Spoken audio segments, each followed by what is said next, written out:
The story begins on a rainy night. We see some men fighting some assassins. The assassins had already killed a lot of people. The leader of the men asked them about how long they are going to keep attacking them. The assassins ignored the man and charged at them. The men raised their blades and fought to defend themselves. 3 assassins charged at the leader. They told him that he is going to die. The man easily tore them apart. Although he was able to take care of the assassins, the leader knew that they were still too much. He called the assassin bastards. He knew the people who sent the assassins to him. He could not believe that they would stab him in the back after he made a deal with them. He looked at the carriage behind him and promised to protect the person inside. The man asked his subordinates to hold on with everything they have. He assured them that help is on the way. The moment he said this, someone threw a person's head on the ground. He asked the leader if this is the help he is referring to. The leader was shocked to see this. He could not believe that their reinforcement has been wiped out. He wondered about how it happened. He did not know who killed them. The moment he raised his head up, he saw the Murim Alliance leader with the assassins. This man is known as the first heaven-piercing sword. His name is Dam Chunhak. Chunhak walked up to the leader. He said that the power of the ice pavilion is truly formidable. He told the leader that he never expected them to be able to put up a fight against them. The leader smiled when he heard this. He said that he never expected him to be cocky. He told the alliance leader that he would have been in trouble if he met his master. The assassins were annoyed to hear this. They could not believe that some barbarian was speaking rudely to their master. They said that they would cut off his tongue. They promised to kill him there, before the assassins could do anything. A woman stepped out of the carriage and asked them to wait. The leader was surprised to see the woman known as Wayan. Wayan asked him to not worry about her. Chunhak asked the assassins to back down when he saw the woman. Wayan walked up to him. Chunhak could not believe that his daughter was deceived by barbarians and ended up running away. He told her that he has never been so embarrassed before. He stretched out his hand and told her that everyone makes mistakes. He said that she can be forgiven. He told her that he is going to give her one last chance to return as her father. He believed that she was going to make the right choice because she is smart. Wayan asked her father if he will let the men live if she goes back with him. Chunhak glared at her. The woman understood what he was trying to say. She apologized to him.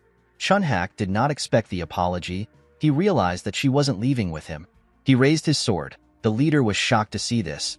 Chunhak used his sword to cut his own daughter down. He turned around and said that he no longer has a daughter. He said that she has been influenced by barbarians.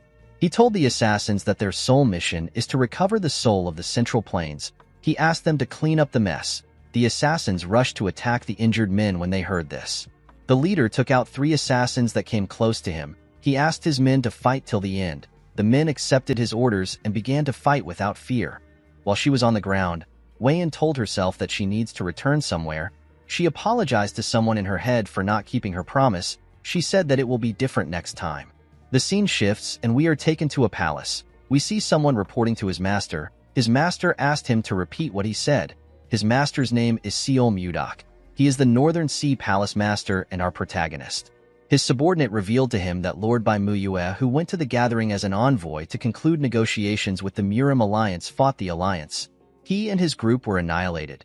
The moment he heard this, Mudak released his terrifying cold energy in his palace. His subordinates did not flinch, they simply stood. With a look of anger on his face, Mudak said that he will never forgive the Murim Alliance. He promised to wipe them off the map. He asked his subordinates to get ready. The men quickly gathered outside. Mudak told them that they are going to the Central Plains. In the next scene, we are taken to a battlefield covered with snow.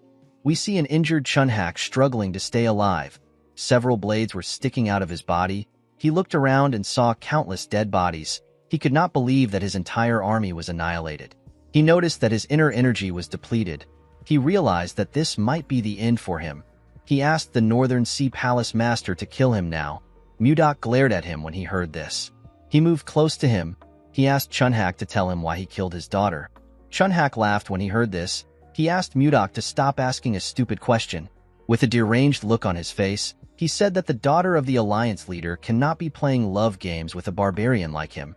He said that it would have been a bigger mistake to let Wayan live. Mudak raised his hand and gathered his energy. With a creepy smile on his face, Chunhak told our boy that he won't get what he wants the most even though he took over the Central Plains. The moment he said this, Mudak pierced his heart with his sword which he fired at him. Chunhak could not believe that this is how he is going to die after everything. Memories of his daughter flashed in his head. He remembered how he raised her. He wondered why she betrayed him and associated with a bastard. He remembered how he cut Wayan down. The man said that he is infuriated and resentful. With the death of the Murim Alliance leader, the 6-year-long Great Blood Battle came to an end. The living legend of the Northern Sea Palace became the uncontested ruler of the Central Plains that day. However, Mudok showed no emotion. He simply gazed at the moon. The scene shifts and we are taken to Mudok's room. We see a flower that seems to have lost its nutrient. Our boy realized that this flower is the only thing he has left. He thought about how he got the flower. In the past, Wayan barged into his room while he was writing. She referred to him as Gaga. He asked her about what happened. The woman asked him to take a look at the flower. She said that the lotus of love has finally bloomed. Mudok was surprised to hear this. He remembered that the lotus of love is a flower that blooms when lovers truly love each other. With tears in her eyes, Wayan told our boy that she never doubted his feelings. She explained to him that she was actually upset that the lotus wouldn't bloom. She said she is fine now that it has bloomed beautifully. She was happy to see that her love was not one-sided. She said that Mudok really loves her. Our boy hugged her. He told her that he cannot love anyone else apart from her. Mudok was grateful to the flower for making Wayan so happy. He decided to fill the garden with the lotus of love in order to remember Wayan. He gently tapped the flower. He said that he cannot forget the woman no matter how much he tries. Immediately he said this. The flower bloomed again. Our boy was shocked to see this. He did not know how it was possible. He called out to someone known as Myong. The man appeared behind him. Mudok ordered him to find someone who can explain what just happened. He asked him to find the right person even if he has to search the entire Central Plains. Myong accepted his master's order and disappeared. A few days later, we see the Manbachas who are said to know everything in the world gathered at the Northern Sea Palace. The men did not know why they were called. While they were talking, someone asked them to step outside. The men were surprised to hear a voice from the sky. They all decided to step outside. When they stepped into the garden, they saw something shocking. They saw a garden filled with the lotus of love. Each of the flowers had bloomed. One of them said that this is his first time seeing a garden like this. The lotus of love is a flower that some might not get to see even once in their lives, and yet there was a garden filled with it. The men noticed that the character of love is inscribed at the stems as if it was embroidered there. They were certain that they were looking at the lotus of love. While they were looking at the flowers, Mudok appeared behind them. He asked them if they like it. The men turned around and said that they do. One of them asked him for his identity. Our boy shared his name with them. He said that he is the owner of the garden. The men were shocked to see the absolute ruler of the Central Plains. Mudok revealed to them that he and his lover made a lotus of love bloom with their love. He told them that the flower died when his lover died. He explained to them that the flower suddenly got revived a few days ago. The men were shocked to hear this. They could not believe that a lotus of love got revived. This was a strange phenomenon to them. An older man among them said that there is one possibility. Mudok appeared in front of the man and asked him to say it. He said that reincarnation might be able to do this. He explained to Mudok that his lover has reincarnated somewhere else in the world. With a scary look on his face, our boy asked the man if he is telling the truth. The man became nervous when he saw the look on his face. He said that there is no other explanation for the lotus of love to bloom again. Mudok smiled when he heard this. He finally had some hope. Our boy fulfilled the long-cherished wish of the Northern Sea Palace by successfully entering the Central Plains and unifying the entire region. However, all that was left for him was emptiness. As the Northern Sea prospers, Mudok's longing for his lover grows. He asked the old man to tell him how he can find Wayan. According to the man, the lotus of love glows faintly when the two lovers are in the same place. He told the palace master that the lotus of love will glow when he finds his lover. Upon hearing what he said, Mudok realized that the lotus of love Wayan showed him was glowing. He didn't think much of it at the time. He never expected it to be hiding a secret. The wise man explained to Mudok that it will be difficult for him to carry a live flower around. He advised him to craft the lotus of love into a jewel to carry with him. Our boy asked him if it is possible to do this. The man told him that it is. Mudok turned around and told the man that he will entrust everything to him. He said that they will depart in 10 days. He asked him to make all the preparations by then. The man accepted his order. Mudok revealed to the Manbachas that they will each receive 100 niang of gold if things go well. The men were shocked to hear this. They asked him if he is serious.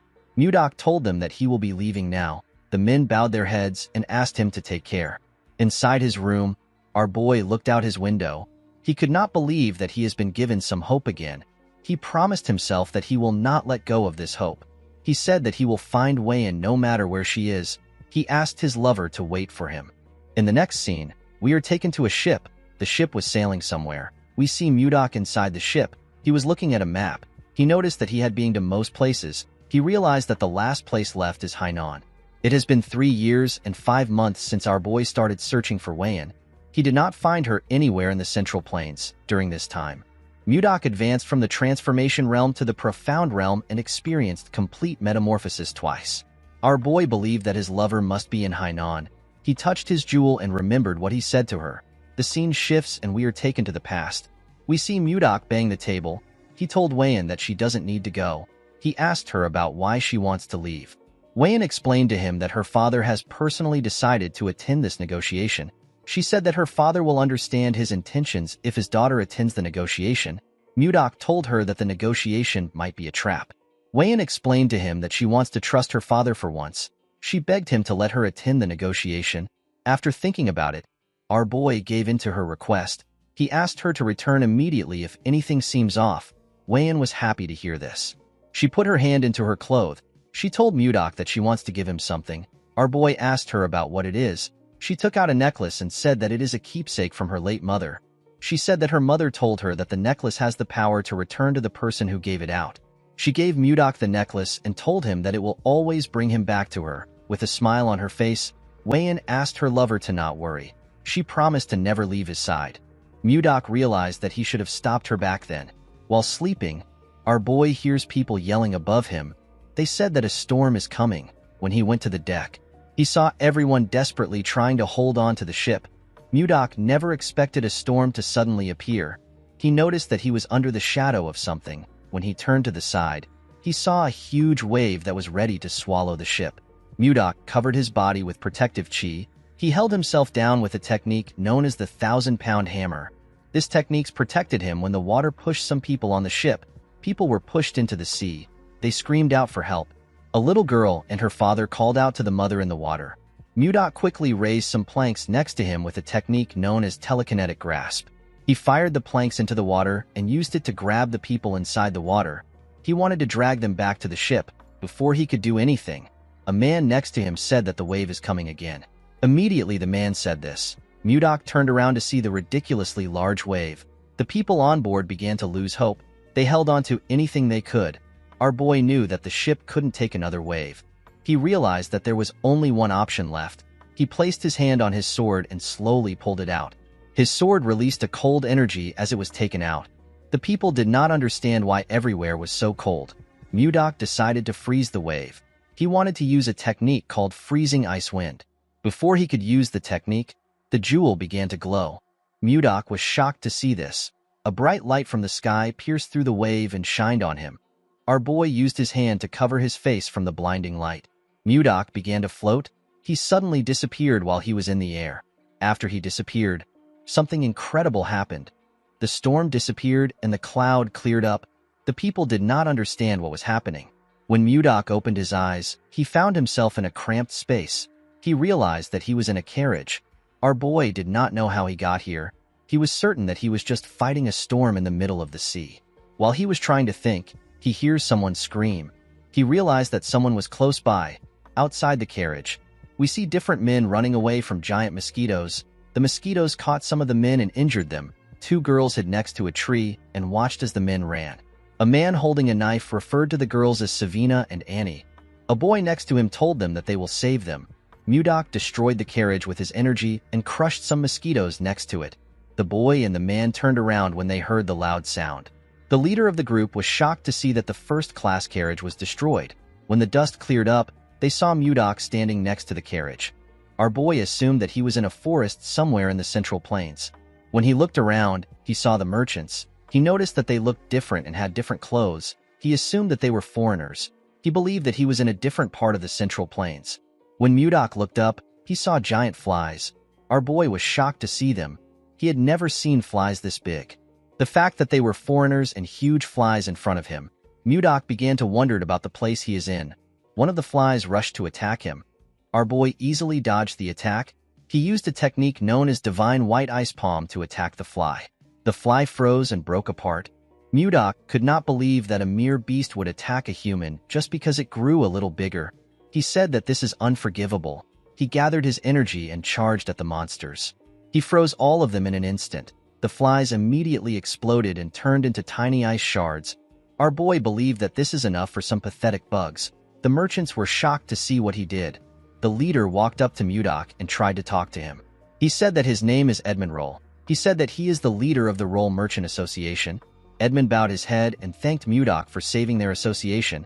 He referred to our boy as a magic swordsman and asked him if he can tell him his name. Unfortunately for Edmund, Mudok did not understand a single word he said. Our boy was still able to tell that the man was thanking him due to his gestures. He told Edmund that he does not understand foreign languages. He asked him if there is anyone who can speak the language of the Central Plains. The merchants did not understand what he was saying. Edmund turned to the man with glasses and said something to him. Mudok tried to ask the man if there is truly no one who understands the language of the Central Plains. He wondered about how he was going to explain things to them. While he was thinking, one of the men ran to Edmund and said something. He opened his hand and showed him a ring. Mudok wondered about what he wants to use the ring for. Edmund took the ring and cast a spell. He wore the ring and made a weird pose to finish the spell. Mudok was shocked to see the odd pose. After he was done, Edmund asked him if he can understand him now. Our boy was surprised to see this. He could not believe that he is now able to speak the language of the Central Plains fluently. He asked him if this is the power of the ring. Edmund was surprised to hear about the language of the Central Plains. He introduced himself again and thanked Mudok for saving them. He referred to him as Sir Magic Swordsman and asked him for his name. Our boy told the man his name. He told him that he does not know what a magic swordsman is. Edmund was surprised to hear this. He explained to Mudok that a magic swordsman is someone who uses both magic and swords like him. Our boy asked the man to tell him what magic is. Edmund was shocked to hear this. He could not believe that someone who just used ice in front of them did not know what magic is. He wondered about where Mudok came from. Our boy noticed that the man was lost in thought. He called out to him. Edmund was wondering about how he was going to start explaining things to Mudok. Our boy was angry to see that the man was ignoring him. He moved close to him and raised his hand. He released a cold energy from his hand and asked Edmund to answer his question quickly. Edmund became nervous when he saw this. He realized that the person in front of him is crazy. He decided to just explain things to him. He did not want to find out about what will happen if Mudok goes on a rampage. He told our boy that he will explain. He asked him to calm down. In the evening, we see the two of them sitting next to a fire. Mudok was surprised to find out about something called magic in this part of the Central Plains. He realized that the world is quite vast. Edmund was relieved to see that our boy had finally calmed down. He asked him about where the Central Plains is. Mudok was surprised to hear this question. He asked the man if he does not know where he is right now. Edmund did not understand what our boy was saying. Our boy explained to him that it is weird to not know where the Central Plains is when he is in the Central Plains itself. Edmund became more certain that Mudok was crazy. He explained to him that this is not the Central Plains. He told him that they are in a forest leading to the capital of the Drake Kingdom. The capital is known as Barhan. Mudok said that he has never heard anyone call the Central Plains the Drake Kingdom. He asked Edmund if he is already senile, even though he is not so old. The merchant was annoyed to see that some crazy guy was saying that he is senile. He revealed to Mudok that he is 50 years old. He told him that he is worried about him because he keeps insisting that this place is the Central Plains. Our boy became angry when he heard this. He pointed at a tree and told Edmund that they can ask the kid who was peeking at them from behind the tree. The boy stepped out when he noticed that he got caught. Edmund asked the boy named Leo about why he is there. Mudok asked the boy to answer him honestly. He asked him if this is the Central Plains or the Drake Kingdom. Leo could not answer him. Mudok asked him about why he is not speaking. Edmund explained to him that Leo can't understand his words. He took off his ring and asked Mudok to take it. He asked him to put it in his finger and shout interpret language. Edmund did not actually want to lend such an expensive artifact with a language interpreter to some crazy guy. However, he could not stand the fact that Mudok saw him as a senile old man. Our boy put on the ring and did as the man instructed. The moment he said interpret language, he saw different symbols around him.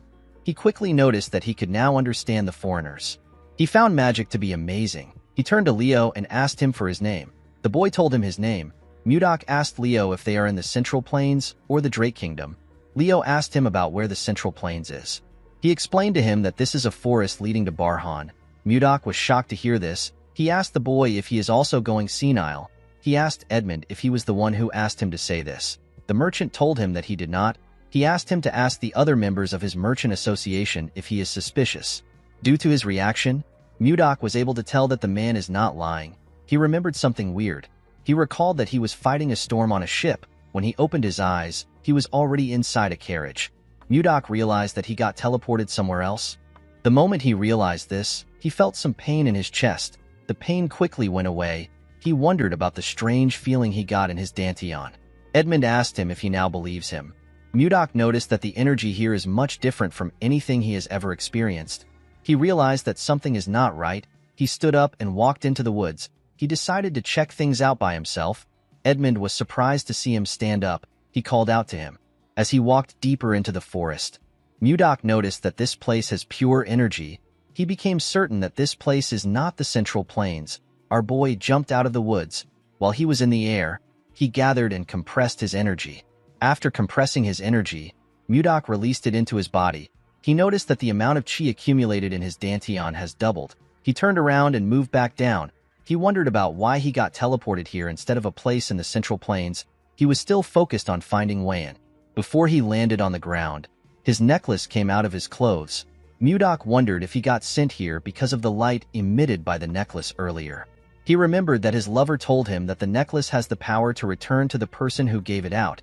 Our boy believed that he has been sent here to look for Wayan. He smiled when he landed. He told himself that Wayan must be here. At the camp, Edmund's subordinate asked him about where his new guest went. Edmund said that he does not know. He told him that our boy is unpredictable. The moment he said this, Mudok appeared. He explained to Edmund that he had some business to attend to. He told him that he has a question for him. Edmund noticed that our boy was smiling. He found it creepy. He asked Mudok to tell him his question. Mudok asked him if Leo was being truthful when he said that they are in the Drake Kingdom. The man told him that Leo was telling the truth. He assured him that they will reach Barhan if they travel a bit further. Mudok asked him to tell him where Barhan is. A little boy next to Edmund asked our boy if he does not know anything about this place. He asked him if he spent all his time training in the mountains. The boy said that he has heard stories about eccentric people like him.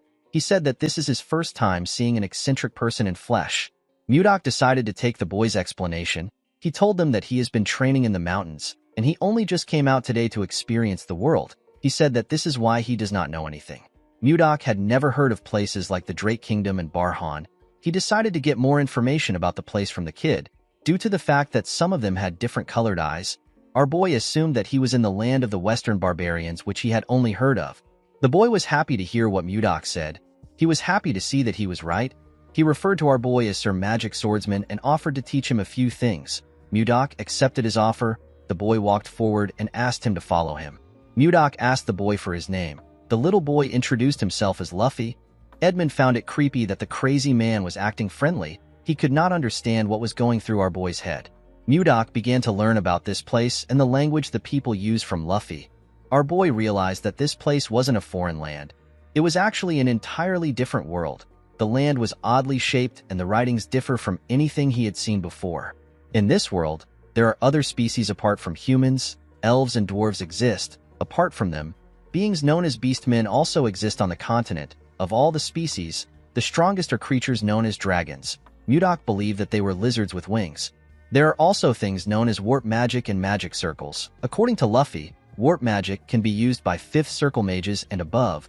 They draw a round magic circle on the ground and chant a spell. This allows one to travel to wherever they wish. The better the mage's ability, the further they can warp.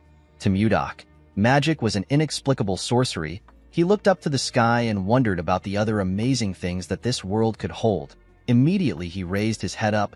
He noticed something strange. There were 3 moons in the sky. This was something he could not even imagine in the Central Plains. He wondered if Wayan was really the one who summoned him to this place. While he was thinking, someone screams at the girl known as Savina. He begged her not to do something. Mudok quickly turned around. He noticed that something was happening around the camp. Savina asked the man to tell her why she can't do something. The girl held a knife and grabbed Annie. She asked everyone to not come close to her unless they want to die. The merchants begged Savina to not do anything. Mudok wondered about what is happening. The man with glasses assured Savina that they will be able to heal both of them when they arrive in the capital. He told her that the capital has a lot of mages. He told her that he will even ask Edmund for a favor. He begged her to let go of Annie because she is scared. Savina asked the man whose name is Charles if he thinks that she is stupid. She reminded him that healers are rare even in the capital. She asked him if he knows how much it costs to heal one person. The girl told him that the assassin bug's egg is lodged in her heart. She said that it can hatch into a larva at any moment. She asked him if anyone can heal this. Charles did not know what to say to the girl. With tears in her eyes, Savina told him that the egg will tear she and Annie apart when it hatches into a larva. She raised the knife and said that it will be better for them to die while they are still in one piece. Before she could kill Annie, Mudok asked her to wait. He told her that he has roughly understood the situation. He raised his hand and used his energy to drag the knife from her hand. He assured her that he will treat her. He asked her to not do anything stupid. Savina did not know when he took the knife away. Mudok moved close to them. He asked them to sit down. He said that the treatment must start now. Edmund asked our boy if he also knows healing magic. Mudok explained to him that he does not know any magic. He said that he only knows a few healing techniques that were passed down to him. He told them that they can relax. Edmund and Charles were happy to hear this. Edmund moved close to our boy and begged him to save the girls. He assured him that he will repay him with all his heart even though he does not have much. Mudok told him that he was going to help the girls even if he didn't ask. He asked everyone to step back a bit. He said that he is going to start the treatment. Edmund asked his subordinates to step back. Mudok moved close to the girls. He asked them not to be so tense. He assured them that it won't take long. He asked them to close their eyes and relax. The girls followed his instructions. Mudok used his energy to scan their bodies. He noticed that the bugs were near their hearts. While he was carefully searching, he found something surprising. He found the bugs in their hearts. Mudok noticed that the eggs had not yet hatched. He gently controlled his energy and used it to burn the eggs without harming the girls' hearts. Their hearts shined brightly. The girls let out a burp after the eggs were burnt. Mudok stood up and told them that he has taken care of the problem. The girls were shocked to hear this. They asked him if he is serious. Our boy assured them that he has destroyed the bug eggs. He asked them to take things easy. Edmund and the rest of the group were shocked to hear this. Edmund asked Mudok if Annie and Savina are fine now. Our boy did not understand why the merchant was doubting him. He assured him that they are fine. He revealed to the two girls that there will be no side effects. He asked them to not worry about it. The girls bowed their heads and thanked him. Savina told him that he is their savior. The rest of the group also bowed their heads and did the same thing. Mudok walked forward and gently waved his hand at them. Later in the night, we see Mudok resting under a tree. He never expected the day to be so stressful. He touched his jewel and said that he misses his lover on days like this. He looked at the stars and prayed that he will meet Wayan soon. The next day, we see the group traveling towards Barhan. Edmund took off his jacket and placed it on his head. He wondered why everywhere was so hot today. Even Mudok had to tie his hair because of how hot it was. It was quite scorching. Luffy offered him a bottle of water. Our boy thanked him and accepted it. Before drinking the water, Mudok noticed that it was lukewarm. He released a little cold energy into the bottle and made the water cold. It was now much better for him. Luffy asked him if he is alright. He told him that everywhere is quite hot. Mudok shoved his bottle in Luffy's face. The boy was shocked to see that the water was cold. Our boy asked him to take it. Luffy accepted the bottle. He wondered why it was so cold. Mudok asked him to drink it. The moment he put the water in his mouth, he tasted some ice inside it. The little boy was happy to taste such a refreshing cold water in the scorching heat. Mudok smiled when he saw the look on his face. He asked Luffy if it is very refreshing. Luffy took out another bottle with a bright smile on his face. The boy asked Mudok if he can also freeze this bottle. Our boy did not see any issue with this. This boy already helped him a lot. The least he could do was to freeze his water bottle. He stretched out his hand and released a small amount of cold energy. Luffy began to cheer when our boy told him that he is done. While he was looking at the boy, Mudok noticed that the others had surrounded him. They all held out their water bottles and begged him to freeze it for them. They wanted to taste the refreshing ice water that Luffy drank. Of course, this was not difficult for Mudok, but he knew that he might create more stress for himself if he grants their request. Edmund tapped one of his men and asked him about what is happening. He moved close to them and asked someone to explain what is happening to him. Luffy revealed to him that Mudok made some ice water. He told him that the seniors now want to drink this cold water. With a weird look on his face, Edmund called out to Mudok. Our boy asked him if something is wrong. Edmund went on his knees and presented his bottle to him. He said that he also wants some ice water. Our boy was surprised to see this. He asked the man to give him his bottle. Mudok decided to stay with this caravan in order to learn more about this world. This people already helped him in solving the biggest problem he had. This problem was the language barrier. Our boy did not see it as a big deal to give out ice water to them. He froze Edmund's water for him. The man thanked him. He quickly drank the ice water. Edmund noticed something odd. He told Mudok that something is strange. Our boy did not expect this. Edmund asked him about how he created the ice. Mudok asked him about why he is asking the question. He asked him if something is wrong. With a bright smile on his face, Edmund told our boy that the ice is absolutely perfect. He revealed to him that he has tried all the ice available on the continent. He said that he has never tasted this kind of ice before. The ice water was on another level to the man. He told Mudok that he is quite amazing. Mudok had never heard about ice being tasty. He said that he merely froze the water. He asked Edmund to tell him what he means when he says that the taste is different. According to Edmund, when creating ice, it is common to use the cold attributes of mana in the air to freeze water directly. It can also be done by gathering moisture from the atmosphere. During this process, impurities from the mana gets mixed into the ice. This affects its taste, however. Since each mage has a unique mana signature, it is rare to find someone who can create pure ice. It is basically hard to get pure ice. Edmund told Mudok that his ice is incredibly pure. This is why it tastes so good. Our boy now understood why the group reacted so enthusiastically. He could not believe that something as simple as ice would get him this kind of reaction. He almost felt pity for them. Since he was in a good mood, Mudok decided to create more ice. With a smile on his face, he released his energy. Before he could do anything, Edmund called him Sir Magic Swordsman. Our boy asked him if there is something wrong. Edmund pointed his hand at the sky and said that he has a proposal for him. A few days later, we see Charles directing some men carrying buckets filled with water. He asked them to take the buckets to the back of the store. At the back of the store, we see Mudok gather his energy. He used it to freeze the buckets of water in front of him. He turned the water into ice cubes. The merchants clapped for him when they saw this. They rushed to carry the buckets.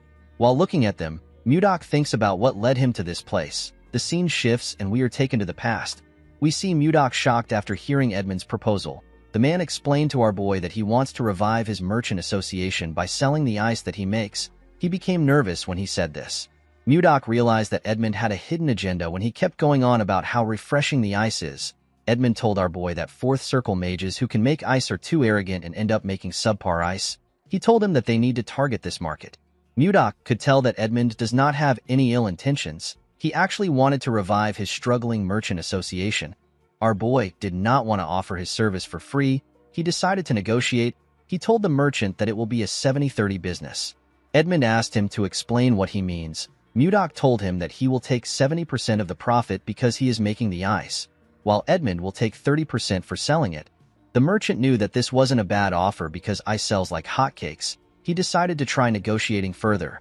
He explained to Mudok that he will need wagons for transport, workers that will pull this wagons and mages that will keep the ice from melting. He told him that the upfront cost is quite significant. He asked our boy if he can make some adjustments to the percentage. Mudok told him that he will reduce it to 60-40. The man was shocked to see that our boy easily accepted it. He took out a paper and told Mudok that they need to draft a contract. Mudok agreed to the negotiation because this place was a good place for him to learn about this world. The business was actually booming more than he expected. While they were trying to sort things out, Charles barged into the room. While breathing heavily, he told Edmund that he needs to come out for a moment. Edmund and Mudok were surprised to hear this. They wondered about what was happening. At the front of the store, we see a large amount of people shouting. They said that they wanted to buy the ice candy. Someone begged the association to sell some of their ice to them. One man introduced himself as Arnold. He said that he came from Narrow City to do business with their merchant association. Edmund asked the people to form a line. They ignored him and continued shouting. The man did not know what to do. While they were shouting, someone asked them to keep quiet in their heads. Everyone was shocked to hear a person's voice in their heads. Edmund quickly turned around. He knew that only Mudok was capable of doing this. Our boy asked them to stay quiet. With a serious look on his face, he told them that they will all be sent away if it gets noisy again. He advised them to be careful. Everyone accepted his warning. Now that they were quiet, Edmund explained to them that his merchant association only sells in bulk. He apologized to those who came to purchase a small amount. He asked them to leave. He told them that they might have small-scale sales in the future. Some people begged the man. They told him that they came from far places. They asked him if he cannot just sell a small amount to them.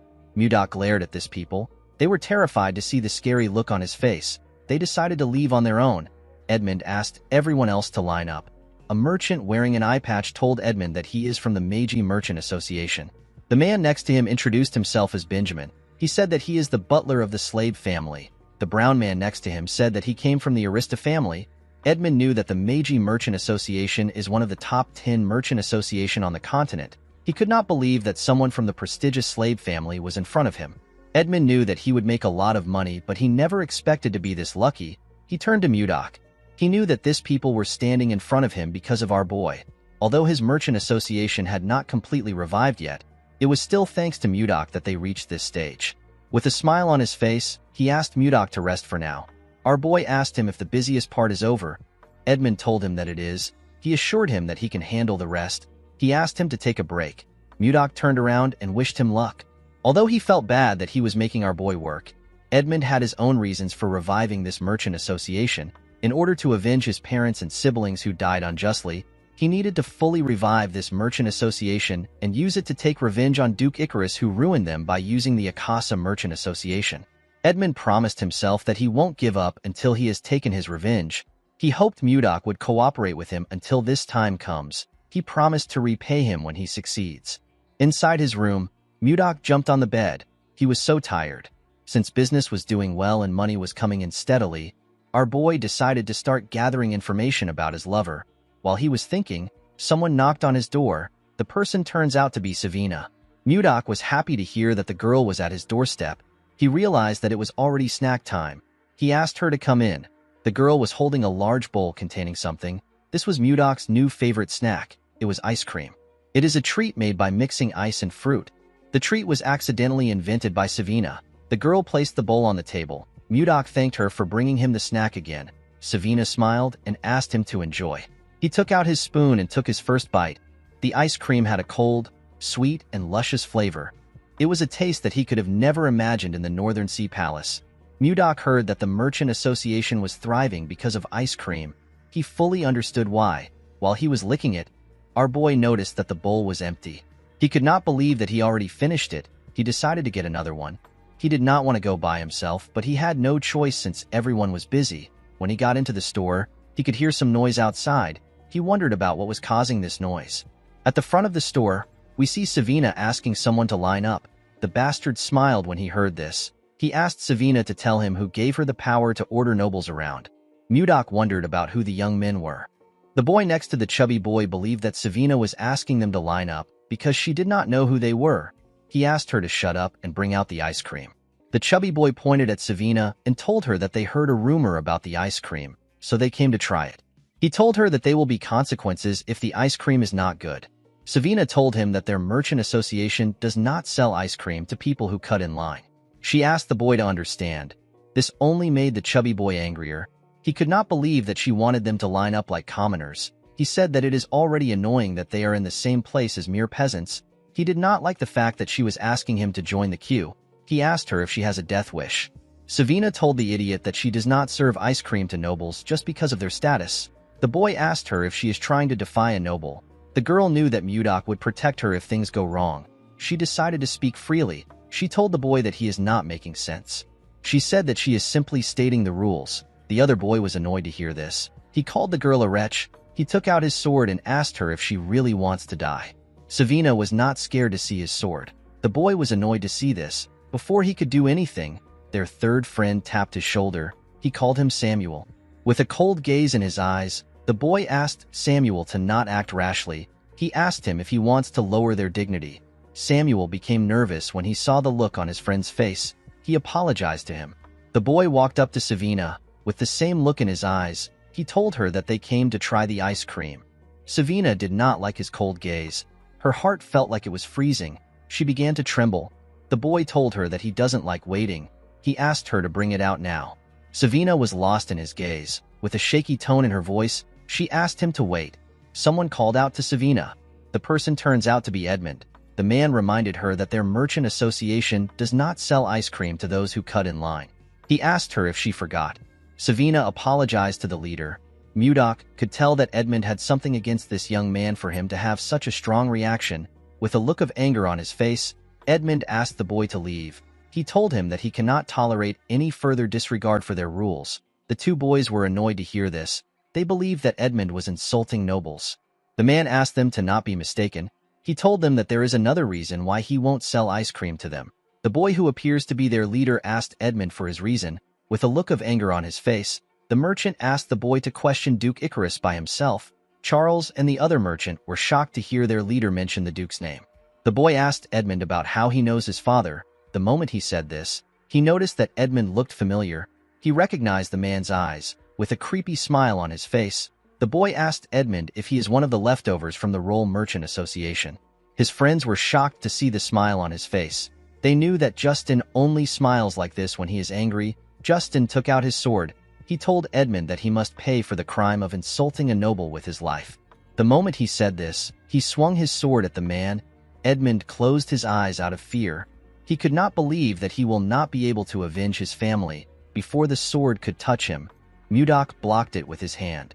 Edmund was surprised to see him. Mudok swung his hand and pushed the boy back.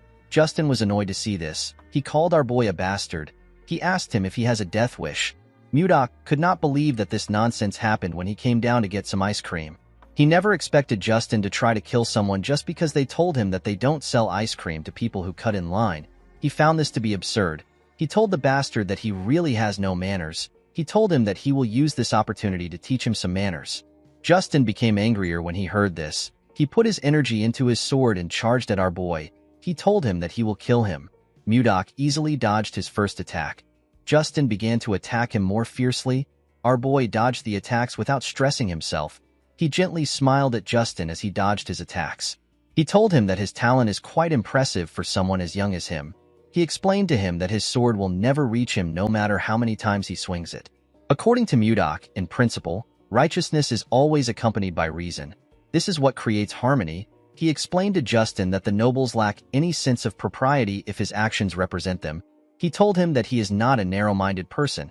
He said that he will only fix his manners for today. Justin called our boy a bastard. He could not believe that he was speaking rudely to a noble. Mudok moved behind the boy and told him that what he is saying is irrelevant. He said that discipline is all he will need to learn respect. Our boy was reminded of the Central Plains. He realized that his attachment to Wayan made him forget the ways of the world. Everything comes down to survival of the fittest. He gathered some energy in his fingertips and fired it at Justin. This technique is known as formless chi. The attack hit the boy in his wrist. It created a huge hole in his wrist. Justin dropped his sword and fell to the ground. He grit his teeth out of anger. Mudok glared at the boy with a cold gaze in his eyes. Edmund was surprised to see Justin injured. He did not know the kind of attack Mudok used. Justin's friends quickly moved close to him. They raised their swords and asked Mudok to stay back. The chubby one promised our boy that he will cut him down if he moves closer. Samuel became terrified when he saw Mudok still approaching them. Our boy saw something surprising. Justin was trying to stand up. He asked him about why he bothered to get up. The boy placed his hand on his friend's shoulder and asked him to move. He stood in front of Mudok confidently. Our boy smiled when he saw this. He found it amusing that Justin was giving him a show. He covered his hand with his energy. With a scary smile on his face, Mudok told Justin that he wants to see how long he will last. Mudok swung his hand and sent the idiot flying. His friends were shocked to see this. The chubby one quickly ran to check on Justin. He asked him if he is all right. The moment he said this, he saw the hole in his friend's wrist. Mudok was disappointed to see that Justin flew back when he only used the strength of a first-rate martial artist. He realized that the boy was weaker than he expected. He wondered if he should stop. Our boy realized that he had not fully understood how this world functions. He decided to not kill Justin. He moved closer to the boy. Justin asked him for his identity. He asked him if he truly doesn't know who he is. With a look of anger on his face, he asked Mudok to tell him what gave him the guts to treat him like this. Our boy understood that this bastard has lost his mind. Instead of reflecting, he was just full of spite. He wondered if he should just kill him now. Mudok knew that he would not be different from this idiot if he killed him. The two boys pointed their swords at him. The chubby one asked him if he believes that he can get away with messing with a noble. Mudok ignored them and looked around him. He found a stick on the ground. He believed that the stick would be perfect. He used his telekinetic grasp to pick it up. He smiled when he held the stick. Justin became nervous when he saw this. He quickly stood up. The other boys were surprised to see how Mudok got the stick. With a smile on his face, Mudok imbued his sword energy into the stick. Justin was surprised to see this. However, our boy was not done. He added his sword sphere into it. Justin begged him not to come closer. With an evil smile on his face, Mudok added his sword chi to it. The boys fell to the ground and began to tremble. With a creepy smile on his face, Mudok told the boys that the best remedy for scums like them is a club. He raised the club and began to beat the boys. He advised them to get a grip. Our boy enjoyed dishing out this beating. In the evening, we see the boys kneeling. They begged Mudok to forgive them. They assured him that they won't do this again. Our boy told them that he cannot hear them. He asked them to repeat what they said. Justin was annoyed to hear this. He promised himself that he will kill Mudok. He said that he will stomp on his head. Although this was his wish, the boy had no power to do it. He had no choice but to beg our boy for forgiveness. He assured him that he will never make a mistake like this again. Mudok was happy to see the outcome of the beating. He realized that nothing is better than a good beating. He advised them to be careful from now on. Edmund was touched to see what Mudok did. He thanked him in his head. The scene shifts and we are taken to a castle. We see a king and his subordinates seated. Count Slabe reports to the king that they received some information from an informant planted in the Serbia kingdom. King Tomalova III asked the count to speak. According to Slabe, the Serbia kingdom has succeeded in reclaiming the barren northern region of Blackstone.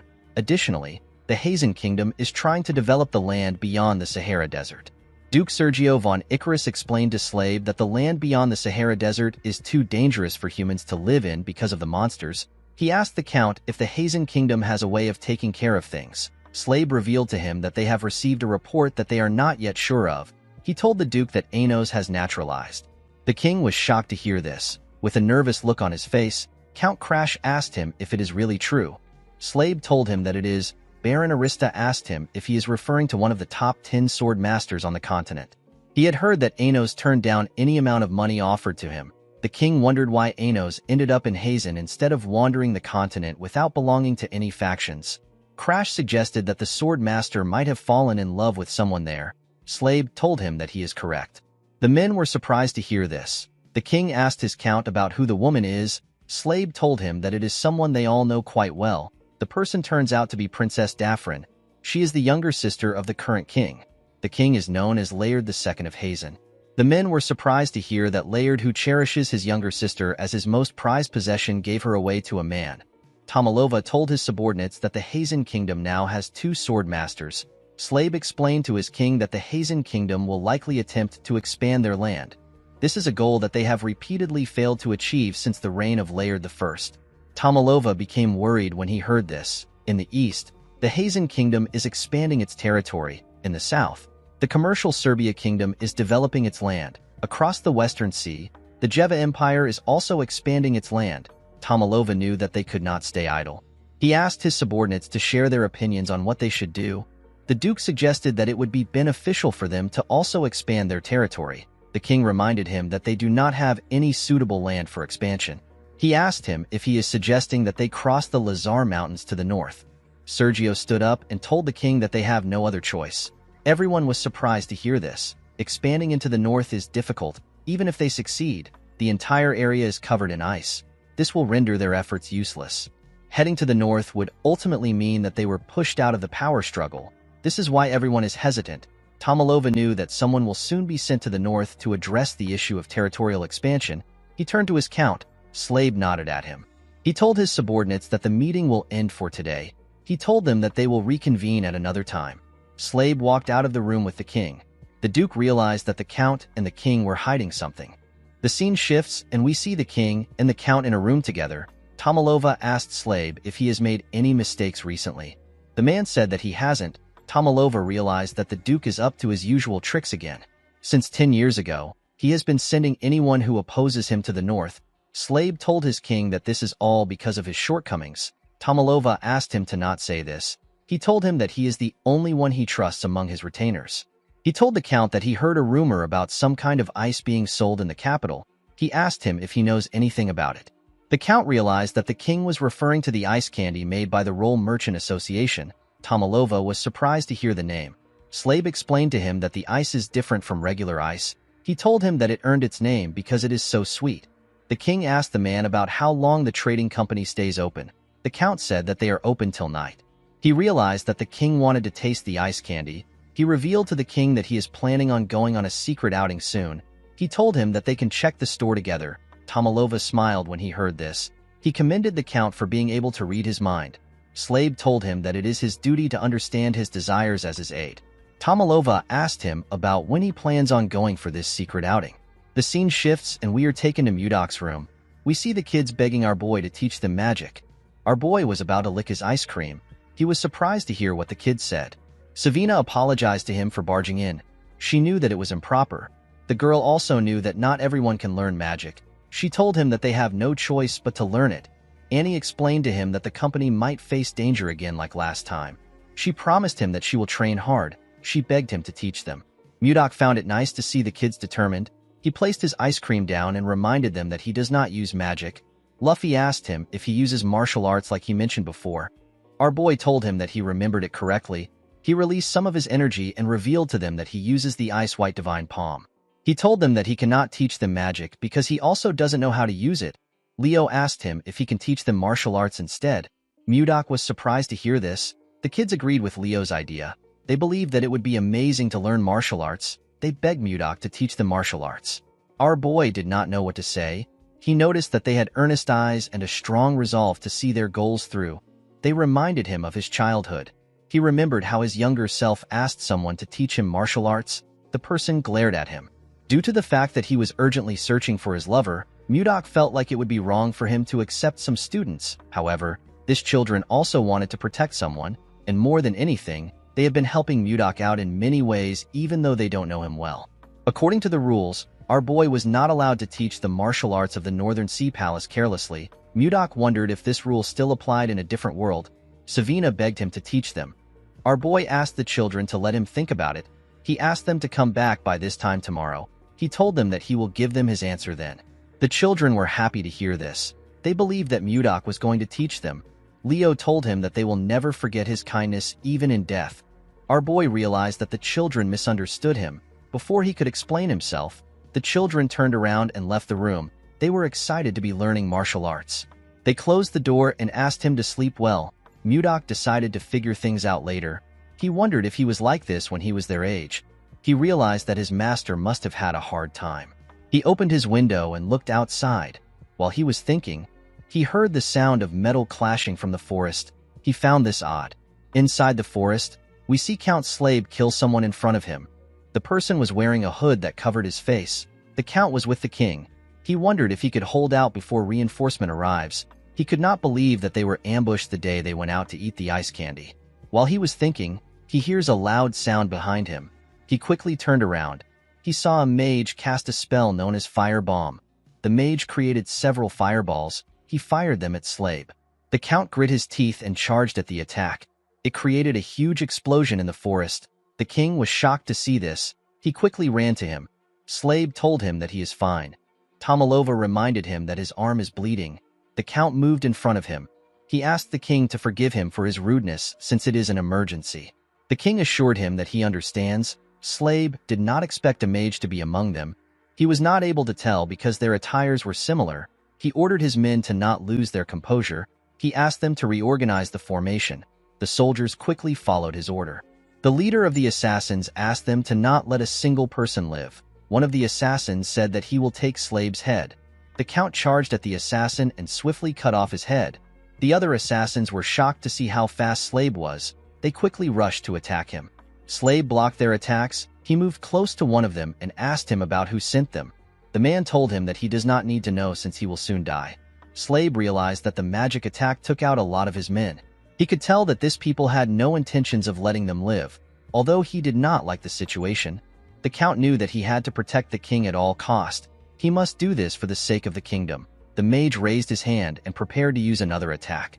Slave ordered his men to gather around the king and protect him. The mage laughed when he heard this. He told the Count that he is too late.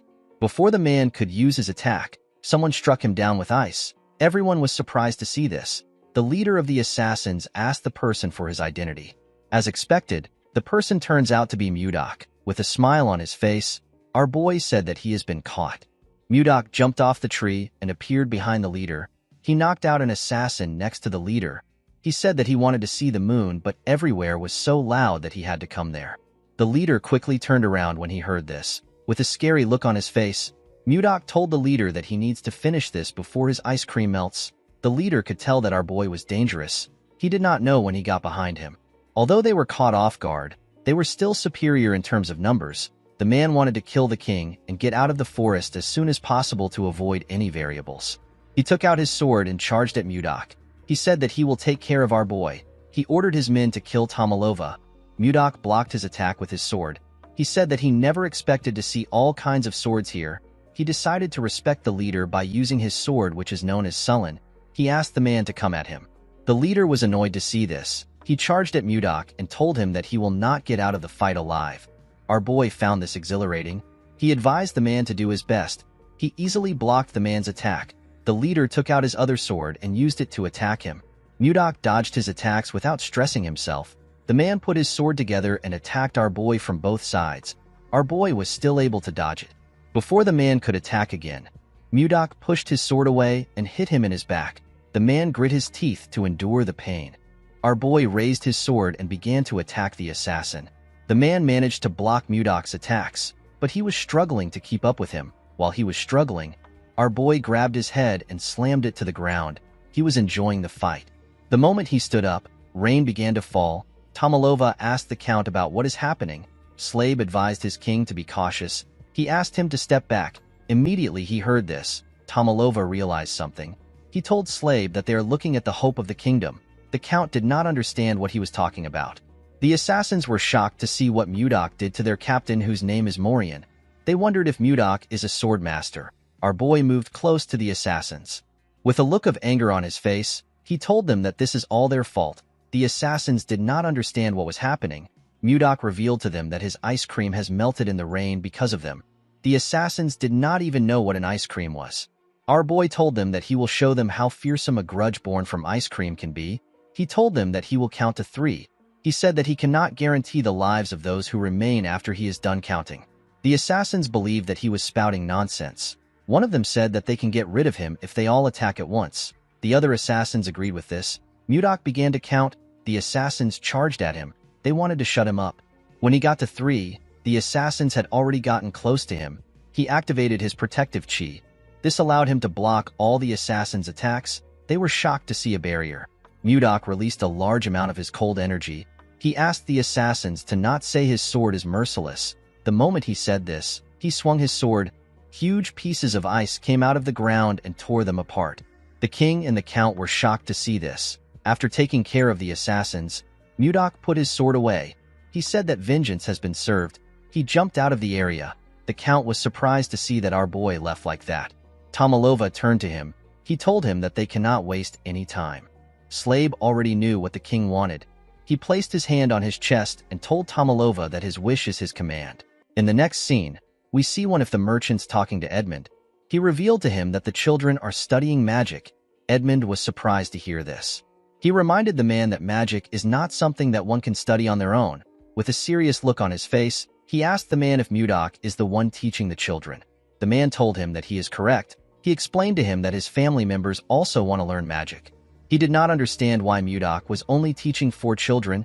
Edmund began to laugh like a crazy person when he heard this. The man was surprised to see this. He assumed that Edmund was tired from overworking. The merchant was actually happy that Mudok was teaching the children, especially since numerous people want to learn magic. He stood up and asked the man about where the children are learning. He asked him to lead the way. Edmund believed that the day his trading group will reach the top is no longer far. The scene shifts and we see the merchant talking to Mudok. With a smile on his face, Edmund told our boy that he knows everything. Mudok asked him to explain what he means. Edmund revealed to him that he heard that he is teaching the children magic. Mudok realized that this is what the other merchants were gossiping about. He did not want them to know about it. With tears in his eyes, Edmund thanked Mudok for what he is doing. He told him that he does not know how he can repay him. While they were talking, Charles came to meet them. Edmund asked him if something happened. The man said that there is a guest for Mudok. Our boy seemed to be annoyed to hear this. Edmund was surprised to hear that Mudok has a guest. The guest moved close to Charles. Edmund did not recognize the man. The young man went on his knees and begged Mudok to help him. Our boy asked him to leave.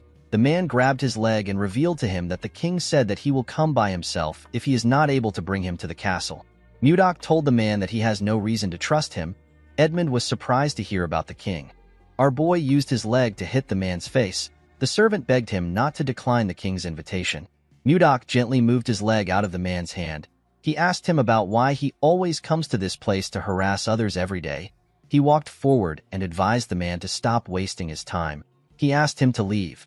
Mudok did not want to get involved with things like this because he did not think that it would give him a clue about Wayan. As he walked forward, our boy took a look at his necklace. He remembered the conversation he had with someone. The scene shifts and we are taken to the past. We see a man begging Mudok. Our boy told the man that he has no interest. He explained to him that he has gotten the entire gangbuk in 3 years. He said that the people of the Central Plains will soon come looking for them. He asked the man to tell him why they need to negotiate with the slimy bastards. Manhwa explained to him that there are situations where a person shows their strength, and there are times when a person does not do anything. He told Mudok that this is the time to show others that the Northern Sea Palace is not just about brute force. He assured our boy that they can show their power again if this method doesn't work. He told him that he will take charge of the negotiation. Mudok smiled when he heard this. He told him that he will leave everything to him. He took a sip of his tea and told Manhwa that they will attack the Central Plains if the negotiations fail. Manhwa laughed when he heard this. He believed that it was impossible for the negotiations to fail. On his way to the negotiations, Mudok met Wayan for the first time. The two of them immediately locked eyes. They could feel their hearts beating. Mudok knew that this was the woman of his destiny. That day was the best day of his life. In the present, Mudok smiled when he remembered the day he met his lover. He decided to only think about her. He did not want to focus on any stupid thing. While he was thinking, Luffy waved at him. He and the other children seemed to be meditating. Mudok smiled when he saw him. He realized that there are many things for him to do. He knew that he had to act with caution. Later in the day, we are taken to the castle. Tomalova was annoyed to hear that Mudok refused his invitation again. The servant bowed his head and begged the king to forgive him. Tomalova began to dislike our boy the more he heard about him. He simply wanted to thank him for saving his life. The young man said that he will go again tomorrow. He assured the king that he will get a different response. Tomalova asked him not to bother himself. He believed that the man has already done enough. While they were talking, someone knocked on the door. The person turns out to be the princess. Her name is Ishilda. Tomalova quickly took a look at himself in the mirror. He asked the servant to get out. The man felt bad that he wasn't able to complete his mission. As she walked into the room, the princess noticed that the man looked sad. The beautiful red-haired princess greeted her father in an elegant manner. She told him that the chamberlain looked sad. She asked him if something happened. Tomalova became nervous when he heard this. When his daughter sat next to him, he explained everything that happened to her. Ishilda was shocked to hear about what her father went through. She quickly stood up and asked him if he is all right. Tomalova grabbed her hands. He assured her that he is fine. He asked her to not worry about it. Ishilda sat down back. She asked Tomalova if he knows the reason why Mudok rejected his invitation.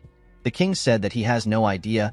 He revealed to his daughter that he wishes to keep our boy by his side because he is very skilled. Unfortunately, Mudok wasn't answering his summons. Ishilda believed that our boy must be a great person for her father to be interested in him. Tomalova nodded his head. He asked his daughter if she knows about the ice and ice cream created by the Roll Trading Company. Ishilda said that she has also tried the ice cream. Her father revealed to her that Mudok is the one who made that ice. Ishilda was surprised to hear this. Tomalova explained to her that he started feeling greedy after finding out that our boy was the one who created the ice. Ishilda completely understood her father. She remembered the feeling she got when she first tasted ice cream. She could not forget this feeling even if she tried. The woman looked outside the window. She found it intriguing that the mage who created the ice cream is the one who her father is looking for. She wondered about who our boy was. While she was thinking, she saw two kids happily licking their ice creams. Ishilda wondered if she should use this opportunity to meet Mudok in person. In the next scene, we see Mudok watching the children meditate. He has only been teaching them for half a month, but they had already reached the stage where they can emit chi. Our boy was not surprised to see this. The concentration of chi is much denser here than in the Central Plains. He put his hands together and asked the children to stop. He told them that they can properly control mana. He told them that they will be moving to the next stage. The children said that they understand. The moment they said this, the chamberlain appeared and greeted him. Mudok was annoyed to hear his voice. He already knew who it was without turning around. He wondered if time was repeating itself. When our boy turned around, he saw a woman wearing a hood move close to them. Because the chamberlain didn't come in the morning, Mudok assumed that he would not come at all. He asked the man about why he came again. Immediately he said this. His necklace began to glow. Our boy was shocked to see this. He quickly raised his head up. The woman in front of him took off her hood. She turned out to be the princess. With a smile on her face, the woman greeted him and introduced herself as the princess of the Drake Kingdom. Mudok immediately knew that he had found her. He was certain that he was looking at Wayan's reincarnated body. The scene shifts and we are taken to the store. Ishilda told our boy that she heard about how he saved her father's life.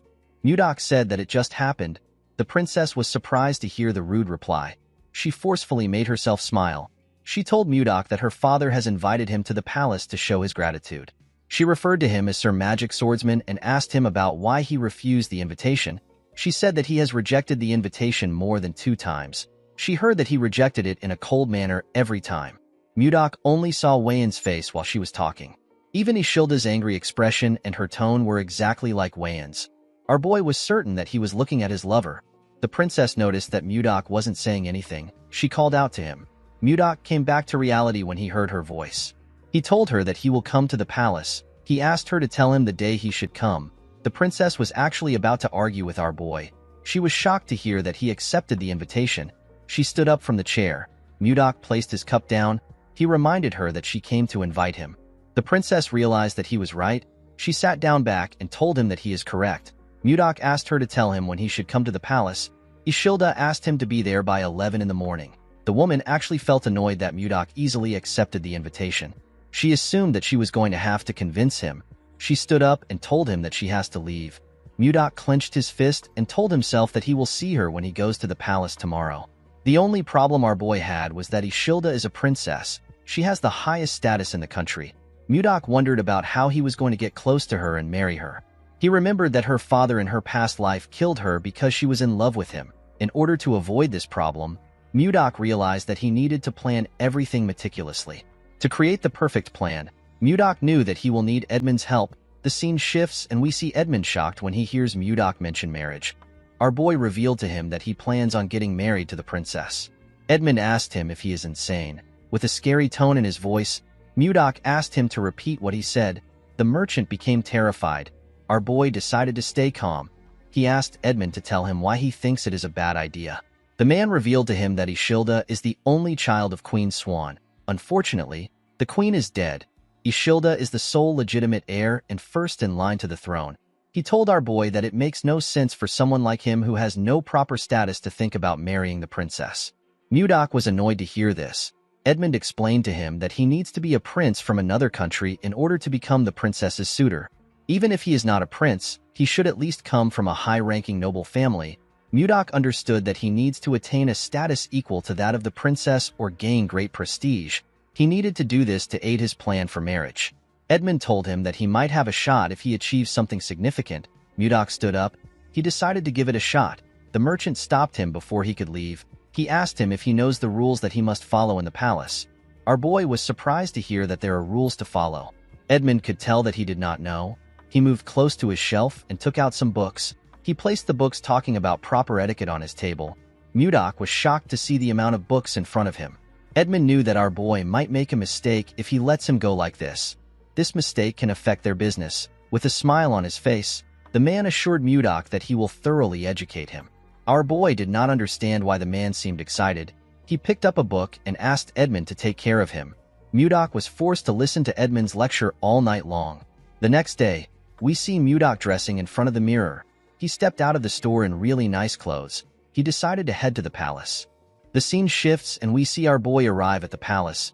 He greeted the king in an elegant manner. The king welcomed him with a bright smile. Mudok looked around. He noticed something odd. The officials were in the room. Our boy assumed that he was going to have a private meeting with the king. He did not understand why there were so many people. Ishilda gently whispered to our boy. She apologized to him. She did not intend on scheduling the appointment on a day like this. Due to how flustered she was, Mudok could tell that she wasn't lying. Next to the Duke was his son. Justin asked the princess about why our boy was there. Mudok remembered the boy as the little idiot he beat up. Our boy smiled and glared at Justin. The boy was infuriated. He wanted to curse Mudok. His father asked him to cease his behavior. He asked him if he plans on making a fool out of himself in front of the king.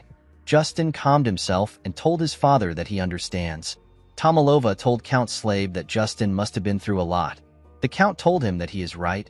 Tomalova cleared his throat and asked Mudok to tell him why he suddenly accepted his invitation. He told him that he has been disappointed for some time. Mudok told him that there is a reason for his actions. The king asked him to share his reason.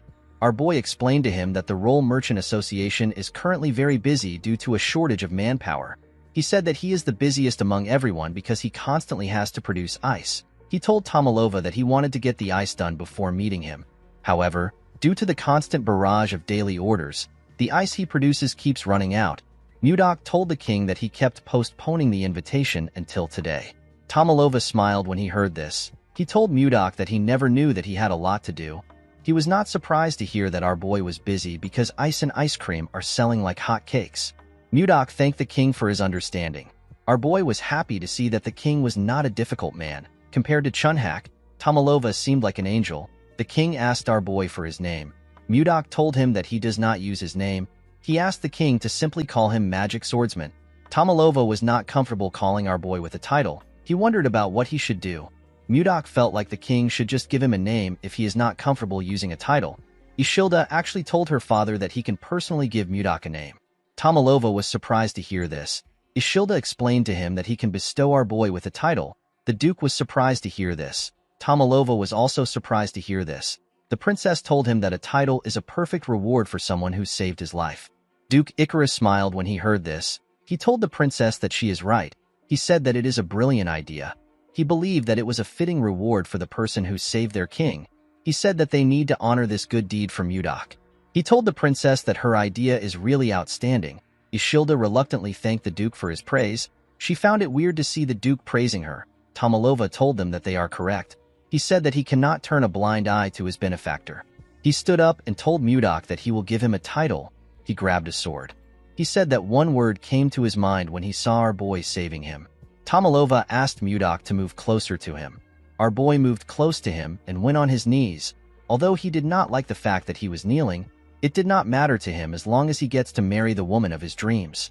Tomalova took out the sword from its sheath. He referred to Mudok as the brave one who saved his life and the lives of his retainers without hesitation. He placed the sword on our boy's shoulder and gave him the title of Baronet along with the name Blizzard. Mudok remembered that Blizzard means snowstorm in this world. Tomalova told Mudok that he has granted him permission for his name to be passed down to future generations as long as the Drake Kingdom exists. He referred to Mudok as Baronet Blizzard and asked him to rise. The king placed his hand on Mudok's shoulder. He told him that he would not have been there to do this if he did not save him. He thanked our boy for saving him.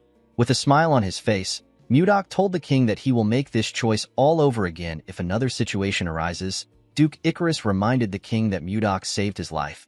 He said that they need to give him a land that fits his title. No baronet has ever been given a land. Tomalova told the duke that there will be some opposition to this decision. Icarus said that no one will dare to oppose the king's command. With a serious look on his face, the duke said that he will personally remind anyone who opposes about the weight of a king's decree. Tomalova did not understand the kind of game the duke was trying to play. He asked the other officials if they share the same opinion as the duke. The men seemed to be nervous. They noticed that Icarus was glaring at them. They quickly accepted his suggestion. Tomalova decided to accept the idea. However, he could not think of a land suitable for our boy. The duke told him that they actually have a land for Mudok. He reminded Tomalova about the northern icy lands he mentioned during the meeting they had a few days ago. The king was surprised to hear this. Icarus said that they actually need to send a lord there. He told Tomalova that everything has aligned perfectly. He said that Mudok's name and the northern lands are actually related. He said that a snowstorm in the northern lands is a very good omen. Tomalova realized that this was the duke's plan from the start. He wanted to make Mudok pay for hurting his son and his self-esteem. He already knew that something was strange from the moment that Icarus suggested that they give our boy a title. Ishilda could not believe that they wanted to send Mudok to the northern lands. Our boy wondered if they will really send him there and make him lord. He could tell that the duke wanted to drag him out of the capital because of his son. Our boy was actually happy. He did not see any reason for him to refuse because they were offering him lands. He decided to seize this opportunity to achieve merit and enhance his reputation. This will allow him to close the gap in status between himself and the princess. In the next scene, we see Edmund panicking after hearing that Mudok is going to the northern lands. He told our boy that the snowstorm is constantly raging. He said that avalanches are rampant. The place is extremely cold and the mana is incredibly unstable. He asked our boy if he is really going to the northern lands. Mudok gently took a sip of his tea. He told Edmund that he is going there. He assured him that he will be fine. He told him that he doesn't get cold. Edmund referred to him as Sir Magic Knight. He quickly corrected himself by calling him a baronet. He asked Mudok if he is some kind of yeti. Our boy asked him about what a yeti is. According to Edmund, a yeti is a creature of a legendary tribe that is said to only live in the northern lands. Its tales have been passed down since ancient times. Their form is similar to that of a human. They are nearly 3 meters tall, and the strength of their body is nothing to joke about. They don't feel cold, and they are known to be very violent. Mudok told the man that he finds his story interesting. Edmund said that it might be a legend since no one has ever seen a yeti. He revealed to our boy that people say that the people of the northern lands are warriors capable of defeating 100 men. Because of this, they hate being ruled over and refuse to acknowledge leaders. Mudok laughed when he heard this. He stood up and said that things will be interesting. Edmund did not expect this answer. Our boy explained to him that his fame will rise if he gains recognition from the northern people. Edmund believed that this was a very difficult task. When our boy opened the door, he saw something surprising. He saw his students outside waiting for him. Their eyes were filled with tears. In the next scene, we see Mudok talking to Savina and Leo. Our boy denied their request. He told them that the northern lands is a dangerous place to people like them who have barely started learning martial arts. Savina explained to their master that they still have so much things to learn. She asked him to tell her who will teach them once he leaves. Leo agreed with the girl. Savina bowed her head and begged him to allow them to follow him. Leo was surprised to see this. He quickly copied the girl. Before Mudok could scold them, he saw someone behind him. He saw the princess. Ishilda greeted him. Our boy wondered about why she came. He told her that she doesn't look well. He asked her if something is wrong. Ishilda told him that they can talk once he sends the children away. Mudok quickly turned around and asked his students to leave. Savina and Leo realized that this was their opportunity. Savina asked her master if he will grant their request. Mudok was startled when he heard this. Leo told him that they will leave once he gives them an answer. Mudok decided to accept his pesky student's request. The children were very happy to hear that they were going to follow him. They began to cheer. Savina bowed her head and thanked her master. Our boy asked her to go. Ishilda told Mudok that his disciples are very lively. Our boy said that it is their rebellious spirits that is lively. The princess laughed when she heard this. Our boy was happy to see this. He asked her if she is feeling better now. With a sad look on her face, Ishilda apologized to Mudok. She said that she never expected her father to grant him a title that would send him to the northern lands. Our boy was actually happy to hear the apology. He thought that Ishilda just resembled Wayan. However, they both shared the same kindness. He remembered that Wayan actually apologized to him in the past because of her father's behavior. She also said that it was her fault. Mudok decided to tease Ishilda. He said that he wouldn't have had to go to the northern lands if he did not receive a title. Ishilda was surprised to hear this. With a sad look on her face, the girl said that it is her fault. Mudok found it adorable that she was taking responsibility. He told her that an apology will not change the fact that he still has to go to the northern lands. Ishilda started feeling bad. She asked him if there is anything that she can do to ease his mind. Our boy said that it will be good if he receives a lucky charm or a talisman. The princess asked him about what a lucky charm is. Mudok moved close to her and grabbed her. He told her that a lucky charm is a kiss filled with genuine concern for the other person. Ishilda screamed when she saw our boy close to her. Mudok realized that he teased her too much. He turned around and told her that he needs to prepare for his departure. He asked her to forget what he said. Ishilda was annoyed to see that he was going to leave after saying what he wanted. She believed that he was being rude. When she laid eyes on Mudok's back, she saw him in different clothes. They were the clothes he wore in his former world. The princess felt something wonderful in her heart.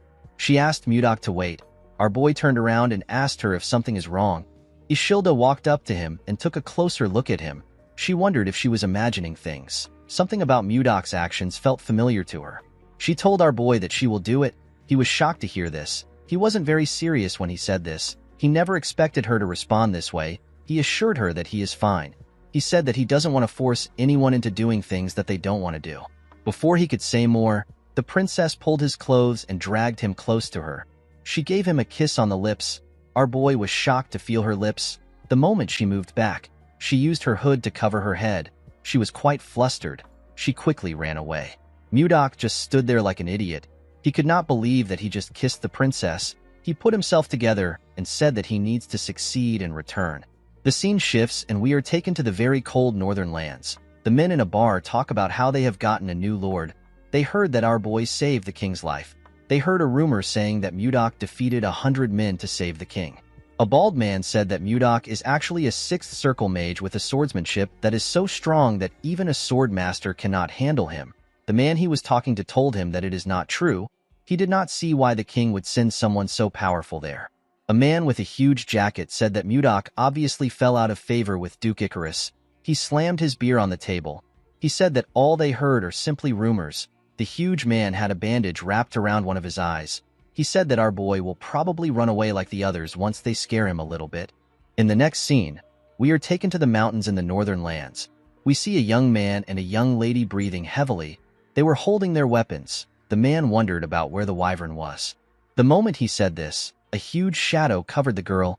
It was the wyvern. The huge monster attacked the girl.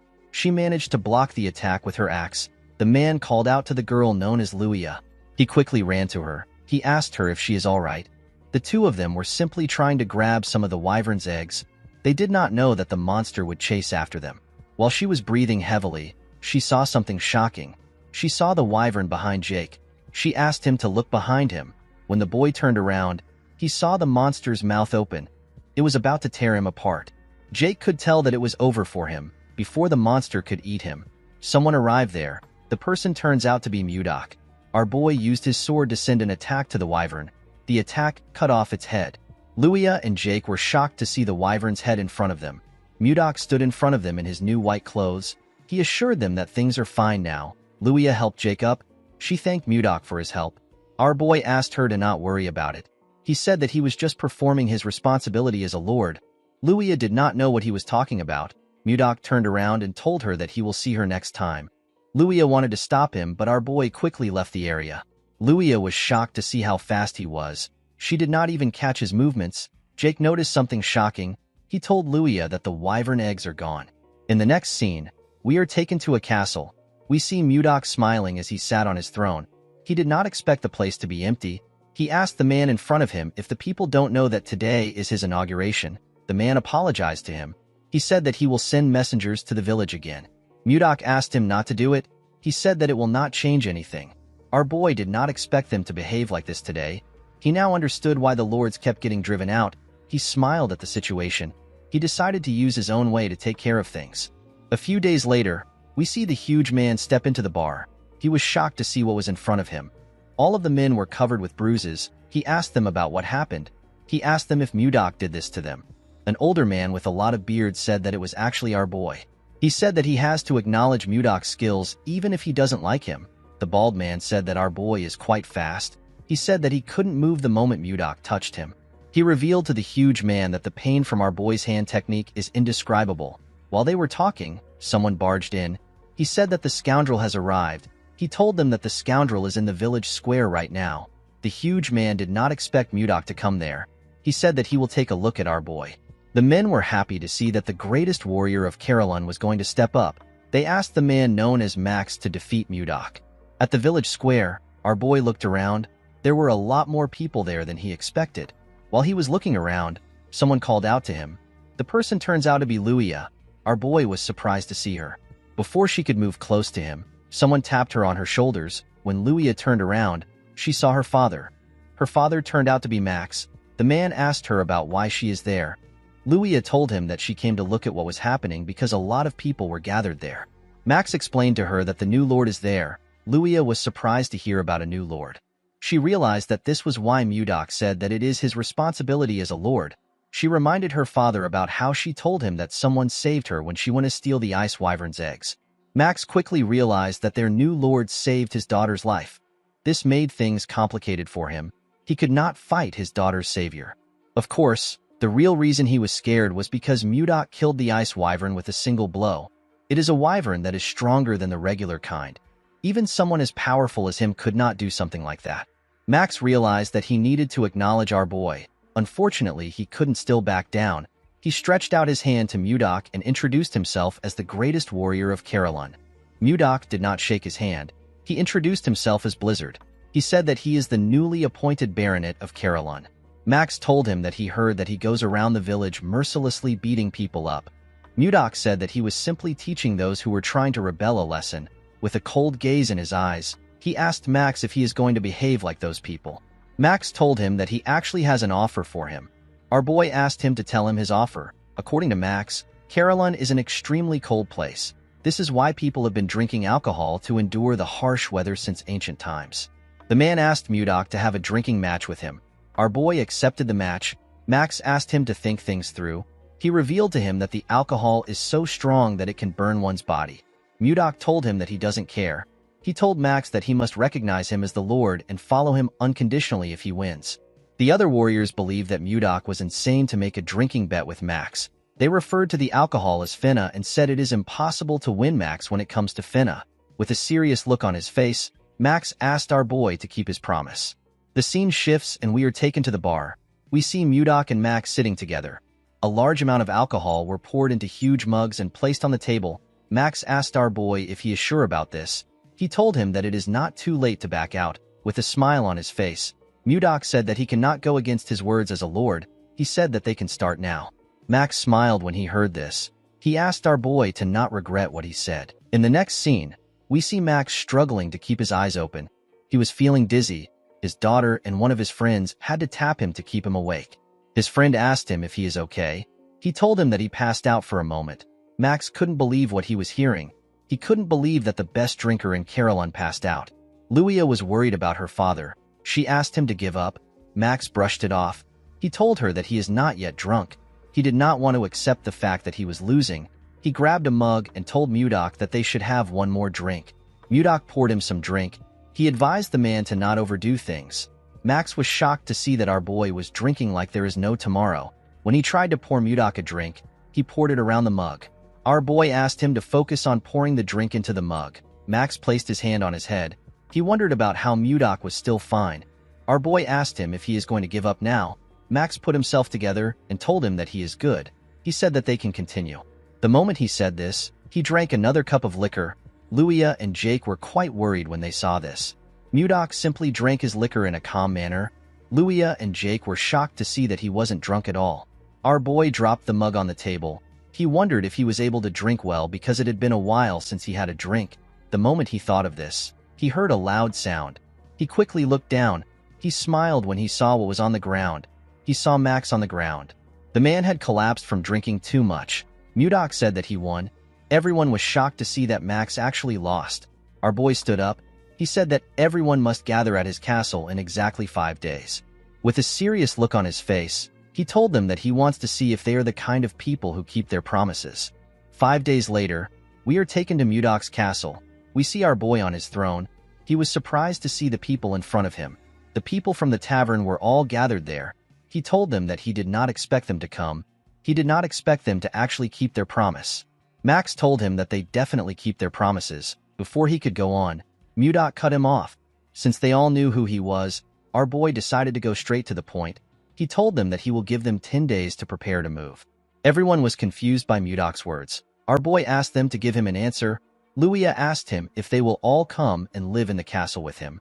Mudok asked her if she really thinks that all of them will be able to live in the castle. Luia reminded him that he told them to pack their belongings.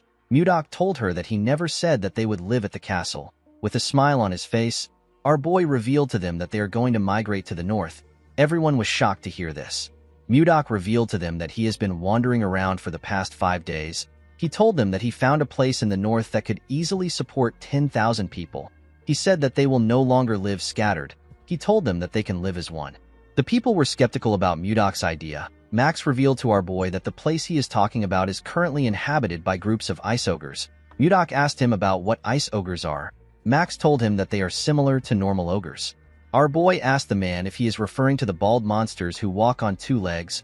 Max asked him if he has met them. Mudok smiled when he heard this. He revealed to Max that he has eliminated all the ice ogres. Everyone was shocked to hear this. Mudok sat back down. He could not believe that they were worried about the ice ogres. He asked them to get ready to migrate. He assured them that he found a great place. After passing on his message, he asked them to leave. The next day, we see Mudok stretching his body. While he was stretching, someone greeted him. When he turned around, he saw Luia and Jake. Luia explained to him that she was frustrated that she wasn't able to greet him properly. She told Mudok her name. Jake also introduced himself. Our boy told them that he understands why they came to see him. He revealed to them that he was actually going to call for them. The two of them were surprised to hear this. Mudok assured them that it is not a big deal. He asked them to not be too nervous. With a smile on his face, he asked them to follow him. Our boy took the two of them to another part of the castle. When they arrived there, Luia and Jake saw something shocking. They saw the hatchlings of the ice wyvern. Luia was annoyed to see that it was Mudok who snatched the eggs. She asked him if he knows how hard they worked to get them. She asked him about why he did such a thing. With a smile on his face, Mudok asked them to tell him the person who saved them that day. Luia and Jake did not know what to say. When Jake tried to scold Mudok, he cut him off. He asked them to take the ice wyverns away. Luia was shocked to hear this. She asked him if he is certain. Mudok explained to her that he thought about raising them, but they eat too much and are very loud and noisy. He said that he can't think straight with them around. The wyverns were just too much for our boy. Luia told him that there is no point in taking the wyverns now. This is because wyverns perceive the first person they see after hatching as their mother. Mudok was annoyed to hear this. He could not believe that he had to continue taking care of this troublesome monsters. Jake asked him to stop spouting nonsense. He told him that ice wyverns are precious. Luia explained to him that ice wyverns are larger and stronger than most monsters. She told him that he has the opportunity to raise very powerful creatures. Jake said that he would have properly trained the wyverns and comfortably flew to Texten. Mudok asked him about where Texten is. According to Jake, Texten is located 1,000 kilometers west of Carolon. It is the second capital of the Gaia Kingdom. It is a place that doesn't lack anything. Mudok asked Jake if they can fly to such a distant place on the wyverns. Jake said that they should be able to reach there and be back in an hour. Our boy was shocked to hear this. He asked Luia to tell him how he can tame the wyverns. She asked him if he has changed his mind. Mudok said that he has. With a smile on his face, he said that he has come up with a brilliant idea. A few days later, the residents of Carolon began a large migration under Mudok's instructions. While they were walking, Savina ran up to her master. She called out to him. Mudok turned around. The girl informed him that people are having a hard time. Our boy was not surprised to hear this. This people have been migrating for 3 days straight. Mudok realized that there are still people who don't trust him and are still hesitating. He knew that this people will soon change their minds once they arrive at their destination. He called for everyone's attention. He asked them to hang in there even if it is hard. He assured them that they are almost there. The man with a lot of beards told Mudok that they don't even know where they are going. The bald man said that they are not completely certain that there are no ice ogres there. Mudok pushed his sword into the snow. He reminded them that he already defeated the ice ogres. He asked them to tell him how they can call themselves brave warriors of Carolon when they are so scared. The moment he said this, he turned around. Savina called out to her master. Mudok told her that this is enough for them to understand. With a smile on his face, he told his student that she will understand everything once she sees the place by herself. In the next scene, we see Mudok and his students arrive at a huge cave with a large entrance. The cave was quite spacious and deep. Leo could tell that this was the place his master was talking about. Mudok told him that he had a hard time finding this place. He said that he liked it a bit. The people were shocked to see how big the cave was. Luia was surprised to see that there was warm water in the cave. While they were looking around, Mudok called for their attention. He told them that the place used to be the hideout for ice ogres. He told them that they will now live in this place. He said that they need to name the place since they will be living there. The people began to cheer when they heard this. Our boy wanted to give the place a name similar to the Northern Sea Palace. While he was thinking, he got an idea. He announced that this place will now be known as the White Castle. The people seemed to like the name. Mudok looked into the cave. He wondered about when the ice wyverns were going to return. The moment he thought of this, he heard a loud sound. He recognized this sound. Inside the cave, we see a cube fire lightning bolts at the wyverns. The monsters were electrocuted. They fainted on the ground. The person who was controlling the cube wondered about why wyverns were inside the cave. Immediately he asked this question. Mudok appeared behind him. He asked him about why a mage is inside the cave. The man was startled when he heard our boy's voice. He quickly turned around. Before he could attack, Mudok appeared in front of him. He used his finger to strike his acupoints. The mage lost control of his body. Our boy grabbed his neck and slammed his body to the ground. With a scary look on his face, he promised the mage that he will not show him mercy a second time. He asked him for his identity. Mudok asked the man to tell him why he attacked his wyverns. The mage noticed that he couldn't move his body. He wondered if he was paralyzed. With a scary look on his face, Mudok told him that his mouth is not paralyzed. He asked him to start talking. The man was scared to see the look on his face. He said that he will talk. He introduced himself as Count Jerome von Karyuen. Mudok did not expect the man to be a count. He revealed to him that he is a baronet. The moment he heard this, Jerome realized that our boy is the man known as Blizzard, the person who saved the king's life and received a title and a land. Mudok did not expect him to know him.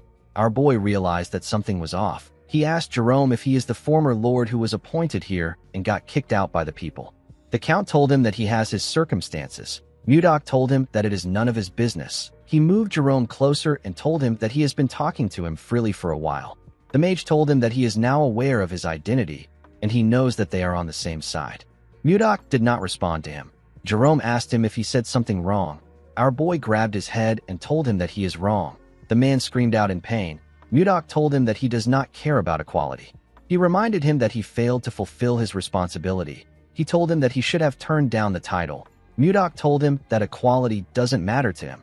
The count begged our boy to spare him. Mudok told him that he will give him special treatment for once. He advised him not to think about fighting him again. The moment he said this, Mudok released the pressure on his acupoints. He told Jerome that he can now move his body. The man quickly went on his knees. He was breathing heavily. With a terrifying look on his face, Mudok told him that he will seriously kill him if he says anything stupid. Jerome assured him that he won't do anything like that. Our boy pointed at his wyverns and asked Jerome to heal them. He told him that he can come out after healing them. Jerome was surprised to hear that he had to heal them. Mudok told him that he is excellent in judging people. He told Jerome that he has a lot of guts to use magic in front of the Lord. He asked him to do his best. The moment he said this, he turned around. Jerome tried to stop him, but our boy simply left him there. The count fell to the ground. He realized that something was seriously wrong. In the next scene, we see Mudok and Jerome in a tent. Our boy told the man that he wants him to send a letter to the king. Jerome was surprised to hear this. Mudok asked him about why he is so surprised. He asked him if it is really difficult to send a letter to the king. Jerome told him that the letter isn't the problem. He reminded Mudok that he asked him to send a letter asking for tax exemption. Our boy explained to him that he needs it because the people are doing their best to make a living and they don't have a lot to spare. Jerome revealed to Mudok that the other nobles will be against it. Our boy asked him about why they will be against it. Jerome said that it will seem unfair from the nobles' perspective. If this bill is passed, the nobles will threaten the king by telling him that they won't pay tax either because their circumstances are also as bad as Mudok's own. Jerome told our boy that the king will refuse his request no matter how much he favors him. Upon hearing this, Mudok became more certain that the nobles are the problem of the kingdom and Duke Icarus is the one controlling them. He asked Jerome to suspend the idea. The count was relieved to hear this. Mudok moved close to him and shared another idea with him. Jerome was surprised to hear his idea. He asked Mudok if this is possible. Our boy told him that it is not impossible. Jerome said that it might work because it is the same case. Mudok told him that they need to get ready without delay. In the next scene, we see the citizens gather in another part of the cave. Jake asked someone if he knows why their lord suddenly gathered them. Before the person could reply, Mudok asked if everyone is already gathered there. Everyone quickly turned to him. Luia told him that she came armed as instructed. She asked Mudok about why they are gathered there. Our boy said that he will explain now. He ordered everyone to hunt down ice wyverns. He told them that their goal is to get the eggs of the ice wyverns. The warriors were surprised to hear this. They knew that it wasn't easy to get the egg of an ice wyvern. Mudok explained to them that they will create groups filled with 30 people for the sake of their safety.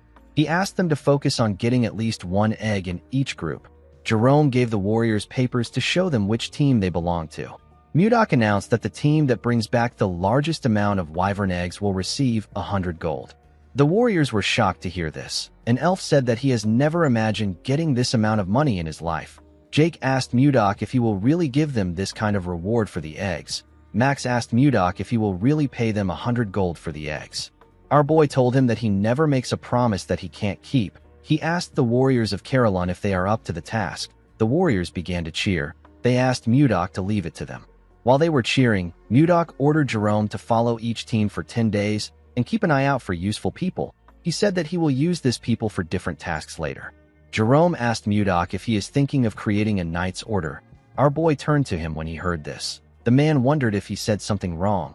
Mudok realized that Jerome is a very useful person, even though he gave him a job when he just joined them. The man has been performing his tasks well. He was also able to see through our boy's intentions from the few things he said. Mudok told Jerome that he is right. He said that he heard that there should be one night order for the Lord. Jerome told him that he is right.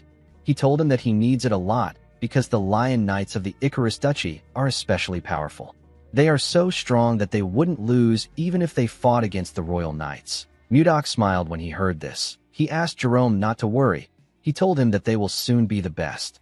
Our boy decided to create a unit that is much bigger and stronger than the Snow Ice unit because he didn't want to lose Wayan twice. With a smile on his face, Mudok ordered the warriors to begin the hunt. In the next scene, we see a group chasing a wyvern. Mudok ordered them to attack now. Immediately, he gave the order. Luia, Jake, and the elf jumped down from a cliff. Luia fired her arrows at the monster. Jake used his axe to cut off its tail. Max covered his hand with his energy and used it to hit the monster's head. He asked the second unit to throw the net. The warriors quickly threw the iron net at the monster. The net covered the monster's head and dragged it to the ground. Mudok told Jerome that it is going pretty well. The man said that they have been hunting for days. He said that their hands and feet are already in a perfect sync. Jerome found our boy's idea to be bold. He never thought about stealing the eggs of the ice wyvern and taming it while it is still a baby. If everything goes well, they will be able to transport and sell hunting loots like leather and bones to distant cities with the help of the ice wyverns.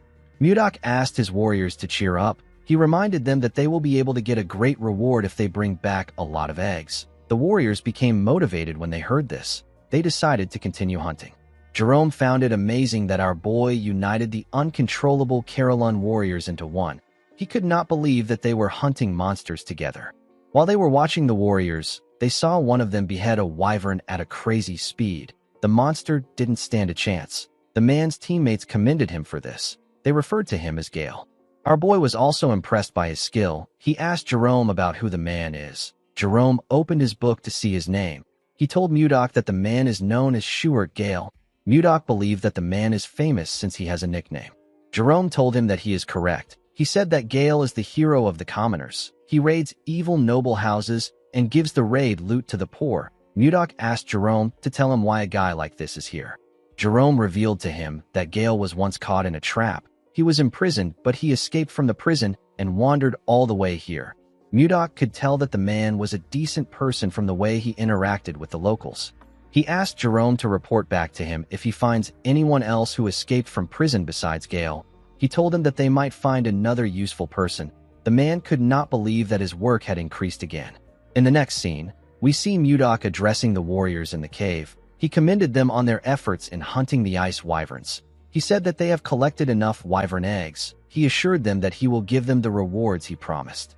The warriors began to cheer when they heard this. Max raised his hand to ask Mudok a question. Our boy asked him if something is wrong. The man said that he would like to know why he ordered them to get the wyvern eggs. Mudok realized that everyone was probably wondering why he asked them to gather wyvern eggs. He reminded them that ice wyverns recognize the first thing they see when they hatch as their mother. He said that he wants to tame the monsters using this method. He revealed to the warriors that he plans to use the tamed ice wyverns as transportation. The loaded wyverns will transport their goods to each country. Someone asked Mudok about which goods they will be selling. Our boy said that the first thing he can think of is leather. With a smile on his face, Mudok told them that their main product will be the Ice Ogre tribe. Max and the other warriors were shocked to hear this. Max asked his lord if he is planning to kill them. Luia said that she is not yet ready to die. Mudok ordered his warriors to calm themselves. They quickly closed their mouths. Our boy asked them to tell him the person who wiped out the ice ogre that had been lurking around this white castle not too long ago. The men told him that it was him. Mudok told them that they are correct. He asked them if they really believe that he is going to allow them to become an ogre's food. The warriors realized that things are different from before. They believe that things will work out with their current lord. Mudok asked them if they are interested. the warriors shouted that they are. Our boy told them that he will give them the rewards like he promised. Before he could say anything else, one of his disciples ran to him. The boy called out to him. Mudok told Leo that he is still talking. He asked him about what is happening. Leo apologized to his master. He told him that it is something urgent. While breathing heavily, the boy revealed to Mudok that Savina is dying. Our boy was shocked to hear this. The scene shifts, and we see the other two disciples with Savina. The girl was shivering on the ground. Luffy covered her with a jacket. Sabina thanked him for the jacket. Annie was sad to see that Savina was still shaking. Luffy asked her to hang on. He told her that their master will soon arrive. The moment he said this, Mudok asked them about what is going on. The children quickly turned around when they heard their master's voice. Mudok quickly checked the girl's body. He was shocked to see that her body was in such a terrible condition. Savina told her master that everywhere is so cold. Mudok asked his students to tell him how she became sick. He asked them to tell him in detail. The students explained to him that they were helping Osborne find a place to build a nest for the ice wyvern eggs. While they were looking around, they discovered a huge flower field full of glacial flowers that they had only seen in books. Savina wanted to show their master the flowers, so she took some from the ground. When they returned with the glacial flowers, Savina fell to the ground and began to tremble. The kids were shocked to see this. Leo asked their master about what they should do. He said that Savina might not wake up. Mudok patted him on the head and asked him to calm down. He told him that this won't happen. Our boy decided to take a look at the glacial flower. He was surprised to see the flower. He was certain that this was the snow ice flower. He could not believe that this was what they were calling the glacial flower. This flower is the one and only elixir of the North Sea and the Central Plains. Mudok wondered about how it was in this world. His students asked him to save Savina. Our boy decided to think about the flower later. He asked Leo to carry Savina and follow him. He said that they are going to the training ground. Leo quickly carried Savina to the training ground.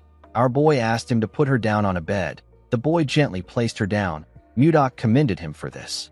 He told his disciples that he is going to start treating her now. He asked them not to enter the room until he gives them the permission to step in.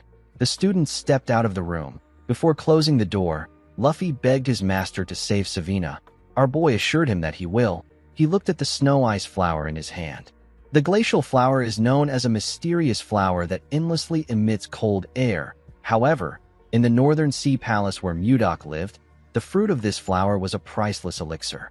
The extreme cold of the flower makes it difficult to obtain the fruit. However, it is a different story for someone like Mudok who has mastered ice chi.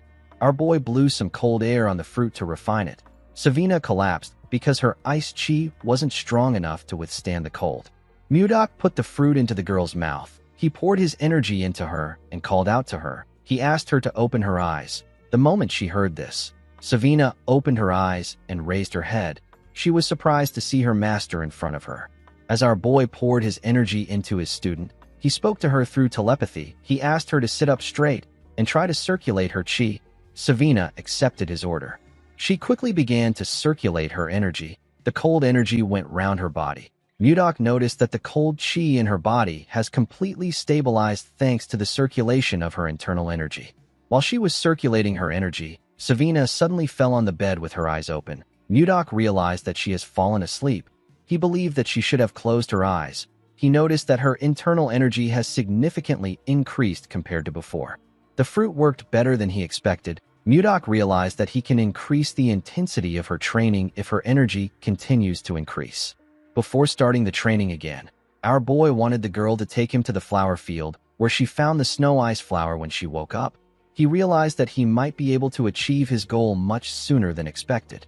Later in the day, Savina woke up after sleeping for a while. After harvesting the ice wyvern's eggs, the White Castle underwent a major reorganization. Mudok checked the list Jerome gave him and organized his own elite knight order known as the Blizzard Knight Order. He promised to raise the warriors as powerful men that belonged to the Blizzard Knight Order. Schuart was appointed as the captain of the order. Mudok created a school and a hospital in this new place. He also created restaurants, bars, and clothing stores. Everything was going according to our boy's plan. The training facility was adjusted according to people's abilities. In the next scene, we see Mudok and Jerome talking. Our boy told the mage that he has to align people with the organization if he wants to improve it. The mage told him that he is right. Osborne was placed in the White Castle security forces and Jerome was appointed as our boy's assistant. Jerome reminded Mudok that he still has to teach people magic. Our boy asked him if he doesn't want the position. The man said that he doesn't. Mudok called him a bastard and asked him to repeat his answer. He threw some paper at him. Jerome could not say anything. He felt like he should be given 1,000,000 gold for his work. Mudok said that he wants to create a patrol unit. The patrol unit is in charge of guarding the exterior of the White Castle. It is also responsible for scouting Carolyn and bringing in scattered residents. Mudok said that he will be the captain of this unit. He decided to create another armed group called the Wyvern Knights. Jake begged Mudok to allow him join this group. Our boy did not know if he was making the right decision. For now, there weren't any wyverns big enough to carry adults, so the group was put on hold. Once the number of Wyvern Knights is finalized, the remaining eggs will be used by the Carolyn merchants. Mudok told Luia that it is a secret that he is the chief of the merchants. He told the girl that she will act as his proxy. Luia accepted his offer. A few days later, we see Jerome running somewhere. He was carrying a briefcase. He remembered that Mudok told him that he will reduce his workload. He wondered about how troublesome things will be today. While thinking, he stepped into a room. He apologized for being late. Max asked him not to worry. He said that the meeting just started. When Jerome looked around, he noticed something odd. Savina was also in the room. He remembered that the girl was unwell recently. He wondered why she was there. Mudok asked him to sit down. He asked Osborne to continue his report. Osborne said that the security unit hasn't been around for a long time, and yet they have already locked up 20 people in prison. The problem is that more than half of these people are fugitives who came from outside. Max stood up and told his lord that these people are criminals. He asked Mudok to keep them locked up so that they don't cause any trouble. Mudok asked him if they should start by locking him up. He reminded the man that he is the main culprit of the rebellion that drove out the former leaders like Jerome. Max said that this is different. He said that it was self-defense to protect Carolyn from the central nobles. Mudok asked him if he considers his actions as a noble struggle and Schuert's actions as petty theft. Max realized that he was being irrational. He apologized to Schuert for his actions. The man asked Max to not forget what causes the suffering of the commoners. He told him that they will discuss this later since they are in a meeting. Mudok did not expect Max to be so narrow-minded. He asked the others if they have another opinion to share. Savina asked him if she can share her opinion. Our boy asked her to go ahead. Savina told Mudok that the villagers must have a terrible view of fugitives for Max to react like this. Our boy agreed with her. The girl reminded him that they have to start ogre hunting tomorrow. Mudok asked her about what this has to do with anything. Savina suggested that they put the prisoners at the forefront of the hunt. Everyone was shocked to hear this. Mudok actually liked the idea. He asked Savina to keep talking. In the next scene, we see an ogre screaming in the forest. A man with some bandages on his face informed Schuert that they could have lost the ogre. This man is Lennon. He is a grade 1 escapee. There was a huge man holding an axe behind Schuert. This man is Gregor. He is also a grade 1 escapee. Schuert ordered the men to attack the ogre once they get far enough. He asked them to erase the monster's tracks and attack it. The men accepted his order. While the ogre was looking around, Lennon and Gregor charged at it from behind. They landed their attacks on the monster's back. The ogre screamed out in pain. It quickly turned around. Gregor asked Lennon to watch out. He told him that a counterattack is coming. The monster swung its huge club at Lennon. The man was surprised to see its club coming towards him. He realized that it was too late for him to dodge. Before the club could hit him, Schuert charged at the monster. He ordered Lennon to get down. Lennon quickly bent his head to dodge the attack. Schuert used the opportunity to land multiple attacks on the ogre. The monster screamed out in pain. While it was screaming, Schuert and the men charged at it. They used their weapons to tear the ogre apart. The scene shifts, and we are taken back to the time that Savina suggested that they put the escapees at the forefront of the hunt. Mudok really liked her idea. Osborne asked her if she wants to send them to the front lines and get rid of them. He told her that her plan is very extreme. Savina shook her head. She explained to the man that it will be much more humane than locking them up in prison. She reminded him that her master is going to join them. She told Osborne that her master is not someone who discards manpower so easily. With a smile on her face, Savina told the men that people's perceptions of the escapees will start to change once they fight with them. The scene shifts, and we are taken back to the present. We see the rest of the group arrive to the hunt. They were all looking at the ogre that Schuert caught with the men. Schuert asked Lennon if he is okay. The man said that he can still manage even though it was close. With a smile on his face, a man told the captain that Lennon is bluffing again. Lennon told the man that he barely dodged the attack. He told him that it was like the time he threw his pickaxe at the prison staff and got slammed. The man asked him to stop joking around. Gregor placed his hand on his friend's shoulder and told him that they got a hefty reward. He told him that they need to celebrate with a round of drinks. Lennon told his friend that they need to take this chance to make a fresh start. He told Gregor that he won't pay no matter how he tries to sweet-talk him. Gregor laughed when he heard this. He told his friend that he got smacked too hard. Mudok smiled when he saw how they interacted with one another. He could tell that they have built up their teamwork through cooperation. He couldn't believe that his disciple thought of this idea. He realized that he made the right choice by accepting her as his disciple. While Mudok was watching the man, we see something watching him from the distance. The monster was carefully watching him as if it was cautious of him. In the next scene, we see one of the hunting groups tracking an ogre. A man asked another man with a mask to slowly fall back in the direction of the ambush. One of them heard a sound coming from the woods. He asked the masked man if he heard it too. The man raised his bow. He said that he will fire a few shots. He asked his teammates to get ready. The other men quickly took a stance. The man fired his arrows at some trees. He and his teammates waited for something to come out. Fortunately for them, nothing happened. The masked man was relieved to see this. The other man said that it must have been the sound of falling leaves rustling in the wind. The masked man told him that he must be right. He moved close to a tree to retrieve his arrows. He asked the other men to retrieve the rest of the arrows and search another area. Before he could take out his arrows, a huge monster came out from behind the tree. The men were terrified to see the monster. The scene shifts, and we see Mudok outside with Jerome. He informed Osborne that the residents are no longer afraid of ice ogres. Osborne told him that they are all ready to hunt. Jerome told our boy that it is all thanks to his leadership. While looking at the corpse of an orc, Mudok ordered Jerome to make sure that no one moves ahead without orders. Jerome accepted his orders. Mudok asked him if the conditions of the other monsters is still being investigated. Jerome told him that there is still more data that needs to be organized. While they were talking, we see one of the men that encountered the monster talking to Osborne. The man was using a stick to support himself. He informed Osborne about what happened. Osborne asked him if the men are unharmed. The man informed him that the men are not dead. They were simply injured. They are currently being treated at the infirmary. Mudok asked Osborne if something is wrong. The man revealed to him that something serious has happened. He explained to our boy that a new monster has appeared and it is different from the ice ogres. Our boy was surprised to hear this. The wounded man explained to Mudok that two of their members who went to investigate monster activities were attacked by the monster. Mudok asked the man if he is certain that it wasn't an ogre. The man assured him that it was a different species. Our boy asked him to describe it. The man told him that the monster's body was covered in white fur and it was incredibly huge. It was over 3 meters tall. He told Mudok that ogres are stupid. This monster was way more intelligent than them. While the man was talking, something screamed in the forest. Mudok immediately told Jerome that the hunt is over. Jerome asked his master if he plans on going by himself. Our boy told him that he has to do it himself. He asked Jerome and Osborne to follow him once the area is secure.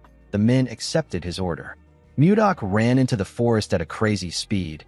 He realized that he knew this monster that the man described. He was certain that he had heard an explanation from Edmund before. He remembered the time Edmund asked him if he was a Yeti.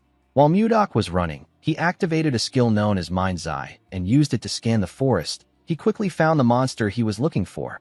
Our boy landed on a tree. He took out his sword and charged at the monster.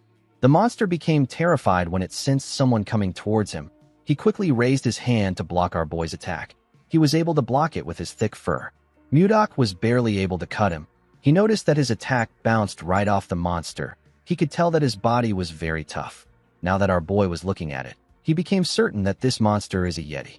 Mudok noticed that the Yeti that was roaring earlier was now frozen stiff like a scared wildcat. Due to the way the monster reacted, our boy realized that it could sense the weight of his martial power. The look in his eyes shows that he is scared. Mudok considered sparing the Yeti out of curiosity, but he couldn't keep someone who harmed his people alive. Our boy raised his sword and asked the monster to be born as a human in his next life. He jumped and charged at the Yeti. The monster was scared to see him coming towards him. He covered his hand with an unknown energy before Mudok could strike him. When Mudok's sword got close to the monster, it destroyed everything around him and cleared the area. Our boy believed that he had won the fight, but he was wrong. When he looked at the ground, he didn't see anything there. He recalled that the Yeti suddenly emitted a light and vanished along with his energy just before it was struck down. Our boy wondered about the kind of magic the Yeti used. He recalled that the light was green. He remembered that he heard something about this from Luffy when he first came to this world. Mages of the 5th circle or higher can use space travel magic called teleportation. Most mages stay at the 1st or the 2nd circle. Mudok understood that the 5th circle must be something between the transformation realm and the profound realm in the cultivation world. He could not believe that a monster covered in white fur used such an extraordinary magic. Of course, this didn't really matter to Mudok. Even if it was spatial movement, our boy could still catch up to it. He turned around and fired his energy in the direction of the monster. He tore through the forest with his ice chi. Unfortunately, the Yeti still escaped. Mudok did not expect a big monster like that to run off like a rat. He could still sense the Yeti's presence nearby. Even though it was teleporting, it couldn't get very far from our boy. Mudok could tell that the monster was about 1.5 kilometers away from him. While looking around, our boy felt something. He carefully placed his leg on a tree. He sensed a cave below. When he arrived at the entrance of the cave, he saw something shocking. He saw a huge library. He could not believe that there is a library in the middle of this snowy field. While he was looking around, he found the Yeti behind a shelf.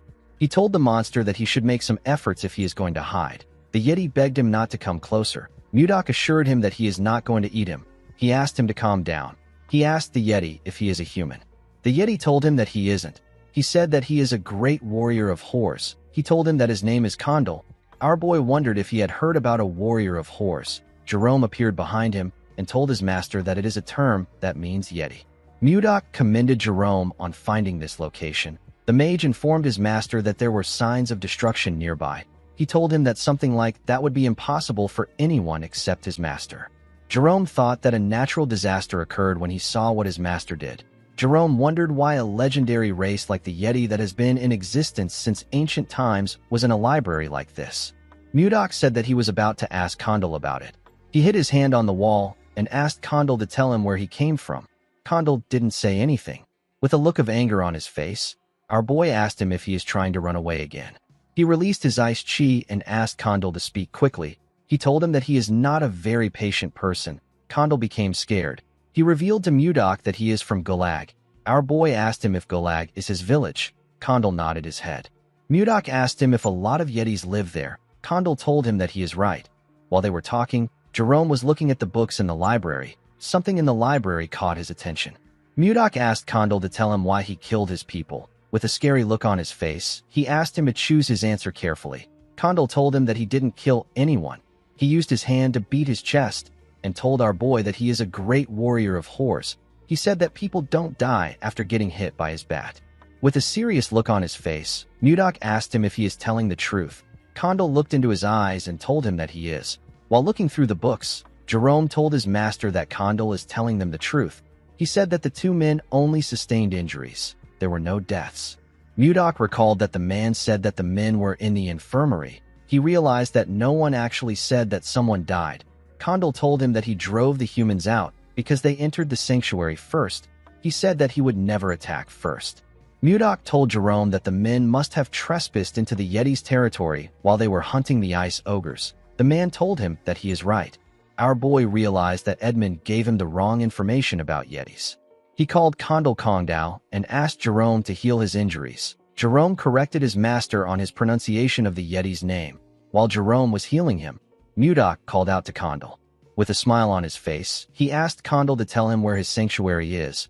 He told him that he will firmly warn his people so that they don't trespass again. Condal was very happy to hear this. With a scary look on his face, Mudok told Condal that he has been speaking informally to him the whole time. He asked him if he doesn't know how to use honorifics. The Yeti did not know what honorifics meant. Mudok asked him to forget about it. He didn't see the point in taking it serious with someone who couldn't speak properly. Jerome informed his master that the treatment is complete. Our boy told him that they need to return now. Jerome called out to his master. Mudok asked him if something is wrong. Jerome told him that he has a request to make. The scene shifts, and we are taken to Barhan.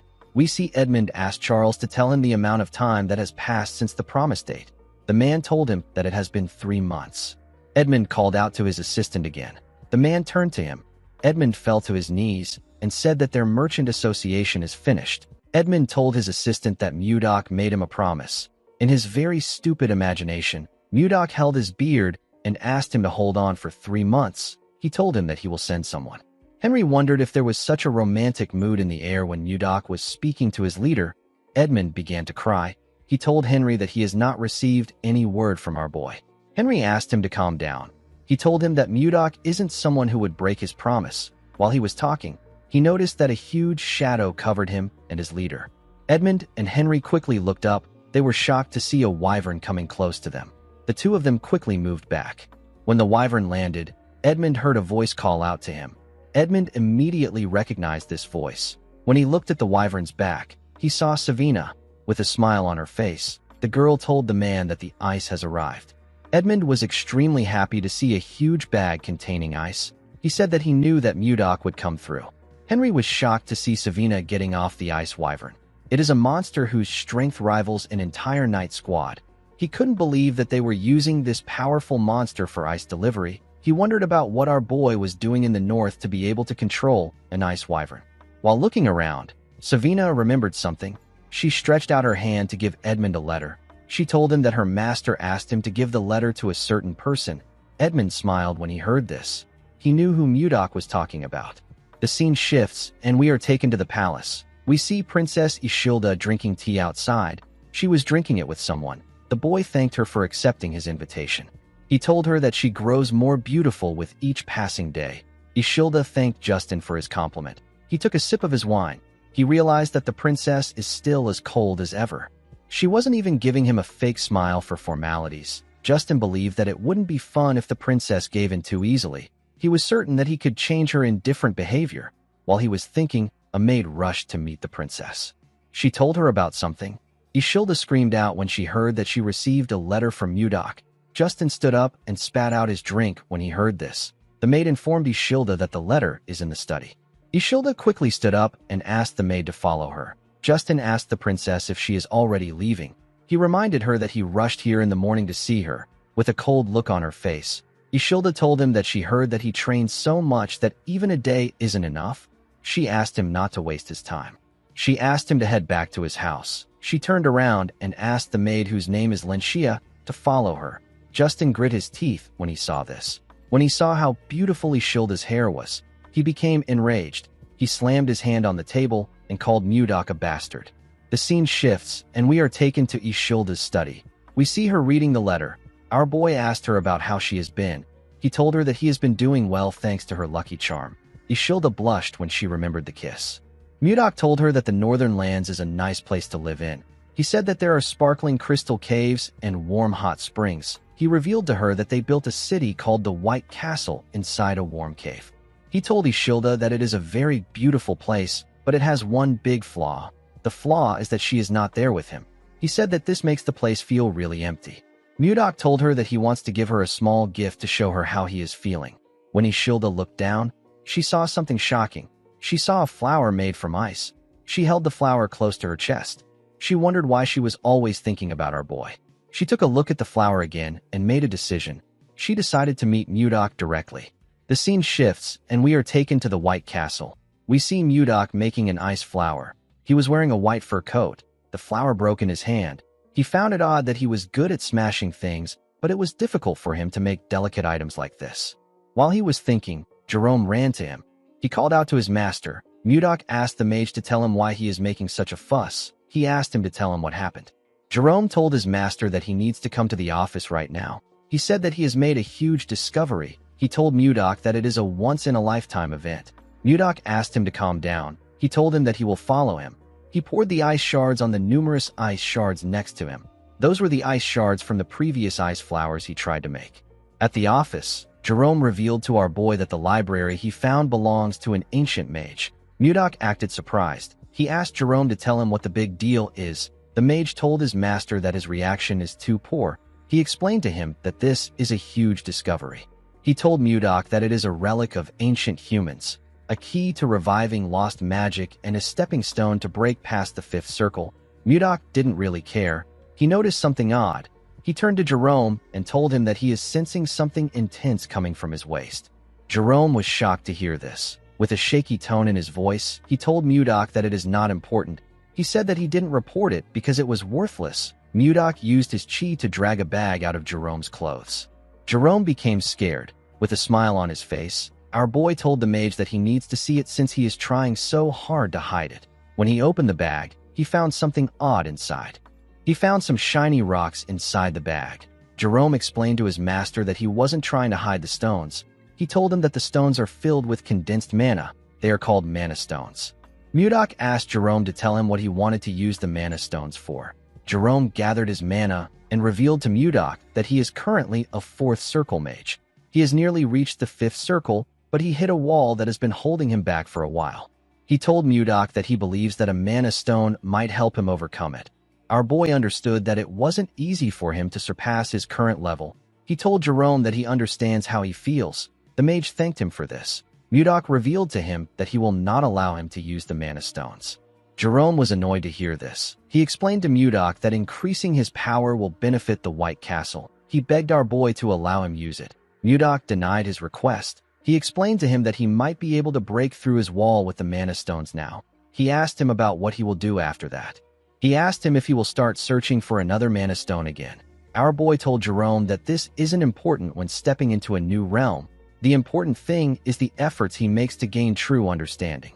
Mudok explained to him that growth comes from time and effort. It has no shortcuts. Jerome clenched his fist and released it.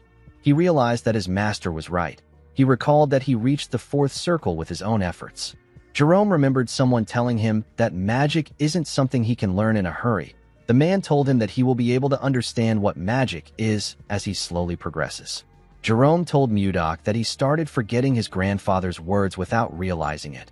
Mudok was relieved to see that Jerome understood him. He was already ready to beat his intentions into him. He asked Jerome to tell him what they can use the stones for apart from increasing his ability. The mage revealed to him that it can be used in almost every magic. It is extremely versatile. It can be used in mana amplification, barrier shields, and even communication spells. Mudok was shocked to hear this. He asked Jerome if a person can communicate without a mage with the mana stones. Jerome told him that he is correct. He explained to him that someone without magic can communicate with it, as long as he casts communication spells on the mana stone. He told Mudok that this is a high-quality mana stone. They can use it to communicate all the way to the Zeba Empire across the sea.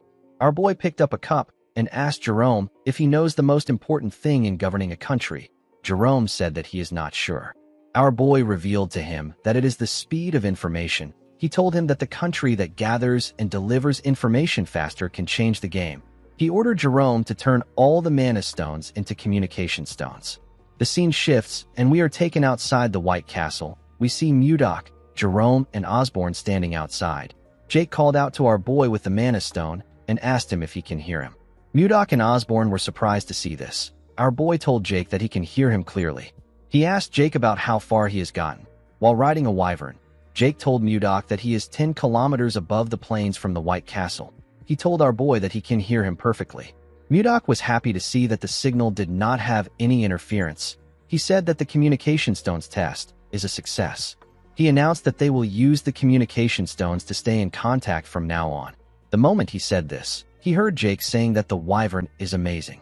Jerome and Osborne became worried when they saw that the boy interrupted their master. He asked the wyvern to do a triple spin nosedive. Our boy was annoyed to hear the boy's voice. He ordered him to come back. He squeezed the communication stone and ordered Osborne to increase the training intensity when Jake returns. Jerome begged his master not to break the communication device. Before Mudok could break it, someone called out to him. When he turned around, he saw some wyverns landing in front of the White Castle. The person who called out to him was Savina. The girl told him that she is back. Mudok was happy to see her. He asked her to come in. In the next scene, we are taken to the meeting room. We see everyone seated. All of them now had new white uniforms. Mudok was reading a letter in the room. Savina asked her master if there is something wrong with Edmund's letter. Mudok told her that there isn't. He revealed to her that he asked Edmund to send him information about the political climate of nearby countries. He said that Edmund talked about it in great detail. Mudok noticed that a particular name was mentioned a lot of times in the letter. The name is Anos. The name felt strange to Mudok. He asked the people there if they know anything about Anos. Shuer was surprised to hear the name. He told Mudok that he has never seen Anos himself. He said that people say that he is a grand sword master. Everyone was shocked to hear this. Mudok didn't know how to react. The members could not believe that there was someone more powerful than a sword master. They thought that there wasn't a single person on the continent that was above a sword master. With a terrifying tone in his voice, Mudok ordered his men to keep quiet. Everyone quickly shut their mouths. They were all scared. A grand sword master is at the realm of harmonization in the Central Plains. Someone in the realm of harmonization would be able to create a sword manifestation. Mudok was disappointed when he found out that there were only 10 people who could use sword aura in this world. To a warrior like him, a life without worthy opponents is very dull. He could not believe that a master of the harmonization realm has shown up. Even though the person wouldn't be a match for him, our boy was still excited. He wanted to meet the strongest person in this world. Shuer told Mudok that he heard something unusual about Anos. He revealed to his master that people say that when he uses his swordsmanship, a plum blossom scent follows. Mudok was shocked to hear this. He knew about a swordsmanship that releases the scent of plum blossom. He knew that only people of the Manhwa sect are capable of using such techniques. A realization dawned upon Mudok. He realized that someone else from the Central Plains might have crossed into this world. The scene shifts, and we are taken to the time when Mudok unified the Central Plains. We see him trying to touch a plum blossom with his hand. He told someone that the Manhwa sect uses a sword technique that gives off the scent of plum blossom. Mudok told the man who he held up with his ice that his swordsmanship is impressive. He told him that he simply chose the wrong opponent. The man's name is Zhang Pungjin. He is the head of the Manhwa sect. Pungjin grit his teeth and called our boy a bastard. He told Mudok that the outcome would have been different if his disciple was here. Mudok asked him if he is referring to the disciple that ran away a few days ago. Pungjin told Mudok that his disciple didn't run away. With a look of anger on his face, he said that his disciple suddenly disappeared during his secluded training. It was as if he vanished from the world. At the time, Mudok thought that this was a ridiculous excuse, but after coming to this world, our boy began to believe what Pungjin said. He wondered if Pungjin's disciple is actually Anos. Jerome asked Mudok if this is everything the letter said. Our boy told him that there is nothing really important in the letter. He told his cabinet that he was told that the kingdom sent an inspection team. Everyone was shocked to hear this. Jerome asked Mudok to tell him if something is wrong. Mudok did not understand why he was panicking. He asked him if it is a big deal. Jerome told him that it is. He explained to Mudok that there are only 2 reasons why an inspection team visits. It is either a royal sightseeing trip or the capture and execution of traitors. Jerome believed that they needed to be prepared. He asked Mudok about when the inspection group is coming. Our boy raised his hand and pointed outside. Jerome quickly turned around. Mudok told him that it is currently 1 p.m. He said that the group has already arrived. Outside the palace, we see a large amount of soldiers waiting. Jerome and the others were shocked to see the amount of soldiers that came. They even saw some knights among them. Justin stepped forward in an armor. He called upon Mudok and asked him to come down and receive the inspection group with proper manners. Mudok quickly appeared in front of him. He greeted Justin and asked him if his arm is now better. Justin was annoyed to see our boy mocking him. Members of Mudok's group were surprised to see him on the ground. They did not know how he was able to quickly get there. Jerome wondered about what his lord was thinking. He did not know if our boy was going to kill them and commit treason. Mudok smiled and asked the princess to come out. Ishilda asked Justin to refrain from making threats. She stepped out and took off her hood. She asked our boy if he has been well. In the next scene, we see Ishilda smiling as she looked around the White Castle. She was surprised to see how beautiful the crystal cave was. She told him that she wants to see the hot springs. Our boy asked her to follow him. Mudok found out that the inspection group came there for a royal sightseeing trip. After Ishilda read his letter, she begged her father until he let her come with the inspection group. While showing her around, Mudok told the princess that she is still as stubborn as ever. He reminded her about the lucky charm she gave him. Ishilda began to blush when she remembered the kiss. She told Mudok that the topic is off limits for now. Upon seeing how shy she was, Mudok realized that she is still the same way she was in the Central Plains. As he walked past some ice crystals, our boy realized that it has been a long journey for him. He conquered the martial world to avenge Wayan, and after a long detour, he finally met her again. Even though her appearance has changed, Mudok was simply happy that he gets to be reunited with her. Ishilda was quite happy to see the hot springs. She said that it is quite beautiful. Mudok hugged her and told her that she is even more beautiful to him. Ishilda was surprised to hear this. Our boy told her that he really missed her. He then called her Wan. Ishilda's expression became grim when she heard this. She let go of him. Mudok immediately realized that he messed up. Ishilda asked him about who Wan is. Mudok told her that the name accidentally slipped out. Ishilda explained to him that she likes the way he looks at her. She could feel affection from the gaze in his eyes. She said that she just realized something today.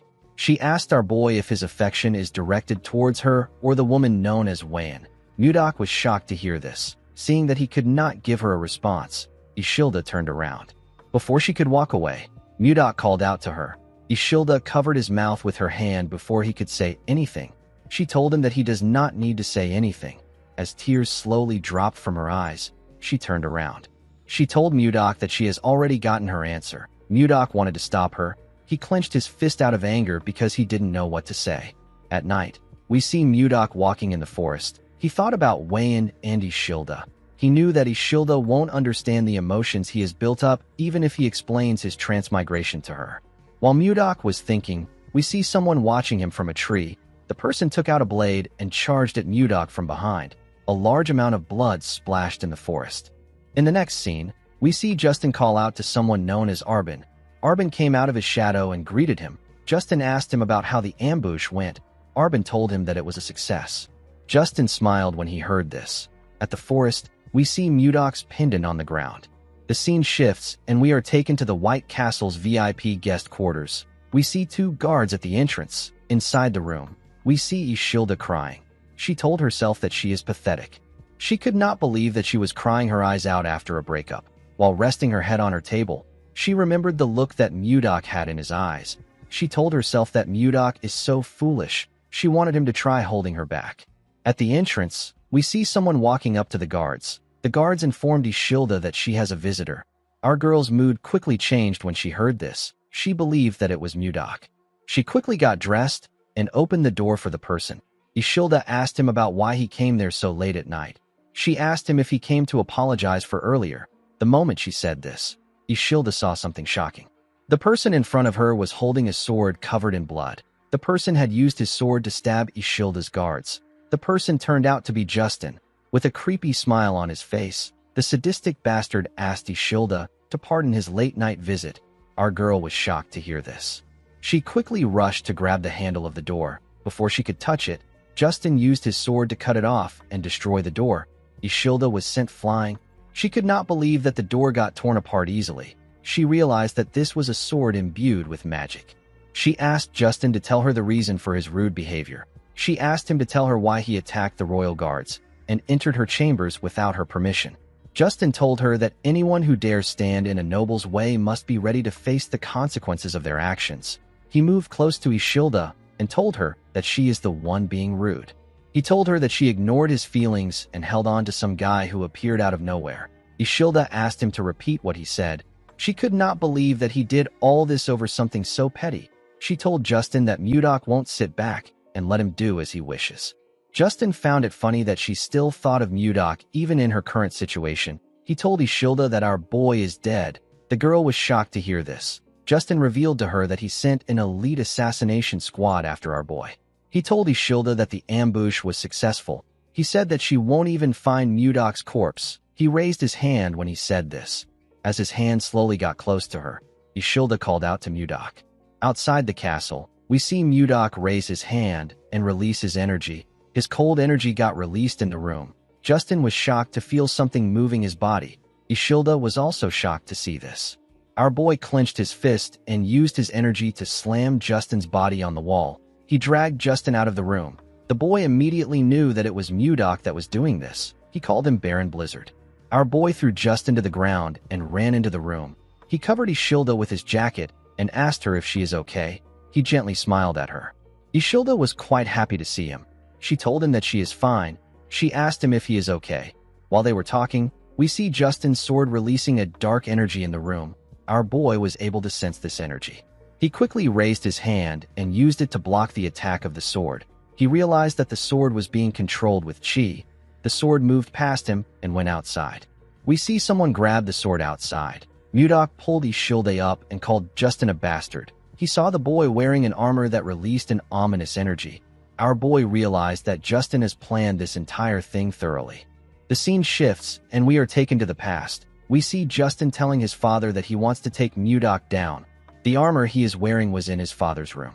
Justin asked his father to lend him his personal assassination squad. He knew that the assassination squad was strong enough to kill anyone. Duke Icarus grabbed the sword which was on the armor. He told his son that his personal assassination squad won't be enough. The armor disappeared and went into the sword when he said this. The Duke told his son that he will need to prepare thoroughly if he wants to kill Mudok. The scene shifts, and we are taken back to the present. We see Justin holding the magic sword that moved freely with the user's mana and creates a magic armor. Justin swung his sword and released a huge attack at Mudok. Our boy quickly pushed Ishilde away to protect her. The attack destroyed the building. Justin believed that he could defeat a grand sword master with this sword. He laughed like a madman when he saw the damage he caused with his attack. He called Mudok a bastard and asked him if things are different from last time. He said that it is good that the assassins failed. When the dust cleared up, we see Mudok's arms covered with bruises. He put his hands down. Justin said that he wants to rip our boy apart with his own hands. Ishilde told Mudok that he is bleeding from his arm. Our boy asked her to stay back. He told her that she needs to stay in a secure place. Ishilde knew that he was right. She asked him if he will come back. Mudok turned around and gently smiled at her. He asked her to hide well and stay put. The moment he said this, he jumped down. He told Justin that he looks different from last time. The boy laughed when he heard this. His helmet slowly covered his face as he laughed. Mudok told him that he doesn't still see any reason in him. Justin raised his sword and asked our boy not to give him more of his useless lectures. Immediately he said this. He threw his sword at our boy. Mudok pushed it aside with a simple swing of his hand. Justin appeared in front of him the moment he did this. He swung his sword at Mudok. Our boy covered his arm with his energy and used it to block the attack. Due to the clash of their energies, they both got pushed back. Justin appeared in front of Mudok and asked him to stop his nonsense. He smiled when he saw that he was in front of our boy. He believed that he got him on the ropes. He believed that Mudok was already worn out from fighting the assassination squad. He was certain that this was the perfect time to kill Mudok. He raised his sword and told our boy that this is the end. The moment he said this, Mudok fired his energy at him and used it to knock his sword out of his hand. Justin was shocked to see that our boy fired at the same hand which he injured before. He fell on his knees and held his wrist, which had turned red. Mudok moved close to him and told him that they are at a good range. He told him that his attacks won't be able to reach the princess at their current range. Justin was surprised to see that Mudok pretended to be hit just to create some distance between them and Ishilde. Our boy explained to him that a cornered rat will bite a cat if it is desperate. He told him that a rat bastard like him could harm Ishilde. Justin grit his teeth out of anger when he heard this. He stood up and quickly put the armor together. He told Mudok that he has underestimated him. Immediately he said this. Mudok placed his hand on his breastplate. He told Justin that he was actually just being cautious. He told the boy that he does not want to lose Ishilde again. The moment he said this, Mudok released his attack on Justin. His attack froze the entire cold forest. It touched everything around them. Justin fell on his knees. His armor began to fall apart. Justin did not understand what was happening. While shivering, the boy realized that something was wrong with his mana. He could not gather his mana. Mudok advised him not to waste his time trying to gather mana. He revealed to him that he destroyed his Dantian, which is also known as Energy Core. With a cold gaze in his eyes, he revealed to Justin that he will no longer be able to gather and use mana for the rest of his life. Justin was horrified when he heard this. He clenched his fist. He wanted to punch Mudok. Our boy gave him a hard slap on his face. Justin fell to the ground. Mudok asked him to live the rest of his life atoning for his mistakes. He told him that he has finally become one of the weak, even though he tormented other weak people. While he was talking, Mudok noticed that the sun was rising. He used his hand to cover his face. He seemed to be happy to see the sunrise. He said that he has wasted too much time. Mudok locked Justin and his men in prison. The boy was still traumatized by the fact that he couldn't use his mana. Since he had taken care of Justin, Mudok planned to have a date with Ishilde. Unfortunately, our boy's mood got ruined by what he saw. He saw Ishilde holding someone's hand outside. She was holding Jerome's hand. The girl smiled as she spoke to the mage. Mudok could not comprehend what was happening. 15 minutes earlier, we see Mudok asking his men to look around. He said that something will be around there. He asked them to find it. He announced that the person who finds it will get a big reward. Jerome asked his master if he lost his pendant when he was ambushed by an assassin. Mudok told him that he is correct. Jerome revealed to him that he looked into the assassins. He said that they are actually quite skilled. He asked Mudok about how he was able to come out unharmed after he was attacked by them. Our boy could not believe that Jerome called the weak losers skilled. He said that the assassins only knew how to move silently. They were just a bunch of weaklings to Mudok. Our boy said that he wouldn't have even noticed them if he was in a good shape. Jerome told him that he is amazing. While he was talking, someone walked up to them. The person told Mudok that he lost the pendant because of her. Jerome used his hood to cover his head when he heard the person's voice. Our boy turned around when he heard her voice. The person turned out to be Ishilda. The princess had a maid with her. Jerome seemed to be quite nervous to see the princess. With tears in her eyes, Ishilda told Mudok that he could have found the pendant if he searched for it when he lost it. Mudok told the princess that this is not true. He pointed to Jerome and told him that they should blame Justin for this. Ishilda was surprised to see Jerome. She moved close to him and grabbed his hand. She asked him if he is Count Jerome Karyuin. Ishilda did not know why the count was there. She told him that she heard he was missing. Jerome simply smiled nervously when he heard this. Mudok was annoyed to see Ishilda holding Jerome's hand. The mage quickly let go of Ishilda. He told her that this kind of enthusiastic welcome is a bit troubling for him. The moment he said this, Mudok placed his hand on his shoulder. The mage became scared. With a creepy smile on his face, our boy told Jerome that he seems pretty close to the princess. Jerome told him that this is not true. Mudok said that they look quite close. Ishilda's maid told her that she needs to clear up this misunderstanding. Ishilda did not really know why anyone would misunderstand her. While Mudok was choking the count, Ishilda revealed to him that Jerome was the person she respected most. She said that the count is an amazing person. According to the princess, Jerome is a true noble who cares for the people. She said that she felt bad that he got exiled to a barren place.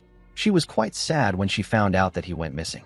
Mudok asked him about why he never spoke about this. Jerome told him that no one goes around bragging about their own good deeds. Mudok asked the princess about why she spoke about Jerome in the past tense. The princess said that things are different now that she knows him. She blushed when she said this. Our boy also blushed. Before he could say anything, Ishilda turned around and ran. She said that she will help him look for the pendant on this side. Her maid quickly ran after her. After separating herself from Mudok, Ishilda stopped to catch her breath. While breathing heavily, Ishilda looked down. She saw the pendant buried in the snow. She quickly bent down to pick it up.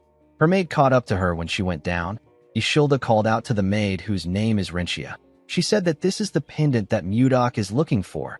The maid did not expect her to find it. She said that she will tell Mudok immediately. While looking at the pendant, the princess remembered the look on our boy's face when he mentioned Wayan. She was certain that this pendant had something to do with Wayan. Renchia called out to the princess. She told her that she has the same expression as Mudok. Ishilda was quite angry when she remembered how Mudok reacted. She asked her maid if she really looked like him. The woman nodded her head at her. She told Ishilda that there is no need for her to rush. She assured her that Mudok is thinking about her the same way she is thinking about him. Ishilda stared at the pendant when she heard this. At first she was jealous, but now she is curious about the situation. She wondered about the woman who could win the heart of someone like Mudok. Ishilda gave our boy back his pendant. She was quite curious about who Wayan is. The scene shifts, and we see someone break a glass containing the Lotus of Love.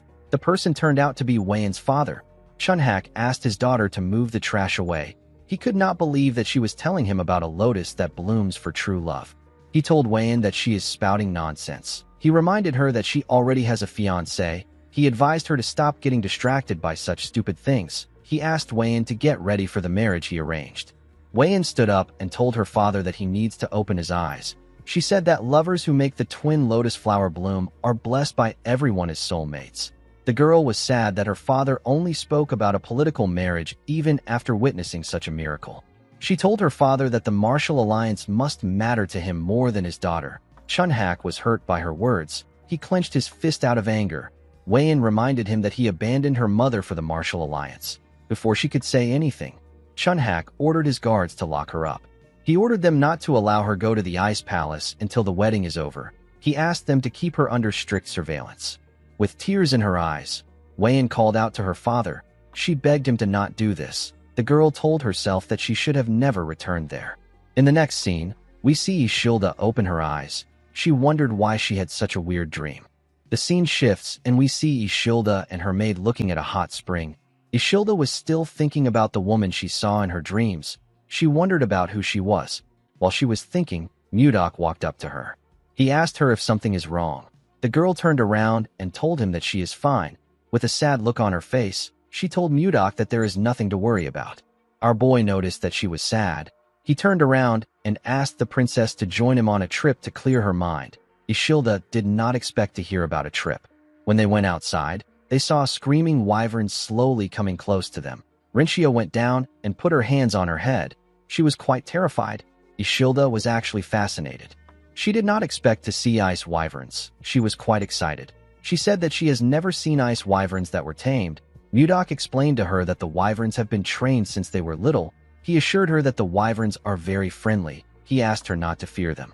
The moment he said this, he saw some people walking towards them. It was Jerome and Jake. Jerome was carrying a suitcase. He told his master that departure preparations are complete. Mudok asked him if he also prepared something. Jerome said that he did. Immediately he said this. Something jumped out and landed on the ground. Rinchia screamed when she saw the thing. Jerome apologized to her for scaring her. He introduced her to a smaller version of Condal. He told her that he is a Yeti. Ishilda was shocked to hear that she was looking at a Yeti. She recalled that the Yetis are a legendary tribe said to live in the snowy fields. The princess quickly picked the Yeti up. She said that she never imagined Yetis to be a small and cute race. With a nervous look on his face, Jerome told the princess that he is glad she likes him. Our boy gave him a thumbs up. Before seeing Ishilda, Mudok told Jerome that the princess will be startled if she sees Condal. He asked the mage to shrink him with magic. Jerome told his master that magic isn't almighty. He said that he will still do it.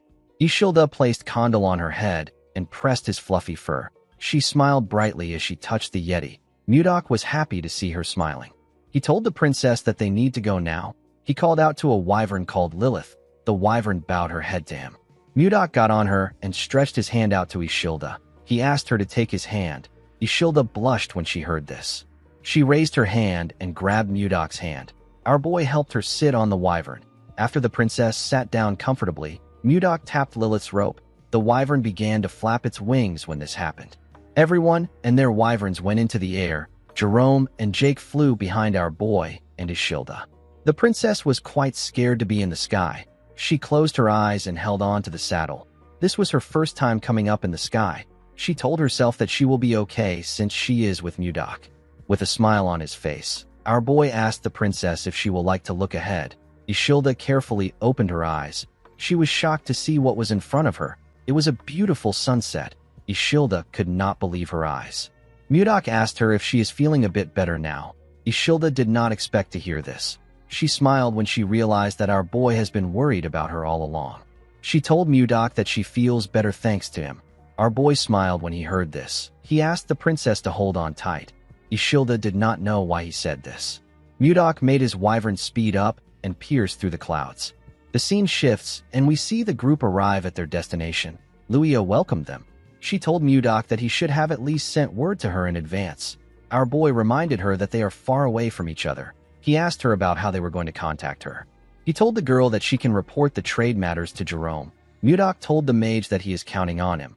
Jerome was shocked to hear this. He told his master that he is basically doing everything. He asked Mudok about what he will do. Our boy said that he will be dining with Ishilda at a nearby restaurant. He asked the mage to finish everything before he returns. Luia told him that she understands. Jerome asked our boy if he doesn't get to have a say in this case. In the next scene, we see Ishilda looking at the beautiful town from a balcony in the restaurant. Mudok told her that he prepared the place for her. He asked her if she likes it. Ishilda said that she loves it. While looking around, Ishilda realized that she has seen the flower inside Mudok's pendant before. She quickly recalled that this was the lotus she saw in her dreams. While she was lost in thought, Mudok called out to her. He asked her if she is all right. The princess apologized to him. She said that she was just thinking about the strange dream she had last night. Mudok asked her about what happened in the dream. Ishilda revealed to him that there were people wearing strange clothes and living in houses that she has never seen before. In her dream, she was a woman in her early 20s, a woman with pale skin, brown hair and black eyes. Ishilda said that she always had a sad expression on her face because her father wanted to force her into a political marriage even though she already had someone that she loved. The princess laughed and said that it was such a strange dream. Mudok grabbed his pendant and laughed with her. Ishilda revealed to him that she desperately called out to someone in her dream. She called out to someone known as Gaga. Our boy was shocked to hear this. There was only one person that called him Gaga in his entire life. This person is Wan. Ishilda noticed the look on Mudok's face. She asked him if he is all right. Our boy tightened his grip on his pendant. He said that he was simply lost in thought.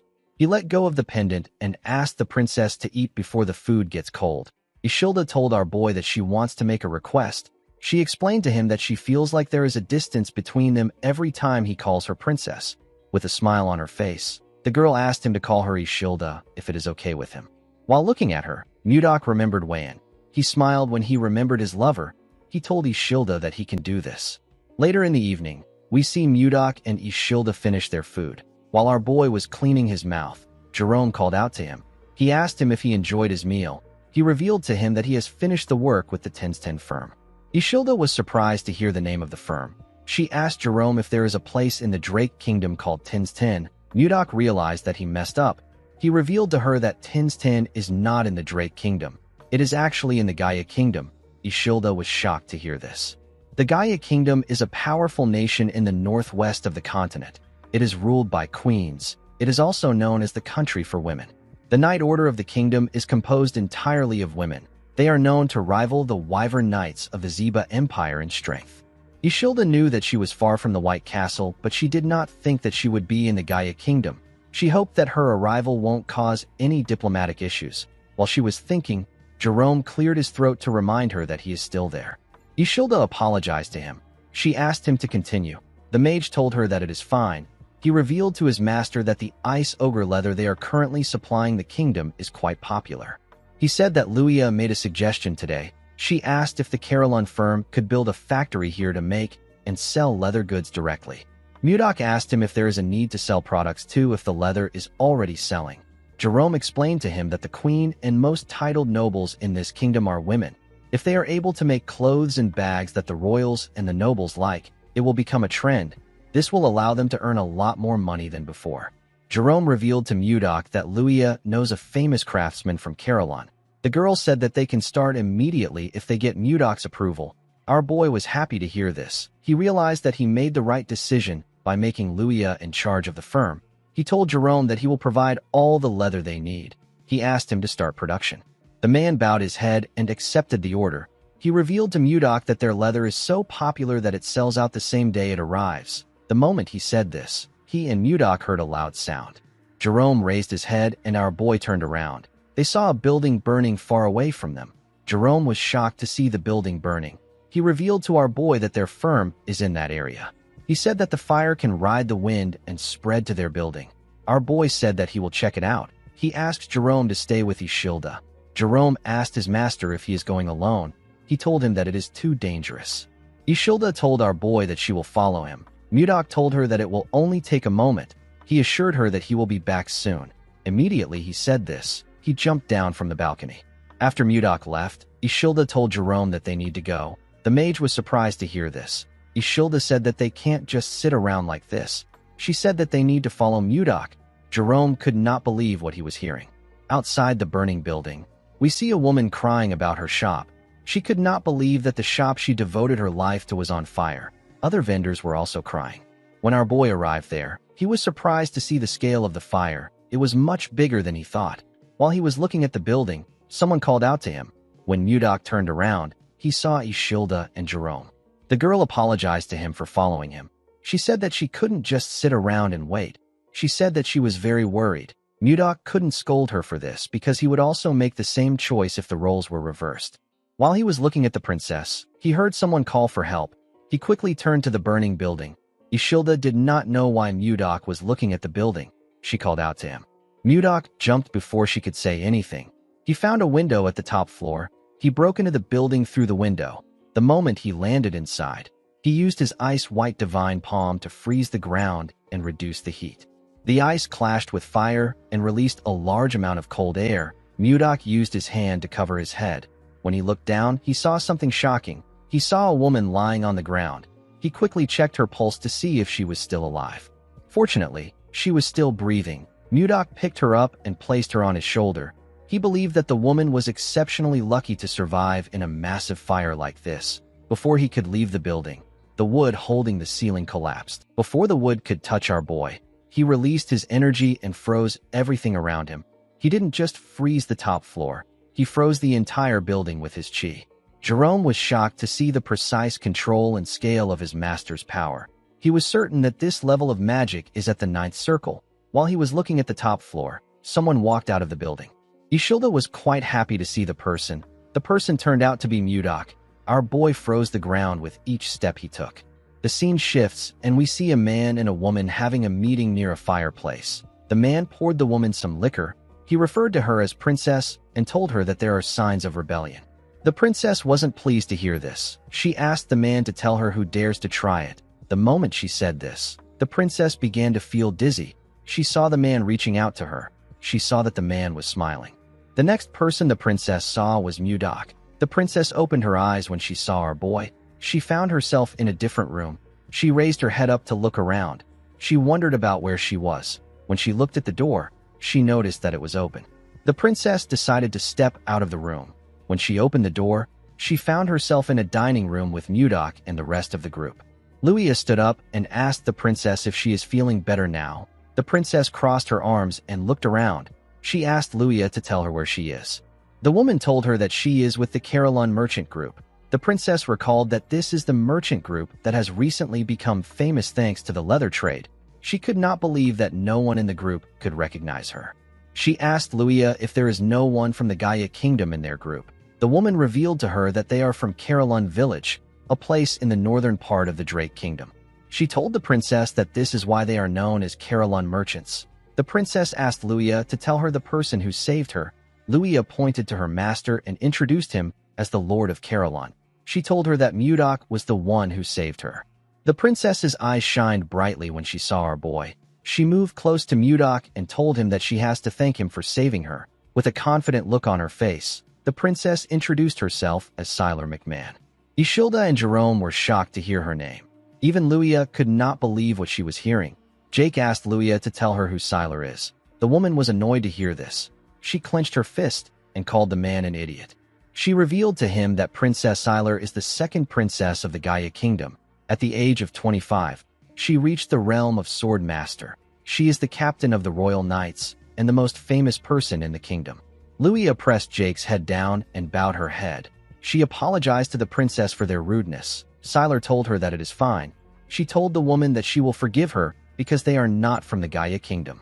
Ishilda began to tremble. She couldn't believe that she ran into a princess of another nation. She knew that she might cause an international issue if Siler finds out who she is. Mudok noticed that Ishilda was shaking.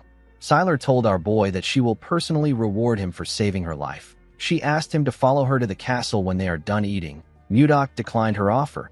He told her that he has to return to his country. Siler was shocked to hear this. Luia became scared when she heard her master's response. She knew that it was extremely rude to reject a reward from the royal family in this kingdom. She decided to change the topic. She moved close to the princess and told her that her lord is quite nervous in front of her. She asked the princess to tell her how she ended up in the burning building. Siler realized that she was left there by Baron Dayton. She couldn't believe that the Baron betrayed her and tried to assassinate her even after she took great care of him. Siler told Luia that it is nothing serious. She said that a pathetic man with no confidence tried to assassinate her with poison. Luia was shocked to hear what she said. The princess revealed to her that the assassins set the building on fire to make sure that no evidence is left behind. She turned to Mudok and told him that she must repay him for saving her life. She asked him to tell her what he wants. Before Mudok could say anything, Siler's stomach growled loudly. The princess was quite embarrassed to see this. Our boy told her that what she wants is the food in front of her. Siler was annoyed to hear this. She called him an insolent bastard. She asked Mudok if he is mocking her. Our boy explained to her that she must be hungry since she hasn't eaten since yesterday. He asked her to sit down and eat. The princess ate the steak in front of her in anger. She was annoyed that our boy rejected her offer. She told herself that she would have sent him to prison if he wasn't her benefactor. While eating, she saw a sword in the room. She asked the group about who owns the sword. Mudok revealed to her that he is the owner. Siler wondered if our boy is a noble who used to be a knight. As the captain of the Royal Knights, the woman was curious about Mudok's swordsmanship skills. She referred to our boy as Baron and asked him to spar with her after the meal.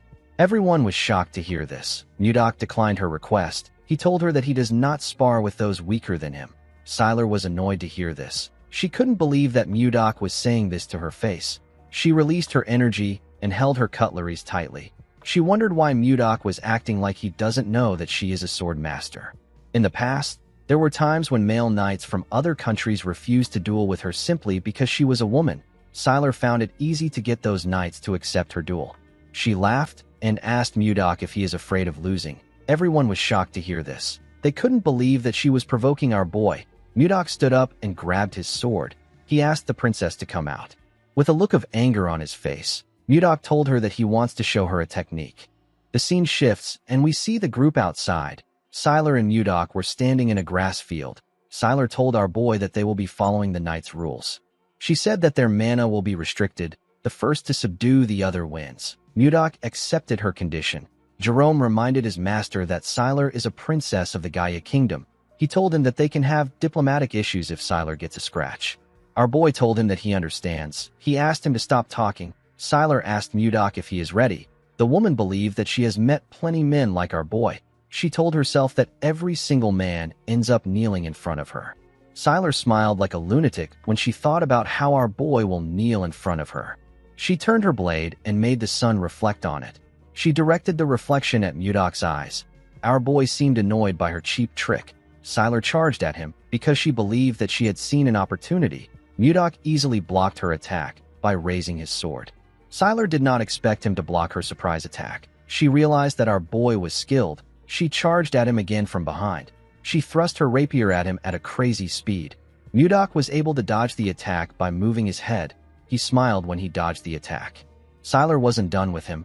She made her attacks faster and stronger. She attacked him multiple times. Our boy blocked her attacks, but he was getting pushed back. Siler didn't stop for a moment. She directed each swing at his head. Mudok didn't seem bothered by her attacks. Siler noticed that our boy was blocking her attacks with minimal movements and no effort at all. She couldn't believe that he was able to block a sword master's attack. She had to admit that Mudok was skilled. She moved close to him and swung her sword with a large amount of strength. Her attack destroyed the ground. Our boy was able to dodge it by jumping back. Siler jumped to move close to him. She gave Mudok a heavy kick in the air. Our boy was able to block the kick with his sword, but he was still sent flying. He pushed his sword into the ground in order to hold himself down. He raised his head and glared at Siler. He realized that the princess is like a master of the piercing spear style at the harmonization stage that is running wild. She used an endless barrage of thrusts. Mudok knew that he couldn't just continue blocking her attacks. He knew that they would eventually destroy the entire area if they continue like this. He decided to end the fight in one strike. He and the princess charged at each other. The princess swung her sword at him. Our boy blocked her attacks. The princess tried to kick him with her leg. Mudok blocked her leg with his sword. He moved to the side and gave her a heavy blow in her stomach. The punch made her lose her balance. Mudok grabbed her neck and slammed her body into the ground. Siler quickly tried to get up, but our boy pointed his sword at her neck. He asked the princess to admit her defeat. Siler rejected this offer. She asked Mudok to fight with her again. Jerome clapped for them and said that they both displayed wonderful swordsmanship skills. He suggested that everyone should head back inside to finish their meal. With a serious look on her face, Siler told Mudok that she will officially challenge the Drake Kingdom if he doesn't accept the rematch. Everyone was shocked to hear this. This was their biggest fear. They hoped that she wouldn't do this. Mudok moved away from her and told her that admitting defeat is also a virtue of a warrior. He told her that her actions are that of a child because she is the princess of the kingdom. Siler stood up and asked him to repeat what he said. She grit her teeth out of anger. She covered her hand with her energy and charged at our boy out of anger. She asked him to tell her what he knows about her for him to speak like that. Before she could reach him, Mudok pointed his sword at her face. The princess quickly stopped moving. She fell to her knees. She realized that she lost. She couldn't even see our boy raise his sword. Mudok asked the princess if this is how they treat their saviors in this country. He asked her if her tiny brain didn't help her realize that he was holding back because she is the princess. He advised her to carefully think about who is wrong in this situation. The princess wondered why she couldn't win. She remembered showing her mother her medal for winning first place in the swordsmanship tournament again when she was younger. The queen told her daughter that she is amazing. She told Sylar that she will be able to protect her and her sister if she becomes stronger. The queen asked her daughter to become the Sword of Gaia. Sylar followed her mother's words. She lived as the Sword of Gaia. She spent her whole life trying to become someone who protects the kingdom, someone who no one can ignore. Sylar wondered about who Mudok was. While our boy was looking at the princess, Ishilda moved close to him and called out to him. Mudok advised the princess to choose her opponents wisely next time. He turned to Ishilda and put his hand around her waist. He smiled at her. He told her that they are returning to Carolyn tomorrow. He said that they need to finish sightseeing. Ishilda nervously walked away with Mudok. Our boy tapped Jerome on the shoulder and asked him to tell Jake to buy a few swords for him. The mage told his master that the swords will be ready before he returns. After Mudok left, the princess called out to Jerome and Luia. The two of them became nervous. The princess moved close to them and asked them if Ishilda is Mudok's wife. Jerome told her that she isn't. He told her that Ishilda is a noblewoman from a respected family. Sylar seemed to be relieved to hear that they weren't married yet. She turned to Luia and asked her to fetch a carriage. She said that she is returning to the palace. Luia accepted her order. Since she became a sword master, this was her first time meeting someone stronger than her. Sylar wondered if things would have been different if she had someone like Mudok by her side. After returning to the palace, Sylar sent her closest aides out to find Baron Dayton. He was found dead in his basement. There was a letter in the Baron's hand. The Baron wrote that his family had been taken hostage. The letter was already torn, so this was the only thing Sylar could find out. The torn part probably had the name of the mastermind on it. The killer tore the letter after taking out the Baron. Sylar continued searching for the person who attempted to kill her. She couldn't find any clear evidence or information. There was only one person that Sylar strongly suspected. At the castle, we see a maid announce to someone that Sylar has arrived. The person asked the maid to let Sylar in. Sylar stepped into a greenhouse. She saw a young woman drinking tea inside the greenhouse. This person is the first in line to the Gaia Kingdom throne and the person Sylar suspects the most. Her name is Rowan McMahon. Sylar sat with her sister in the greenhouse. Rowan seemed shocked to find out that Baron Dayton tried to kill her sister. Sylar revealed to her that the Baron drugged her and set the building on fire. She said that she would have died if someone hadn't saved her. Rowan stood up and asked if someone is at the door. She asked someone to bring the Baron to her. Sylar asked her sister not to bother herself. She revealed to her that the Baron was already dead by the time she found him. She told her that the person who tried to kill her must have silenced the Baron. Rowan hugged Sylar and referred to her as her beloved sister. Sylar was surprised to see this. Rowan told her that she thought she will be fine because she is a sword master. She said that she was too careless. With a horrifying look on her face, Rowan told Sylar that she is extremely happy to see that she is safe. Sylar could tell that her sister was faking it. She could not believe that her own sister was this upset that she didn't die. Even though all the clues point to Rowan, Sylar told herself that it wasn't true since there was no solid evidence. She wanted them to go back to the way they were before. The princess wondered about what Mudok would have done at a time like this. The moment she thought of this, she grabbed her sister's shoulders. With a smile on her face, she asked Rowan if she is going to be part of the royal delegation of King Tumalova's birthday. Rowan said that she is. Sylar asked her sister if she can go in her place. Rowan found this odd. She knew that her sister never attends events like this. She quickly got an idea. She asked her sister if the man that saved her is from the Drake Kingdom. Sylar blushed when she heard this. Rowan asked her sister if she wants to see him again. Sylar stood up and told her sister that it is nothing like that. Rowan smiled when she saw how her sister reacted. 3 days have passed since Mudok returned from Tens 10. After Justin's attack, assets like the Wyverns and the Glacial Flower were deemed at risk of being discovered by the enemy. Due to this, official exchanges and public activities were moved to the previous castle they used before they found the White Castle. While looking at his clothes, Mudok realized that today is the day that Ishilda is leaving. While thinking, Mudok remembered Jerome telling him that they need to strengthen their forces in case Sylar attacks them. Our boy stepped out of his office. He was relieved to see that everywhere was quiet today. The moment he closed his door, we see Jerome appear out of nowhere. Condal was on his head. The mage moved close to his master and told him that Sylar will be attacking them soon. He told Mudok that they must execute their military reinforcement strategy immediately. The moment he said this, someone said that she is also a little worried. The person turned out to be Ishilda. The princess told Mudok that Sylar is a princess of the Gaia Kingdom. She said that she is worried that this issue could escalate into a diplomatic issue. Mudok understood everyone's concern, but he was not really worried. In the Central Plains, especially during his time with the Murim Alliance, our boy often saw the proud gaze of a true martial artist. He knew that someone like Sylar won't carelessly reveal this matter to anyone else. Mudok asked Ishilda not to worry too much. He explained to her that he was the one who was right. He assured her that Sylar understood his intentions. He put his hand into his clothes and took out a box. He asked Ishilda to contact him if anything happens to her. He opened the box and showed her what was in it. The princess was shocked to see what was inside. Mudok revealed to her that she is looking at a communication stone that is made from a mana stone. He explained to her that it allows a person to communicate over long distances without a mage. He told her that it can even work from the capital of the kingdom. Ishilda was surprised to hear this. Mudok asked her to contact him anytime. At the entrance of the White Castle, we see Ishilda and Mudok talking. The maid who was standing next to the carriage told the princess that it is time for them to depart. Mudok moved close to the princess and gently whispered that communication stones are not known in the world yet. He advised her to only use it when she is alone to avoid exposure. He told her that Jake will follow them from the sky to watch over them and Justin. Ishilda smiled when she heard this.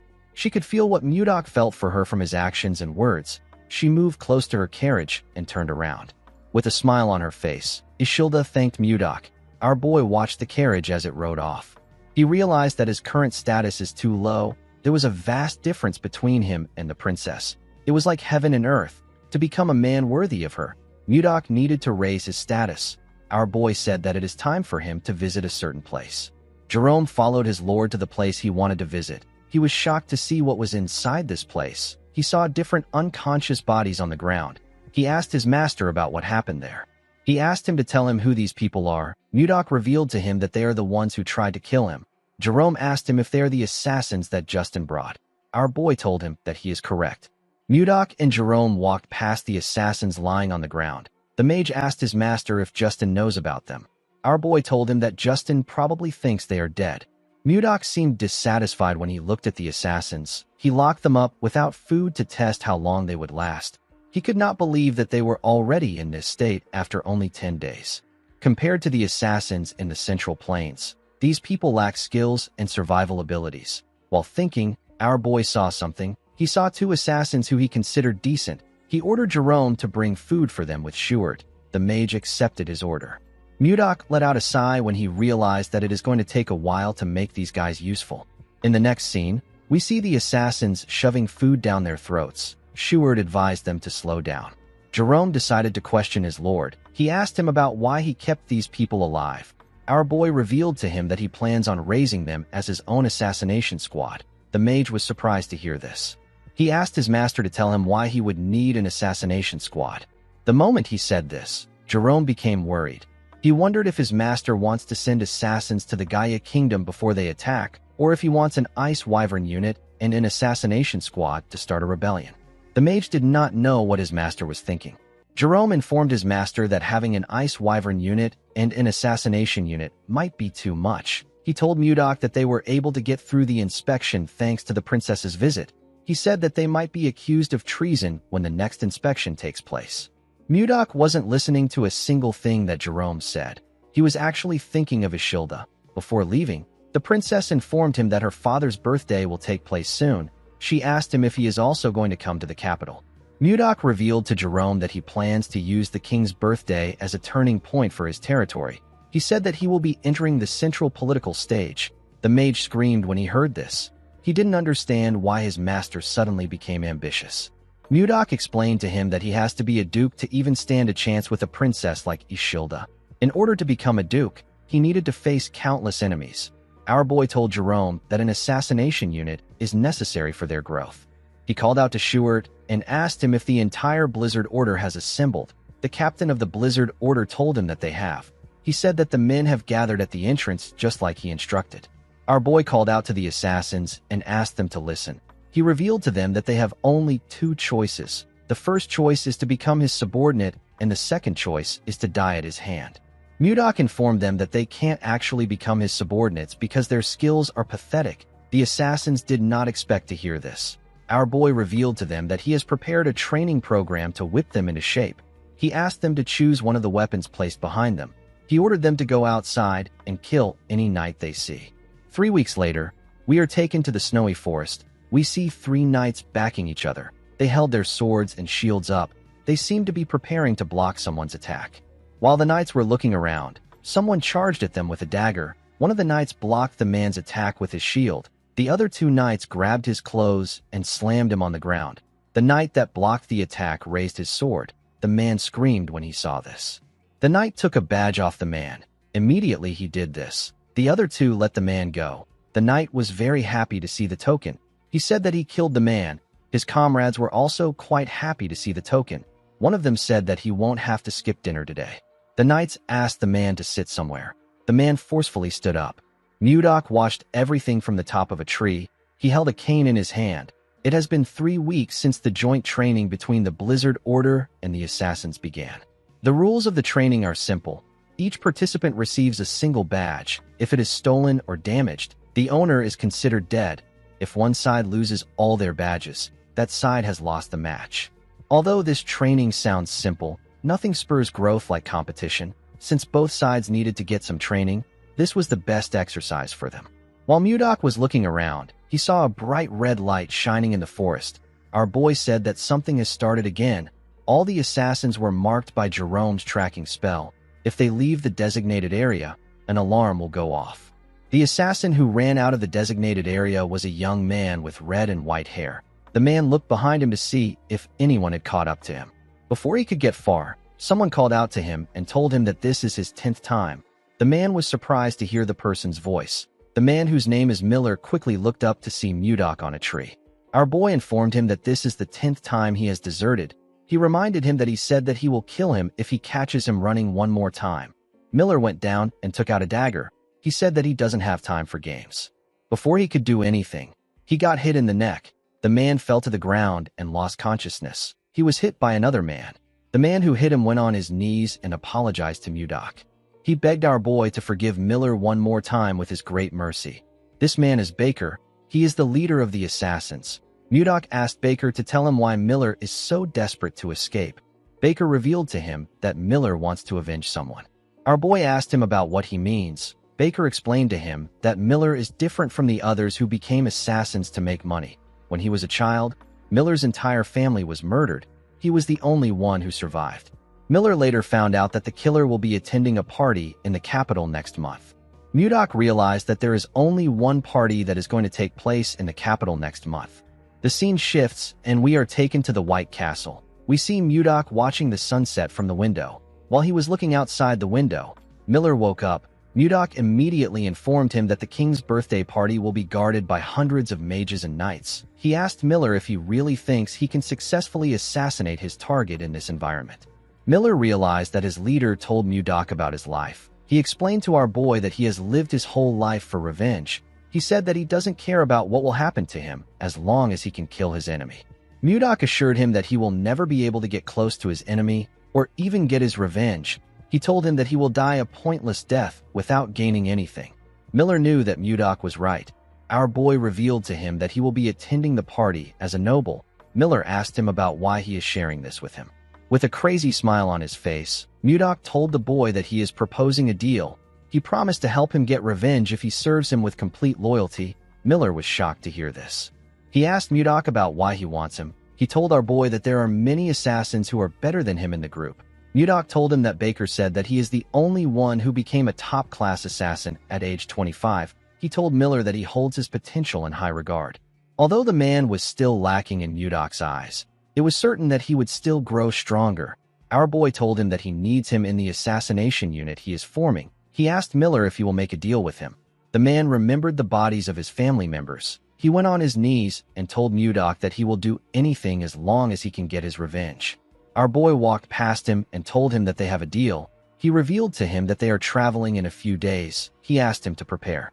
The moment he said this, Savina stepped into the room. With a bright smile on her face, she told her master that the ice cream is ready. Miller was surprised to see the beautiful girl. Her beauty was captivating. He watched her as she walked out of the room with Mudok. He placed his hand on his chest when he noticed that his heart was beating fast. The man wondered about who Savina is. In the next scene, we are taken to a huge mansion. We see Duke Icarus sitting on his throne. The Duke was annoyed to hear that his son lost his artifact. He called him a fool. Justin tried to explain himself, but his father asked him to shut up. The boy bowed his head in shame and kept quiet. The Duke did not like the fact that Mudok messed with him. He called out to a man known as Roxlin and asked him if he can handle the situation properly.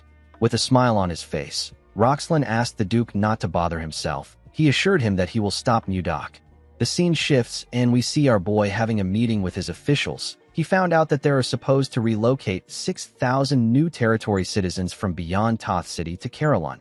He also found out that they have harvested 6 ice wyvern eggs. The captain of the White Castle Guards told him that this is all they have to report. The captain turned out to be Max. Max asked his lord if he knows when the citizens will be relocated. Our boy told him that he will handle it later with Jerome. With a serious look on his face, he said that they have a more important issue to discuss.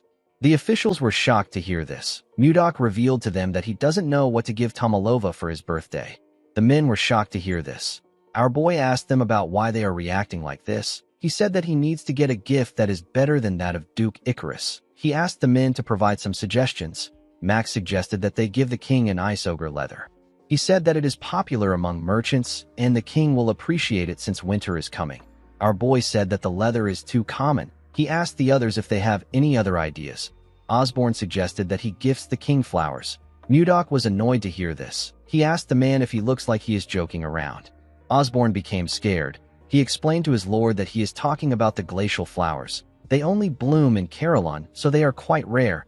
Jerome reminded the man that glacial flowers can only grow under extreme cold. They can't be cultivated in the capital. Schuart told his master that they have no choice but to go with something. Mudok and Jerome asked him about what he means. Before Schuart could speak, Jake barged into the room. With a look of anger on his face, he told his master that he can no longer take this anymore. He said that the damned bastard has blocked all the roads. Mudok didn't know what he was talking about. He asked Jake to explain himself properly. The boy informed Mudok that he is talking about Roxlin, the Count of Toth City. He explained to him that they have been paying unfair tolls and usage fees for a while now. However, the Count has completely blocked the road. Our boy asked Jerome if they can't just go around the city or fly over it with the ice wyverns. The mage explained to him that ice wyverns have cargo limits, so land routes are essential for transportation. He used his magic to create a map of the cities. He explained to Mudok that they have to pass through Toth City to reach the capital from Carillon. Since Toth City don't know that they have ice wyverns, they blocked the land routes in hopes of stopping their transportation of goods. Due to the fact that the Count blocked the road right before the nobles-only party, Jerome was able to deduce that the Count was trying to stop his master from attending the party. Mudok believed that the Count must be hiding something. He asked Jerome to tell him why the Count is trying to block his path. The mage revealed to him that the Count built his power under Duke Icarus. He said that the Duke must be the one who put the Count up to this. Our boy smiled when he heard this. He said that they have to respond if their enemies provoke them. Jerome was surprised to hear this. He asked his master not to start a territorial war. Mudok didn't know what a territorial war was. He asked the mage to tell him what it means. Jerome explained to him that it is a war between the landowning lords. As long as they don't break the royal law, even the king can't interfere. However, to start a territorial war, one must inform the king, and he must officially declare war to his opponent. The only exception to this rule is when the noble finishes the war before the news reaches the king's ears. The noble can report it after making his opponent surrender. Mudok smiled when he heard about this. He believed that the war arrived at the perfect time. It was the perfect time for them to test what they have been preparing. Our boy turned to Schuart and asked him to leave a small force in the territory. He ordered him to prepare for deployment. Schuart accepted the order. Mudok asked Max to put the assassination unit on standby for now. He ordered him to send Miller to scout Toth City. The man accepted the order. Mudok turned to Jake and asked him to prepare his wyvern unit for deployment. The man was shocked to hear this. He reminded his lord that his unit only has 20 people. He asked if they are not too small for a territorial war. Our boy did not expect to hear this. He asked Jake if he is really the captain of the Wyvern Knights. He told the man that he doesn't trust the power of the Wyverns even though he is so close to them. Jake was surprised to hear this. He realized that his lord was right. He knew that his Wyverns weren't weak. He walked out of the room with the others. He was determined to show everyone the power of the Wyverns. Mudok wore his black robe. He ordered Jerome to declare war on Toth City for the tyranny against the citizens of Carillon and for blocking their passage. Jerome refused his master's order. Mudok thought that the man wanted him to repeat himself. He quickly realized that Jerome denied his request. He turned to him and asked him to repeat what he said. Jerome explained to his lord that this is a gamble that does not guarantee their win. He said that it is too reckless to risk the lives of their people on this war. He reminded Mudok that Count Roxland still holds 6,000 citizens as hostages. If Carillon attacks first, the people might be in danger. Apart from this, Toth City forces outnumber their forces by tenfold. If the city was to receive support from Duke Icarus, Carillon will be at an even greater disadvantage. Mudok said that he needs 2 days. He assured Jerome that he will end everything in 2 days. The mage was shocked to hear this. He told his master that this is impossible. Our boy walked past him and reminded him that he is a strategist. He asked Jerome not to show uncertainty in front of the troops. Jerome realized that things could actually go differently. He knew that our boy was someone that could defy his expectations and create a miracle. When Mudok got outside, he ordered his knights to prepare Lilith for him. He raised his hand and looked around. He saw his soldiers and Wyvern Knights awaiting his orders. With a smile on his face, Mudok announced that Carillon is declaring war. In the next scene, we are taken to Roxland's territory. We see people walking with their hands tied. A guard ordered the people to walk faster. One of the people who was tied up asked the guard to tell him the crime that they committed. The guard quickly pointed his spear at the man's throat. With a serious look on his face, he informed the man that Roxland ordered them to arrest anyone from Carillon. Roxland turns out to be a viscount, not a count. In the next scene, we are taken to Roxland's castle. We see a man standing next to the viscount. The man informed him that they have captured all the citizens of Carillon in their territory. Roxland asked the man if there is anything unusual to report. The man informed him that the merchants who used to do business in front of the castle gate have stopped coming. Roxland smiled when he heard this. He said that the fools have finally understood that they won't open the gates. The Viscount knew that the frozen land of Carillon has no choice but to depend on the outside world for food supplies. It is impossible for the people of Carillon to reach the capital without passing through Toth. The Viscount believed that Carillon must be suffering from a serious food shortage at this time. If Mudok doesn't attend the noble gathering that all aristocrats must attend and doesn't show up at the king's party, he will be stripped of his lordship. Roxland plans to take Carillon once our boy is removed from power. He was certain that his plan was flawless. He smiled and said that it is a treason to defy Duke Icarus, a man whose power surpasses even that of the king. He told himself that he can become a marquis if he handles the situation well. While he was thinking, he noticed that a shadow covered his window. The Viscount and his assistant quickly turned to the window. They saw something huge coming towards them. The thing destroyed the window and barged into the room. The thing turned out to be Lilith. Roxland was shocked to see the wyvern. He didn't understand why a creature that lives beyond the Lazar Mountains was in his castle. Mudok stepped forward and asked Roxland if he is the Viscount. Roxland was shocked to see Mudok. He asked him to reveal his identity. Our boy introduced himself as the Lord of Carillon. The Viscount was shocked to hear this. He realized that he was looking at Baron Blizzard. Before the Viscount could say anything, Mudok fired something at him at a crazy speed. The thing hit the Viscount's ear and landed behind him. The thing turned out to be a piece of paper. The paper hit the ground with a large amount of force and made a hole in it. Mudok announced to Roxland that he is declaring war on him. He told the man that he will be back in an hour. Some minutes later, some soldiers ran into the Viscount's office. They asked him if he is all right. They saw a large hole in the Viscount's window. They didn't know what caused it. Roxland watched our boy fly away on his wyvern through his window. While in the air, Mudok took a careful look at the city. The soldiers were surprised to see a wyvern in their city. One of them asked about how the wyvern got there. Roxland was annoyed to hear this. He turned to the man out of anger. He gave him a heavy slap. The man fell to the ground. He raised his head up in confusion. He didn't understand why the Viscount hit him. Roxland hit the man in his chest. He hit him multiple times. The man screamed out in pain. Roxlin called the soldiers useless bastards. He told them that they are only good at collecting paychecks. The soldiers couldn't say anything. They all looked away from Roxlin. They couldn't stop him. They let him beat the man to a pulp. Roxlin asked the soldiers to tell him what they were doing while the enemy came into their territory. After taking his anger out on the man, Roxlin ordered his administrator to dress the prisoners as soldiers and equip them with weapons. The man asked him if he is saying that he should provide the prisoners with military gear.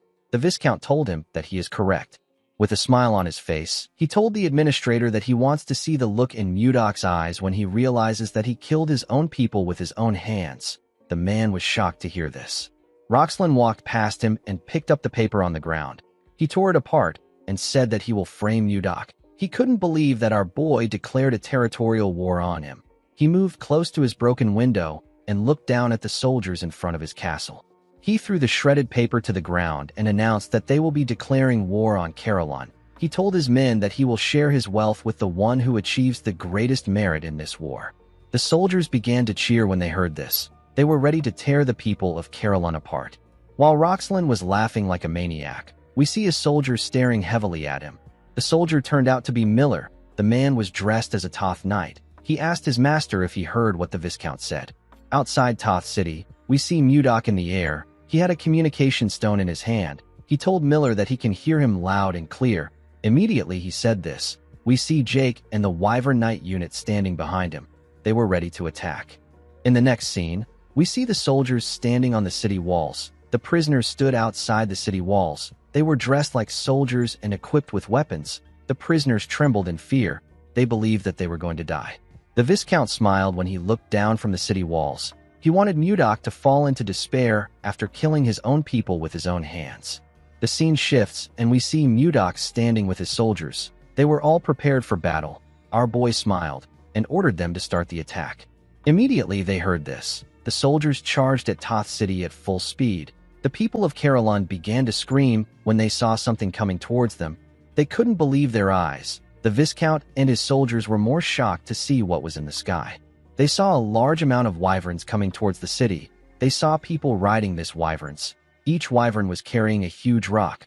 One of the soldiers screamed and said that these are Wyvern Knights. Before the soldiers could do anything, the knights dropped the huge rocks on the city from the sky. The rocks instantly destroyed the city walls. The soldiers were sent flying. The broken walls slowly fell upon the citizens of Carolon. A mother quickly closed her eyes and hugged her son to protect him. To her surprise, the stones did not crush her and her child. When she opened her eyes, she saw Jerome standing in front of her. The mage used his magic to stop the wall from falling on the people. He called out to the Blizzard Knights and informed them that the soldiers outside the city are the people of Carolon. He ordered the first unit to evacuate the people to a safe place. The people of Carolon couldn't believe what they were hearing. Jerome ordered the rest of the troops to infiltrate the collapsed city walls. He asked them to show the soldiers of Toth the power of Carolon. Max led the troops to attack. He and Schuart easily tore their enemies apart. The poor bastards didn't stand a chance. The Viscount could not understand what was happening. He didn't know how the soldiers were able to find out that the soldiers outside were people of Carolon. As he watched his soldiers run from the Knights of Carolon, Roxlin wondered about when Carolon got so strong. He watched his soldiers run away in fear when they saw a wyvern land on the city walls. Mudok watched everything from the sky. He decided to join the fight. He jumped down from his wyvern and gently landed on the ground. The soldiers were surprised to see him. One of them asked about where our boy came from. His comrade said that Mudok is alone. The soldiers decided to attack our boy together. Mudok raised his hand and moved past them in an instant. He touched their bodies with his fingers as he moved past them. He shook his hand and took away his energy. When he turned around, he saw ice burst out of the soldiers' bodies. The ice came out of the place that he touched them in. It destroyed their bodies. After taking care of the ants, Mudok turned to a forest. He saw a wyvern in the forest. Inside the forest, we see a knight trembling in fear. The knight's comrades were also trembling. They were shaking because of the wyvern in front of them. Roxlin ordered the knights to fight the monster. The knights were too scared to attack. Roxlin kicked one of them out of anger. He told them that they shouldn't call themselves knights. The Viscount had already sent someone to request help from Duke Icarus. He was certain that he will be victorious if he can hold out until reinforcement arrives. The knight that Roxlin kicked got angry. He punched the Viscount in his face. He fell to the ground. The knight and his comrades ran immediately. The Viscount fell to the ground.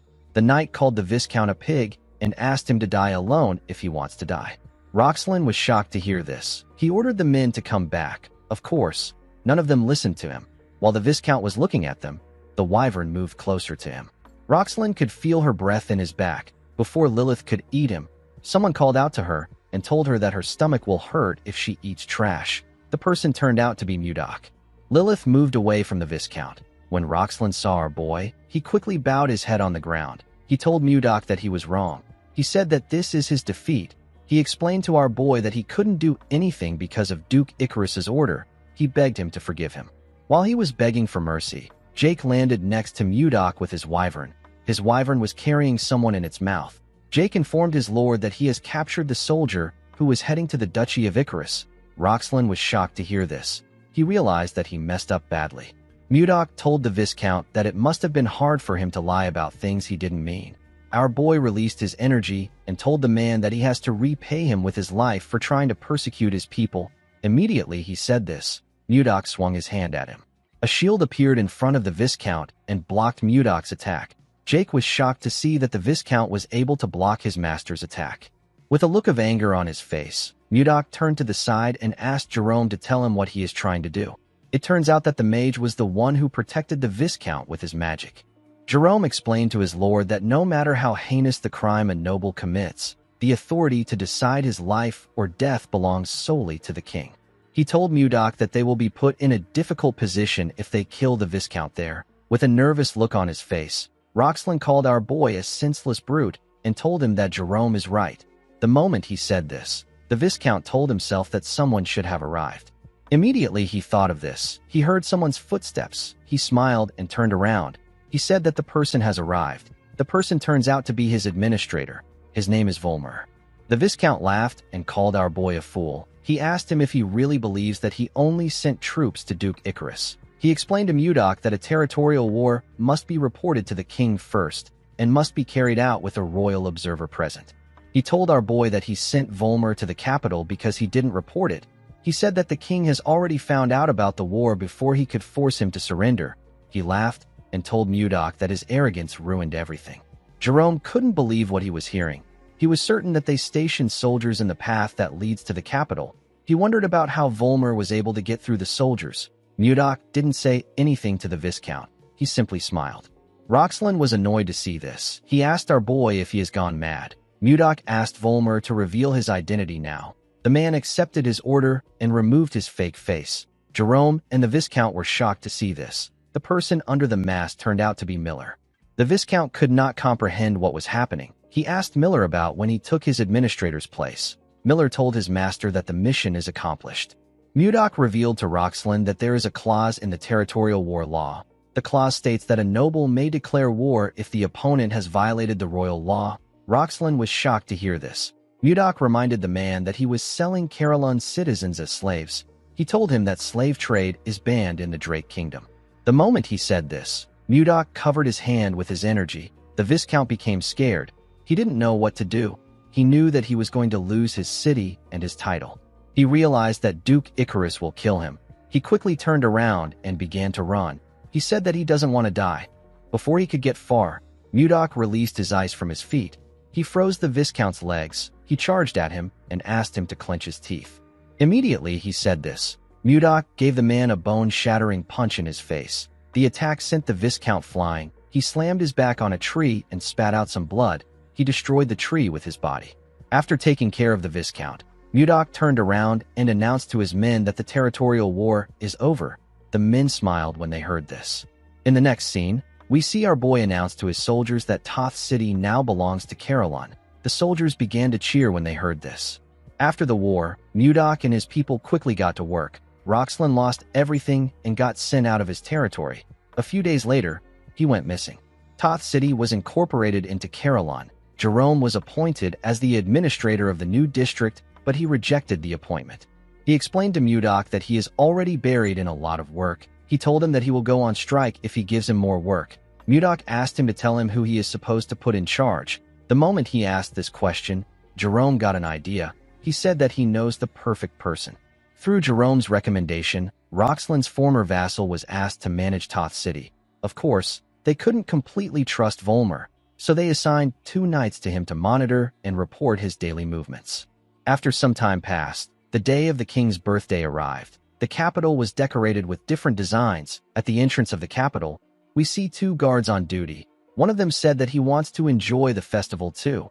His comrade asked him to suck it up. He told him that they will get a special bonus for taking today's job. While he was talking, the man noticed that a shadow covered him.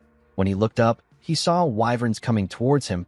His friend told him that it is a monster attack. The man said that he will ring the alarm. Before the man could do anything, someone asked him to wait. The person turned out to be Mudok. Our boy stepped down from Lilith's back. With his new white Michael Jackson drip, Mudok introduced himself as Baron Blizzard. The men remembered him as the magic swordsman that saved the king. Mudok took out his invite and said that he has come to see the king. In the next scene, we are taken to a beautiful ballroom. We see the nobles chatting amongst themselves as they enjoyed some exquisite music. While they were all talking, a man announced that Baron Blizzard is entering the ballroom. The moment he said this, Mudok stepped into the ballroom in his amazing drip. His face and clothes caught everyone's eyes. The noble women were all amazed by how handsome he was. Most of them could not believe that this was the man who saved the king's life. One of them said that he heard that Mudok can use 5th circle magic. Someone walked up to Mudok and welcomed him to the party. This person turned out to be the 2nd princess of the Gaia kingdom. Sylar greeted him in a beautiful dress. She moved closer to him and asked him about how he has been. Mudok told her that things have been fine.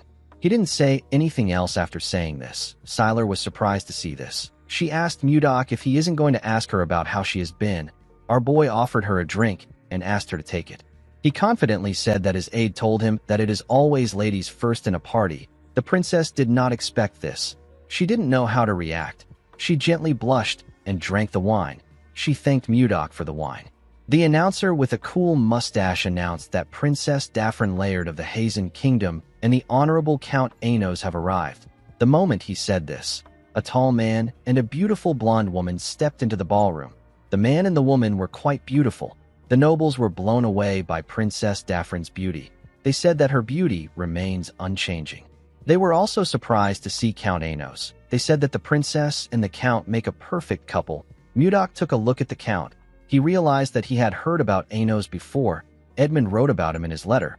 This man is the one who is known as the Grand Sword Master. Sylar noticed that Mudok was staring at the count. She asked him if he knows him. Our boy could feel that Anos was not from this world. He told the princess that he doesn't know the man. Sylar told him that she has not seen the woman who was with him the last time. Mudok smiled and asked her if she is curious about our girl. Sylar said that she is not. She told him that she is just asking because she doesn't know many people there. Mudok asked her to wait. He said that our girl is someone who naturally loves dramatic entrances. Immediately he said this, the announcer told the people that the main character of the party, King Tomalova, is now entering. The king majestically walked into the ballroom with his daughter and another woman. Sylar was shocked to see this. She couldn't believe that Ishilda was a princess of the Drake Kingdom. While everyone was clapping, the woman asked Mudok if this is the dramatic entrance he is referring to. Ishilda and her father moved to their seats. Before sitting down, Ishilda saw something shocking. She saw Mudok standing next to Sylar. Our boy gently waved at her. Ishilda sat down and glared at the woman. She didn't know why she was there. She heard that the first princess of the Gaia Kingdom was the one who was going to be there. She did not like the fact that Sylar was standing next to Mudok. A while later, we see the nobles bow their heads to the king to congratulate him for his 50th birthday. Tomalova thanked everyone for attending his party. He told them that he appreciates their presence. Everyone applauded him. The king raised his hand and asked the nobles to have a wonderful time. Ishilda turned to her father and told him that she is curious to see the kind of gifts he will receive for this birthday. She said that she is really looking forward to it. Tomalova smiled when he heard this.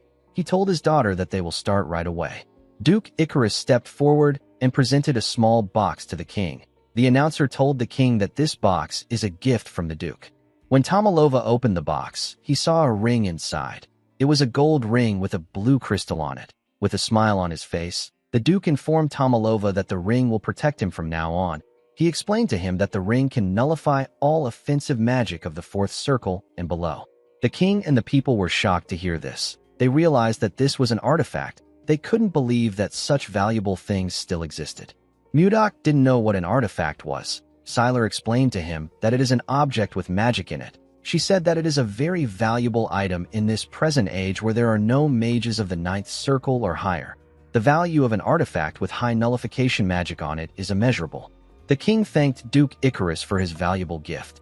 The duke congratulated the king on his birthday again. He turned around and slowly walked away. The nobles in the ballroom were amazed by the duke. They couldn't believe that he brought something so valuable for the king. Some of them wondered if there was any gift that could even surpass that of Duke Icarus. After the duke presented his gift, other nobles presented their expensive gifts to Tomalova, but they were all overshadowed by the duke's gift. The last noble to present a gift was Mudok. Our boy placed a box in front of the king and knelt before him. He asked Tomalova if he has been well. The king told him that he is relieved to see that he is healthy. Mudok told him that it is all thanks to his grace. The announcer opened the box to show the king what Mudok brought. The king took out a long leather material from the box. Our boy told Tomalova that he brought the leather of an ice ogre that he personally hunted. The king smiled when he heard this. He asked our boy if he is talking about the savage monster that lives in the northern lands. Our boy told him that he is correct. He asked Tomalova to accept his sincerity, even though it is lacking. Tomalova thanked him for the gift. He said that he will make a winter coat from the hide and wear it in winter. The duke could not believe that Mudok offered this kind of gift to the king. He said that a pathetic gift is expected from someone of commoner origins. With a smile on his face, our boy told the king that he brought another gift because the leather alone seemed lacking. A man carried a box into the ballroom and gave it to the king. When Tomalova opened the box, he saw some eggs inside. He asked Mudok to tell him what he is looking at. With a smile on his face, Mudok told the king that they are eggs from a monster. Tomalova and the people were shocked to hear this. They couldn't believe that our boy brought something like this to a party. The duke told Mudok that he is an insolent bastard. He pointed at him and said that this is an insult to the royal family. He turned to the knights and asked them about why they are just standing. He ordered them to drag the baron out. The knights quickly walked towards Mudok. Tomalova ordered them to stop. Everyone quickly became silent. With a scary look on his face, Tomalova asked Mudok to clarify his intentions. With a confident smile on his face, our boy revealed to the king that he is holding an ice wyvern's eggs. The king and the duke were shocked to hear this. An ice wyvern is a wyvern that can only be found in Caroline. It is 1.5 times larger than a normal wyvern. Since ancient times, there have been constant attempts to tame ice wyverns, but their fierce nature made it hard to obtain their eggs, and raising them was extremely difficult. Taming this monsters has long been considered impossible. Just ordinary wyverns would provide tremendous military power if they are tamed well. The small nation of the Zeba Kingdom led its wyvern knights to conquer surrounding countries and rose to become the Great Zeba Empire. This story is well known on the continent. Taming an ice wyvern would mean that the military power of the Drake Kingdom would skyrocket. Tomalova completely understood this. He thanked Mudok for his gift. He asked him if he knows that raising an ice wyvern is even harder than acquiring its egg. Our boy assured him that he is well aware. He said that it is not easy to raise an ice wyvern to adulthood. He put 2 fingers on his lips and gently whistled. He called out to Lilith. The moment he did this, the nobles in the hall began to scream. They couldn't believe their eyes. They saw a wyvern standing outside the hall. Mudok revealed to the king that Lilith is an ice wyvern that he has tamed since she was a hatchling. He told Tomalova that he will teach the royal breeders how to raise an ice wyvern. He explained to him that they will imprint his face on the wyvern when it hatches. This will allow the hatchling to recognize him as its parent and obey him faithfully. Tomalova was surprised to hear this. Ishilda was simply happy to see Lilith again. She had to pretend like she was also shocked. Mudok bowed his head and told the king that the other 2 eggs are for his daughters. He said that the ice wyverns will become the steadfast guardians of the royal family. Tomalova was shocked to see that our boy thought of his daughters as well. He told him that he is quite thoughtful. He raised his hands and said that their kingdom is destined to become as powerful as the Zeba Empire. He announced that this was the greatest gift he has ever received in his lifetime. He thanked Mudok for the amazing gift. Our boy told Tomalova that he is honored that the gift pleases him. Ishilda gently smiled when she heard this. She remembered that Mudok asked her to expect something when they spoke a few days ago with a communication stone. Duke Icarus was extremely angry to see how things were progressing. He wondered about how Mudok got his hands on an ice wyvern's eggs. He decided to drag Mudok down with his plan. He called out to the king and told him that he has something urgent to report. He moved close to the king and asked him if he knows that Mudok sent troops into Viscount Roxland's territory 2 days ago. Tomalova was surprised to hear this. He asked the Duke to tell him why the Baron would send his forces into Toth. Duke Icarus revealed to him that our boy initiated a territorial war. Tomalova was shocked to hear this. The nobles couldn't believe what they were hearing. They all knew that it was a crime to start a territorial war without reporting it. While screaming at the top of his voice, Duke Icarus asked the king to give Mudok the harshest punishment for daring to start a territorial war without reporting it to him. The nobles began to murmur. They all turned their eyes to Mudok. Tomalova did not like this situation. He didn't want to punish the person who saved him. Ishilda wondered about what she should do. She knew that our boy's reputation will suffer if this continues. Duke Icarus gently smirked. He was certain that he has taken Mudok out.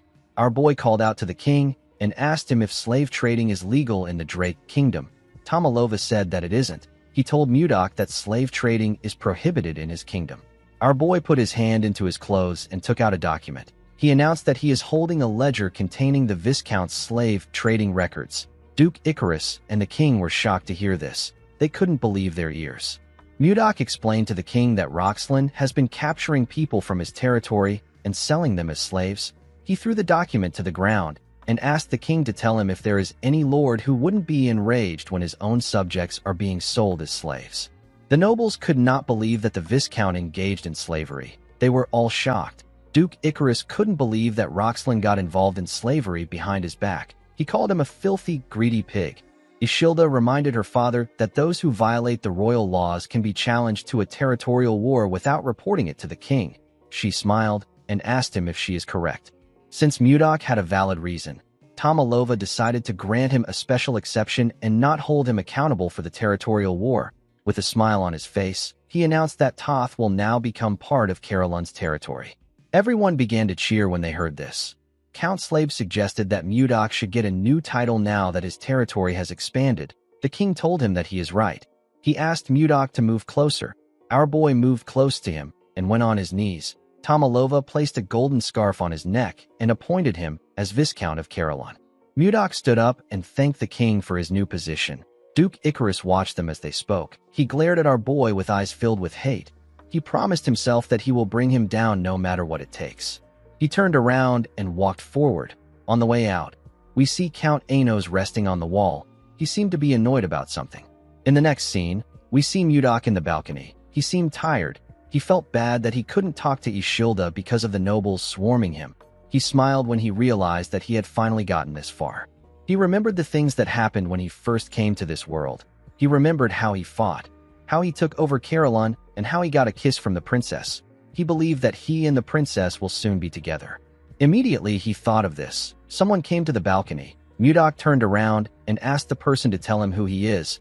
He saw that the person was Count Anos. Count Anos referred to our boy as Seol Mudok and told him that he has finally found him. Mudok was shocked to hear his name. He couldn't believe that the man was speaking to him with the language of the Central Plains. The Count closed the door and referred to Mudok as the enemy of his master and his sect. He carefully drew his sword. His sword released a pink energy. Anos told our boy that he has been looking for him for a long time. He placed his hand on his sword hilt. His sword released a scent. Mudok immediately knew that this was the plum blossom fragrance. He now knew who this man was. He remembered the conversation he had with the Mount Hua sect leader. While breathing heavily, Zhang Pengjin told him that the outcome of their fight would have been different if his disciple was there. Our boy realized that this was the disciple the man spoke of before his death. This man was known as the greatest prodigy in the Central Plains. His name is Li Jinxing. Jinxing covered his sword with his energy and took a step forward. Jinxing charged at Mudok at a crazy speed. Our boy easily matched his speed and blocked his sword strikes. Jinxing made his attacks faster, but Mudok was still able to match his speed. The two men grit their teeth out of anger. Jinxing made a huge swing and pushed our boy back. He gathered his energy in his hand and charged at Mudok. He hit Mudok with his palm. His energy pushed our boy back even more. He hit his back on the wall. When he raised his head up, he saw Jinxing in front of him. The man swung his sword at him with a large amount of force. Mudok dodged it and appeared in the air. He carefully landed behind the man. Jinxing turned around to see him. Our boy said that the rumors about him being the greatest disciple in the Central Plains weren't a complete lie. The man was annoyed to hear this. He asked Mudok not to get cocky. With a look of anger on his face, Jinxing revealed to Mudok that he has been searching for him for 3 years. He was successfully able to get on the same boat as him after he found Mudok's location. He watched Mudok's movements on the boat and waited for an opportunity to kill him. Before he could get the chance, a fierce storm appeared out of nowhere, and a bright flash of light appeared in the sky. When Jinxing opened his eyes, he found himself in this strange world. With a darker and menacing look in his eyes, Jinxing told our boy that he has never forgotten about his revenge for even one day. Mudok noticed that the aura around the man has changed. Jinxing added more energy to his sword. He said that he will be able to resolve the grudge of the Manhwa sect by severing Mudok's head. He raised his sword and took a step forward. Mudok could tell that the man's next attack was going to be different. He wasn't certain if he will be able to dodge it. Before Jinxing could swing his sword, someone stepped into the balcony. Mudok and the man quickly turned to the door. The person turned out to be Sylar. The girl told Mudok that she has been looking for him. She asked the men about what they were doing there.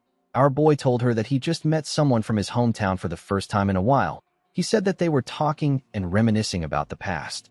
Jinxing quickly recognized the girl. He realized that she is the second princess of the Gaia Kingdom. He wondered if she is close to Mudok. When our boy moved close to the girl, she asked him about where his hometown is.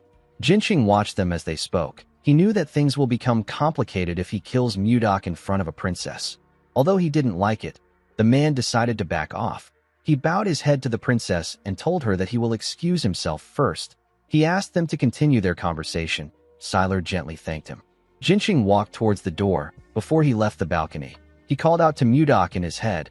Our boy was able to hear the man's voice in his own head. He immediately knew that Jinxing was using the frequency whispering technique. Jinxing told Mudok that he will destroy everything he cherishes the same way he destroyed everything that was precious to him. He stepped out of the balcony and smiled like a lunatic. He told our boy that he will take his possessions, loved ones, and everything he values without exception. He said that he will first start with the one who is always looking at him with loving eyes. He said that he will start with the princess of the Drake Kingdom. Mudok was shocked to hear this. He called the man a bastard and asked him not to touch Ishilda. He told him that the girl has nothing to do with them. The man said that this depends on how he responds. After saying this, he bid Mudok farewell. Our boy asked the man to wait. While he was talking to Jinxing in his head, Sylar was trying to get his attention. She asked him if he is listening to her. She told him that he looks like he was having a serious conversation with the Count. She asked him if he has something to do with the Count. Mudok walked past her and told her that something urgent has come up. He said that he needs to excuse himself. Sylar was surprised to hear this. She turned around and grabbed Mudok's jacket. Our boy did not expect this. He quickly turned to her. He asked her if she still has something she wants to say. Sylar said that it is not very important. She felt a bit embarrassed that she grabbed his clothes. She wondered about what she is supposed to say. She told Mudok that it is quite rude for him to leave when she came to the balcony herself to see him in person.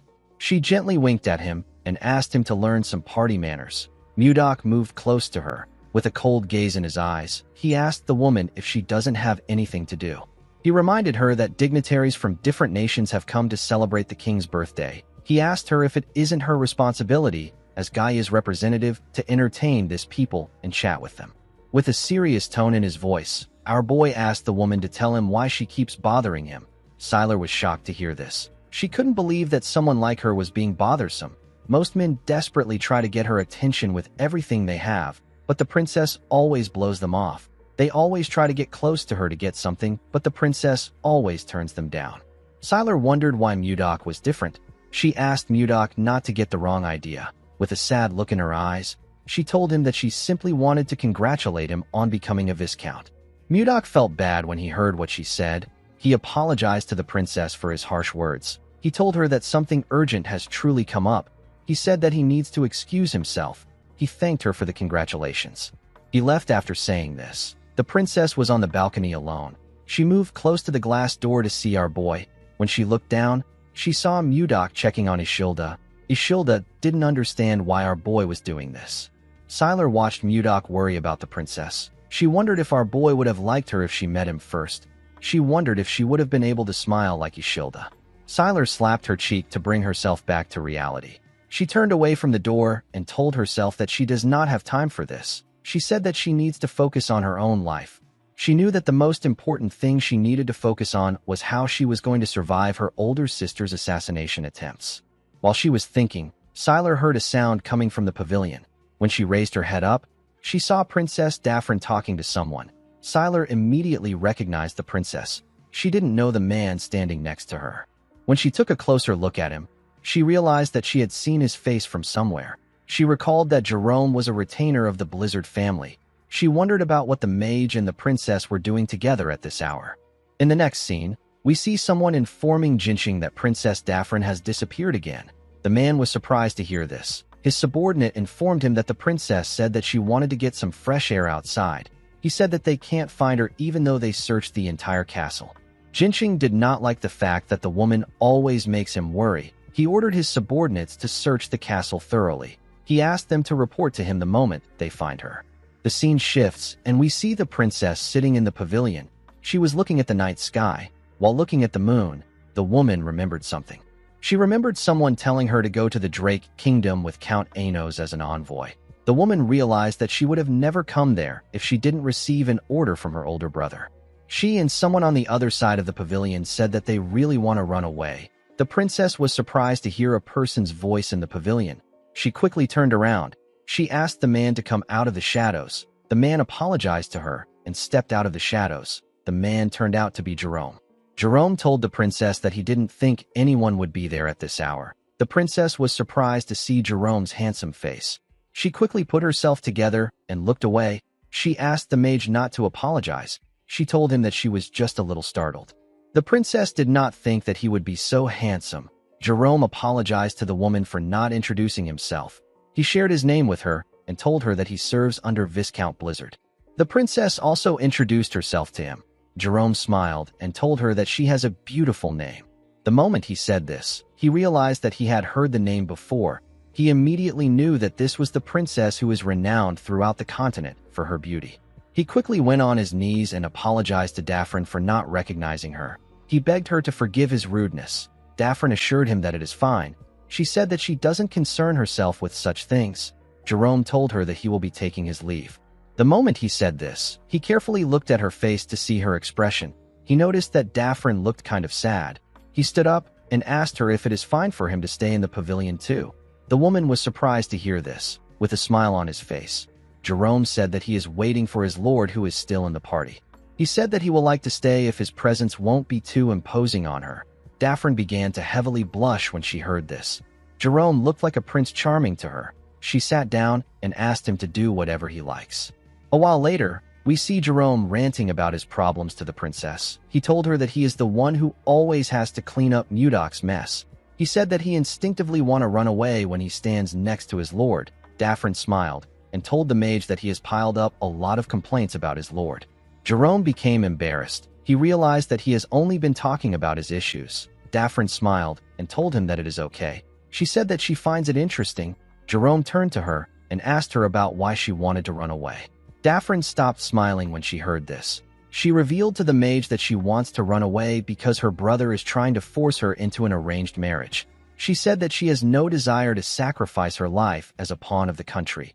Jerome simply stared at the princess. This made her nervous. She asked him if the topic was too heavy. She told the man that he is very easy to talk to. She said that she spoke without thinking. Jerome nervously told her that this wasn't it. He explained to her that he was thinking of ways to help her. He asked her to let him know if there is anything he can help her with. With a bright smile on his face, the mage said that he is willing to stake his mana in order to help her. The princess began to blush when she heard this. Her heart began to beat fast. The woman wondered why it was beating so fast. She turned away from Jerome. She couldn't look him straight in the face. The moment she did this, someone called out to her. Daphne nervously turned around. She saw the count and his men walking towards her. Jinxing told the princess that he has been looking for her for a while. He turned around and asked her about the identity of the man behind him. Jerome told the count that he is just a humble mage who was passing by. The man quickly realized that the count is the rumored Grand Sword Master. He bowed his head to the princess and told her that he will take his leave now that her escort knight has arrived. He turned around after saying this. Daphne gently called out to Jerome. The Count noticed this. He remembered how he saw the princess smiling before he called out to her. He quickly became angry. He asked the princess if she knows that the king has promised to hold a grand engagement ceremony for them once they return to the kingdom. Jerome was shocked to hear this. Daffrin couldn't believe what she was hearing. With a cold gaze in his eyes, Jinqing asked Daffrin to start opening her heart to him. Daffrin couldn't believe that her brother would do something like this without consulting her first. She walked forward and said that she will be going inside first. Jinqing followed her. Jerome already guessed that Daffrin's arranged marriage partner was Jinqing. Before the princess left the garden, she gently turned. Jerome quickly noticed this. The woman gently moved her mouth to ask the mage to meet her there again 3 days from now. She smiled and asked him to meet her at this hour. Jerome was surprised to hear this. He didn't know what to say. He just watched Daffrin walk out of the garden with Jinqing. The scene shifts, and we are taken to the hall. We see Ishilda laughing and talking to some women. After they were done talking, Ishilda waved to the women. She took a deep breath and let out a sigh. She found it exhausting to always have to talk to people. She felt a bit tired. While she was thinking, someone stretched out his hand and asked her if she wants to dance. The person turned out to be Mudok. Ishilda smiled and told our boy that she would love to dance. The two of them moved to the dance floor and began to dance in an elegant manner. The king and Count Slave watched Ishilda and Mudok as they danced. The king called out to the count. He told him that he feels like Ishilda and Mudok are quite close. He asked him if he is wrong. The count told him that he is correct. Tomalova carefully looked at his daughter. He said that it has been a while since he saw her smile so brightly. He begged the count to answer his next question honestly. Count Slave asked him to say his question. Tomalova asked the man if it is possible that Ishilda has feelings for Mudok. The count became nervous when he heard this. He said that Mudok has definitely been making a name for himself lately, but it is not to the level where Ishilda might like him. He reminded Tomalova that Mudok was just a mere commoner a while back. He said that it is impossible for our boy to court a princess even if he became a viscount. He said that Mudok's skills in combat has its limit. He believed that it would be impossible for our boy to understand the complex web of noble interests. Tomalova became discouraged. He told the count that he is right. He looked at his daughter's beautiful smile and said that he can't entertain meaningless hope. He said that he can't act recklessly. The scene shifts and we see Lilith flying somewhere. When she was about to land, the people below her began to cheer. She landed in front of the Roll Merchant Group. Mudok greeted Edmund when Lilith landed. The man was quite happy to see our boy. Mudok came down from his wyvern. He asked Edmund if he is making a good living. The merchant said that they are making more than a good living. He revealed to our boy that they have become the top merchant group in the kingdom thanks to his support. He said that business is booming every day. He asked Mudok to come inside. He poured our boy some tea and sat down with him. He told him that he heard about how he became a viscount after winning the battle. He said that a lot has happened in such a short period of time. Mudok revealed to Edmund that he came to visit him in order to ask him for a favor. The man asked him to tell him what he wants. He told him that he is ready to do anything. Mudok told the man that he needs a mansion. Edmund did not expect to hear this. Our boy told him that he wants a mansion that will be much more grandeur than Duke Icarus's mansion. He said that he wants something that is on a whole other level. Edmund smiled and said that he understands. He said that he will prepare it as soon as possible. The man was happy to see that Mudok was finally making a move against the Duke. He believed that it was time for him to get revenge against the Akasa Merchant Group and Duke Icarus. Edmund was certain that he could defeat the Duke with Mudok's help and even rise to a higher position. He knew that the only thing he had to do was to ensure that Mudok never runs out of money. The moment he thought of this, Edmund realized something. He asked our boy about where his retainer is. He asked him about why he came alone. Mudok smiled and said that he has him walking on a special assignment. The scene shifts and we see Jerome in another location. He was wearing a hood that covered his face. While looking around, Jerome remembered that his lord asked him to find out who was behind the massacre of the Kramer family. The man was annoyed that he got this assignment. He felt like Mudok was giving him too much work. He let out a sigh and decided not to think about it. He wondered if Princess Daffrin is okay. He did not understand why she wanted to meet him again in 3 days. While he was thinking, someone appeared behind him and told him that he thought he went missing. He did not think that Jerome would still be alive. Jerome turned around to see the dark-haired man. The man whose name is Leon greeted him with a smile on his face. Jerome stood up and shook the man's hand. He told him that he is still too handsome to die. The man laughed when he heard this. He told Jerome that his Prince syndrome is still a problem even though he went missing. He sat down and asked the mage about the kind of information he wants to get. Jerome threw a bag containing a large amount of gold and valuable jewels on the table. The man felt like the money was a bit too much for a simple background check. He asked the mage if it is someone important. Jerome explained to him that he was just asked to look into the person. He said that he is not aware of the details behind it. Leon asked him to tell him who the target is. Jerome said that it is Miller Kramer. Leon's expression became grim. He was quite shocked to hear the name. He now understood why the payment was so high. He stood up and said that someone must want him dead. Jerome stood up and asked Leon about what he means. The man asked him if he doesn't know that everyone who looked into the death of the Kramer family always ended up dead.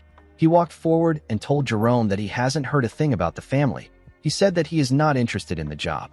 The mage placed another bag on the table and told the man that he will double his pay if he gets him the information he needs. Leon stopped walking when he heard this. He said that it has been over 10 years since the incident took place. He told himself that things are probably fine now. He asked Jerome to wait for him. The mage sat down back. He wondered about what happened to the Kramer family. He couldn't believe that even Leon, who is the master of the Information Guild, is scared to get involved in the case. He realized that someone very dangerous is involved in this case. In the next scene, we see Jerome in a room with Mudok and Edmund. He took out a file containing information on the Kramer family. He told his lord that the Kramer family was a count household. Miller was the second son of the Kramer household. Their family was quite prestigious in the kingdom. Edmund was surprised to hear about the Kramer family. Jerome informed his lord that the Kramer family was poisoned 10 years ago. Only Miller managed to survive. Mudok asked him if he found the culprit. The mage said that the culprit is Baron Gideon. Edmund told him that he is wrong. He said that Baron Gideon is not the real culprit. Mudok and Jerome quickly turned to him. The man informed them that the Baron is simply a puppet. The person who gave the order for the poisoning is someone else. Later in the night, we see someone push out blades from his clothes. This person turned out to be Miller. The assassin promised to kill Baron Gideon and complete his revenge. Before he could leave the building, he saw someone coming towards him. He was surprised to see his lord and Jerome. He asked Mudok about why he is there at this hour. Edmund stepped forward and told Miller that he met him when he was little. He referred to him as young master and told him that he has grown a lot. He introduced himself to Miller as Edmund from the Roll Merchant Association. He informed Miller that his father used to support their association. He told him that he wants to tell him the truth about his family's death. The person who carried out the poisoning was truly Baron Gideon. However, the person who ordered for the assassination of the Kramer family was Duke Icarus. Miller was shocked to hear this. He asked Edmund to tell him what the Duke will gain from assassinating his family. Edmund revealed to him that Duke Icarus is the real power behind the Akasa Merchant Guild, which is the largest guild in the kingdom. Miller was shocked to hear this. Edmund explained to him that the Duke eliminated both the Roll Merchant Guild and the Kramer family in order to grow the Akasa Merchant Group. Miller fell into despair when he heard this. He placed his hand on his face. He couldn't believe that he has been working for the man who killed his family. He fell to his knees and began to laugh like a crazy person. Edmund and Jerome nervously looked at the man. After laughing for a while, the boy put himself together and stopped laughing. He pushed himself up. Mudok asked him about where he is going. The boy said that he is going to kill Duke Icarus. Mudok told him that he can't kill a sword master like Duke Icarus with his current skills. Miller said that he doesn't care. Our boy told him that his current actions are not wise. Miller released his energy and told Mudok that it doesn't matter. He asked him if he is going to stop him. Mudok raised his hand and released his energy. Edmund and Jerome became nervous when they saw this. They called out to our boy. Mudok created an ice sword and asked Miller to defeat him first if he insists on going. Miller took a stance. His rage had consumed him. He told Mudok that he will not back down if this is what he wants him to do. He glared at our boy and charged at him. He thrust his blade at Mudok at a crazy speed. Our boy easily dodged the attacks. He appeared behind the boy. Miller quickly swung his leg at his head when he sensed his presence. Mudok noticed that Miller aimed for his vital points with minimal movements. This was proof that Miller has trained painfully every day. However, he was still not strong enough to face Mudok. Our boy used his fingers to hit Miller in his chest at a crazy speed. The boy coughed out some blood and fell to the ground. Mudok told him that he struck his vital points. The boy won't be able to move for half a day. Miller forcefully pushed himself up and rested his back on the wall. He used his thumb to hit his vital points. Mudok was surprised to see this. He told him that he never taught him how to use his thumb like that. He asked Miller to tell him how he was able to do it. While struggling to get up, Miller told his lord that he just showed it to him in person. Mudok was shocked to hear this. He couldn't believe that the boy copied what he just saw. Miller told our boy that the fight is not over. Immediately he said this. He fell to the ground. Mudok called out to Edmund. The man quickly answered him. Mudok ordered the man to move Miller into a room and tell him to come find him when he wakes up. Edmund asked our boy if he is going to punish Miller. Mudok said that he isn't going to do this. He told the man that he plans to personally teach Miller about vital points from tomorrow on. Edmund was surprised to hear this. Mudok walked past the boy and said that his eyes are never wrong. He told Edmund that Miller is a raw gem with outstanding talent. If he is taught well, the boy could be a top-tier assassin. Mudok said that he is still a long way from this. The moment he said this, something moved in his pocket. The two men quickly turned to his pocket. Mudok took out the communication stone and asked about what is happening. The call was from Ishilda, with a shaky tone in her voice. The girl asked Mudok to help her. She said that the place is too cold. Mudok was shocked to hear her shaky tone. He quickly asked Ishilda to tell him where she is. The girl was unable to respond to him. Our boy quickly ran forward. He jumped out of the building through the window. He hoped that the princess was okay. He quickly arrived at the castle. He grit his teeth out of anger. He wondered about where Ishilda was. He recalled that the princess said that the place was cold. Mudok quickly focused his energy in his eyes. He realized that Ishilda must be in the coldest place in the castle. He used his eyes to examine the castle. He found a building that released a cold energy. Mudok quickly entered the building and called out to Ishilda. To his surprise, he found Ishilda shaking in the building. She had a blanket around her. He took the princess out of the building and asked her about how she got trapped in there. Ishilda revealed to him that she went inside to check on the ice wyvern eggs that he gave to them. She accidentally locked the door on herself when she stepped in. Mudok reminded her that he mentioned that the ice wyvern's tray was enchanted to keep the temperature low. He asked her about why she would act so carelessly. Ishilda apologized to him. She told him that she was able to reach out to him with the communication stone. Mudok let out a sigh. He quickly hugged the princess. While shaking like a scared child, our boy begged the princess to never do this again. He told her that he can't lose her again. Ishilda was surprised to hear this. She gently placed her hand on his back. The moment she did this, they heard a cracking sound come from an egg. Ishilda and Mudok quickly turned to the egg. They stood up and went inside. They saw a baby ice wyvern raise its head up. Its body was covered in mucus. Mudok asked the princess to remove the mucus from the wyvern's body. Ishilda was shocked to hear this. Mudok explained to her that the hatchling will recognize her as its mother if she does this. The princess gladly used her blanket to clean the mucus. She told Mudok that the hatchling's body is so soft. She asked him if he thinks that the imprinting worked properly. The hatchling carefully opened its eyes when she asked her question. Mudok asked the princess to try greeting it. Ishilda greeted the wyvern with a smile on her face. The hatchling smiled brightly at her. The princess was very happy to see this. She moved it closer to her face. She liked the fact that it was so cute. Mudok told her that this wyvern is a female. Ishilda asked him about how he could tell just by looking at it. Mudok explained to her that a person can distinguish the gender of a wyvern through its cloaca. He smiled and told her that the hatchling looks healthy. He asked her to raise it well.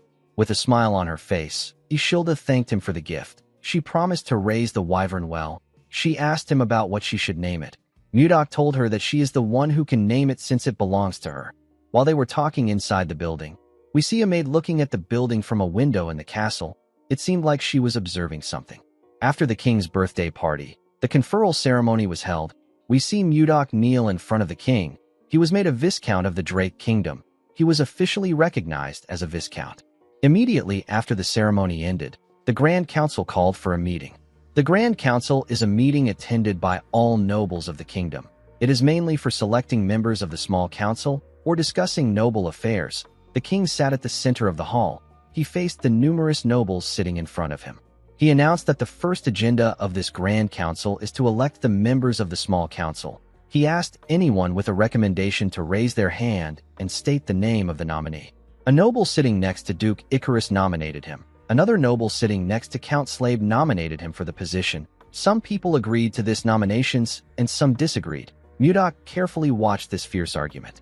Even without anyone telling him, Our boy could tell which people supported the Duke and which people served the king. He didn't really care for the event because he knew that no one would nominate him. The moment he thought of this, someone nominated him. Mudok was shocked to hear this. Everyone in the hall quickly turned to the person that nominated our boy. The person turned out to be Duke Icarus. The Duke said that Mudok has already demonstrated his ability to them many times. He said that he believes that Mudok is fully qualified to become a member of the small council. He asked the nobles if they object to this nomination. Everyone agreed to the nomination. Tomalova did not understand what the Duke was trying to do. Ishilda remembered that the Duke was the one who sent Mudok to the northern lands. She didn't understand why he was now recommending him for the small council. She wondered about what he was plotting. With a smile on his face, Duke Icarus said that everyone agrees. He picked up a glass of wine and glared at Mudok. He congratulated him on entering the royal court. Since the small council convenes every week, a member of the council cannot leave the capital. Duke Icarus had countless eyes and ears that served him in the capital. He wanted to make sure that Mudok won't get the chance to build power beyond his reach. The Duke wanted to see Mudok struggle. He believed that our boy will fall deeper into his web the more he tries to fight him. In the next scene, we are taken to Ishilda's room. The princess remembered giving Mudok a signal to come to her room after the meeting ends.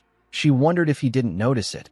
Immediately she thought of this. Our boy appeared on her window. He told her that it is impossible for him not to notice the signal. Ishilda was happy to see Mudok. Our boy asked her about what she wants to talk about. The princess asked him if he knows why the Duke recommended him as an executive. Our boy told her that he doesn't know. He asked the girl if she has any guesses. The princess said that she doesn't. She said that it is impossible for the Duke to do this for no reason.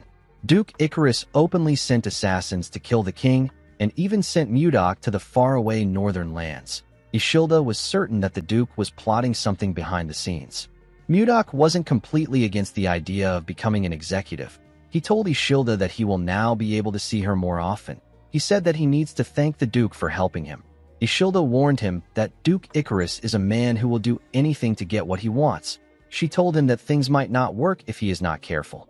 Mudok called out to the princess. He assured her that he will handle things as he always does. He asked her not to worry too much. Ishilda was surprised to hear this. She gently smiled. The moment she did this, a maid knocked on her door and asked her if she can come in. Ishilda quickly turned to Mudok and asked him to hide somewhere for a moment.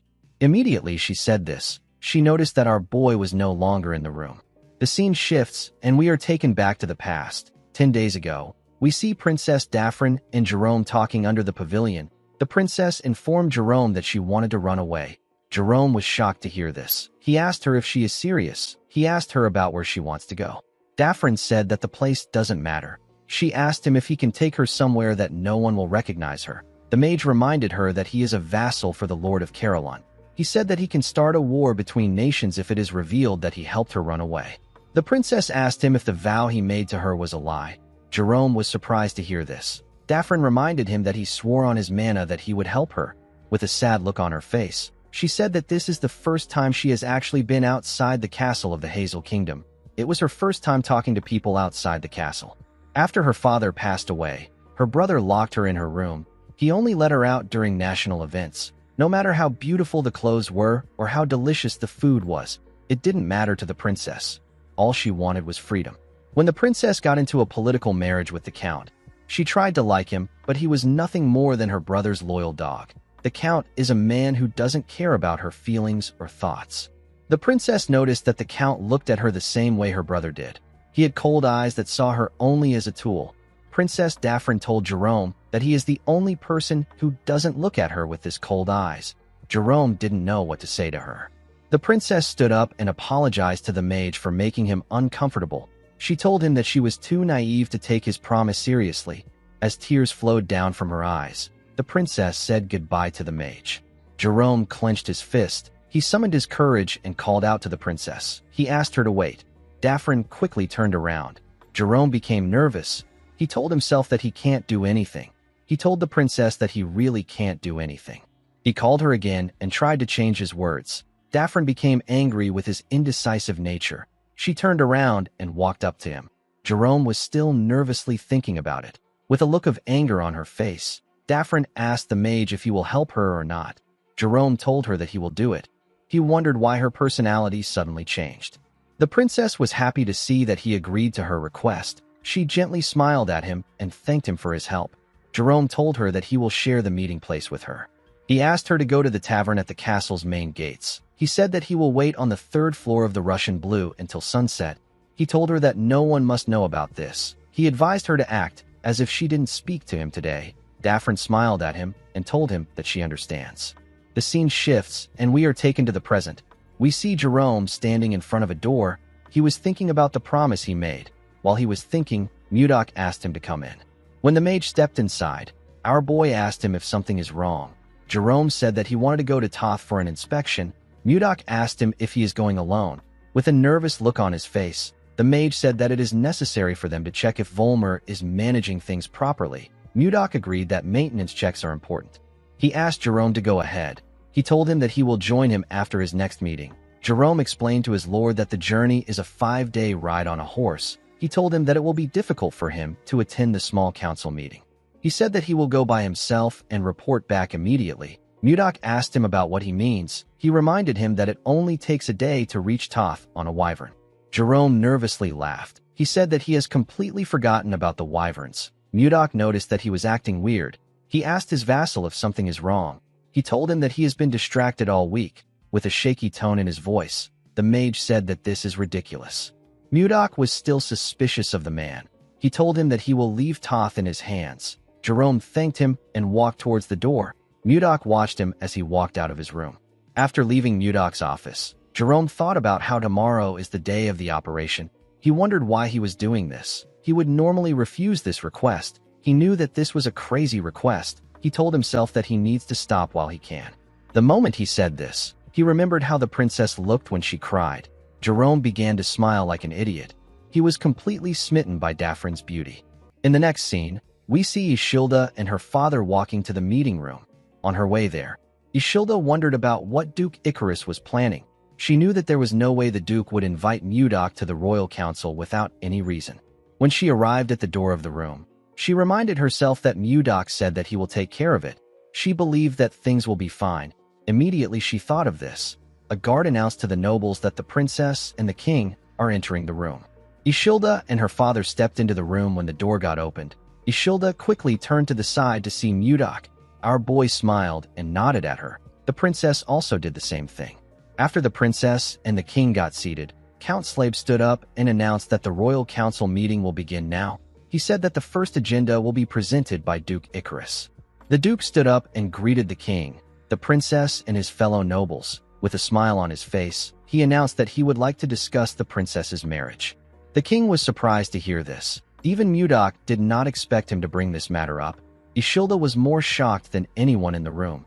The nobles became silent when they heard what the Duke said. Ishilda stood up and asked him about what he is talking about. The Duke bowed his head and apologized to the princess for bringing up a proposal that startled her. He reminded her that she turned 20 this year, and yet she doesn't have any marriage plans or even a fiancé. He said that such a thing is unheard of in the royal family. He explained to Ishilda that the royal bloodline could be severed if things go wrong. The Duke proposed that Ishilda's wedding should be hastened. A noble stood up and told the Duke that he is going too far. He asked him if he has no respect for the royal family. Another noble asked the man to watch his mouth. He said that the Duke merely spoke out of concern for the kingdom's future. A noble belonging to the Duke's faction asked the first noble if he is not concerned for the kingdom's future. Ishilda couldn't say anything. She could only watch the men argue. Count Slave stood up and slammed his hammer on his table. He ordered the nobles to keep quiet. Ishilda grabbed the hammer and slammed it on the table with a large amount of force. She broke the hammer when she hit it on the table. She ordered everyone to calm down. The room quickly became silent. The princess apologized to the count and gave him the broken hammer. She asked the man to resume the meeting. The count nervously collected the broken hammer. Ishilda asked her father about why he isn't saying anything. The king placed his hand on his head and asked his daughter to sit down. Ishilda did not expect to hear this answer. She asked her father if he agrees with the Duke. She reminded him that he promised to allow her choose her fiancé. With a look of anger on his face, Tomalova told his daughter that a child of the royal family must accept their fate. He asked her to stop her foolish talk. Ishilda couldn't believe that her own father was saying this to her. She turned around and walked forward. Count Slabe informed her that the meeting is still in progress. Ishilda didn't listen to the Count. She walked out of the hall. Mudok could only watch her walk away. The scene shifts, and we are taken to Ishilda's room. We see the princess asking her maid about what she should do. She said that the only person she likes is Viscount Blizzard. The woman gently held the princess's hand and told her that nothing has been decided yet. She asked Ishilda not to jump into conclusions. Ishilda raised her head up and told Lenshia that she is wrong. She explained to her that the nobles want her to marry Justin so that he can inherit the throne. The Tomalova royal family has only 3 princesses, and by law, a princess cannot inherit the throne. The princess told the woman that Duke Icarus will be able to achieve his goal if he can get her to marry his son. With a crazy look in her eyes, Ishilda stood up and said that she will just tell everyone that the only person she will marry is Mudok. Lenshia was shocked to hear this. She begged her mistress to maintain her dignity. While screaming at the top of her voice, the princess asked the woman to tell her how long she needs to keep this dignity. She said that she can't take it anymore. Lenshia grabbed the princess and begged her to wait. She told Ishilda that she understands how she feels, but she will put the whole kingdom in chaos if she does something like this. The princess pushed forward and asked the woman to let her go. She said that her mind is already in chaos. She told her that nothing matters anymore. The moment she said this, the princess and her maid heard a man call another person an insolent fool. The man asked the person about what they are doing. Ishilda quickly stepped outside with her maid. She saw Mudok glaring at a maid. The maid was on the ground. Our boy asked the maid about why she was eavesdropping on the princess. He referred to her as a spy and asked her about who sent her. While shaking in fear, the maid said that she is not a spy. She said that she was simply cleaning the doorway. The princess asked Mudok about what is going on. Our boy explained to her that he found this maid with her ear to the door when he came to check on her. Ishilda asked the woman if what Mudok said is true, with a shaky tone in her voice. The woman said that she was simply cleaning the doorway. Ishilda realized that the woman was new to the palace. She asked her if she knew that this was her residence. While shaking, the maid begged Ishilda for her forgiveness. She explained to her that she was just assigned to the Eastern Palace today. She said that she lost her way because she is not yet familiar with the palace layout. The princess asked the maid to never appear before her again. She assured her that she won't let her go so easily next time. The maid stood up and thanked Ishilda for her mercy. She swore to never come back to her place. After saying this, the maid ran forward. Ishilda ordered Lenshia to follow the woman. She placed her hand on her head to calm herself. Mudok asked her if it is all right to let the maid go. The princess explained to him that she had no clear reason to punish the maid. She said that the same thing will happen again because they don't know who is supporting the maid from behind. Mudok asked her if she has any suspects in mind. Ishilda said that she suspects only Duke Icarus. She revealed to Mudok that most nobles and servants in the palace have already been bought out by the Duke. This is why no one dares speak out against him. Mudok already knew that the royal family was weak, but he didn't think that it was this bad.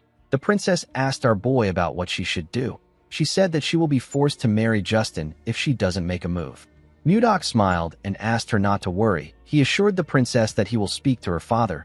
Ishilda asked him if he has a plan. Mudok looked out the window and smiled. He said that there is one plan that comes to mind. In the next scene, we see some men chasing after someone. The person quickly hid next to a building. The leader of the men ordered his subordinates to search the whole area. The person the men were chasing after was Daphne.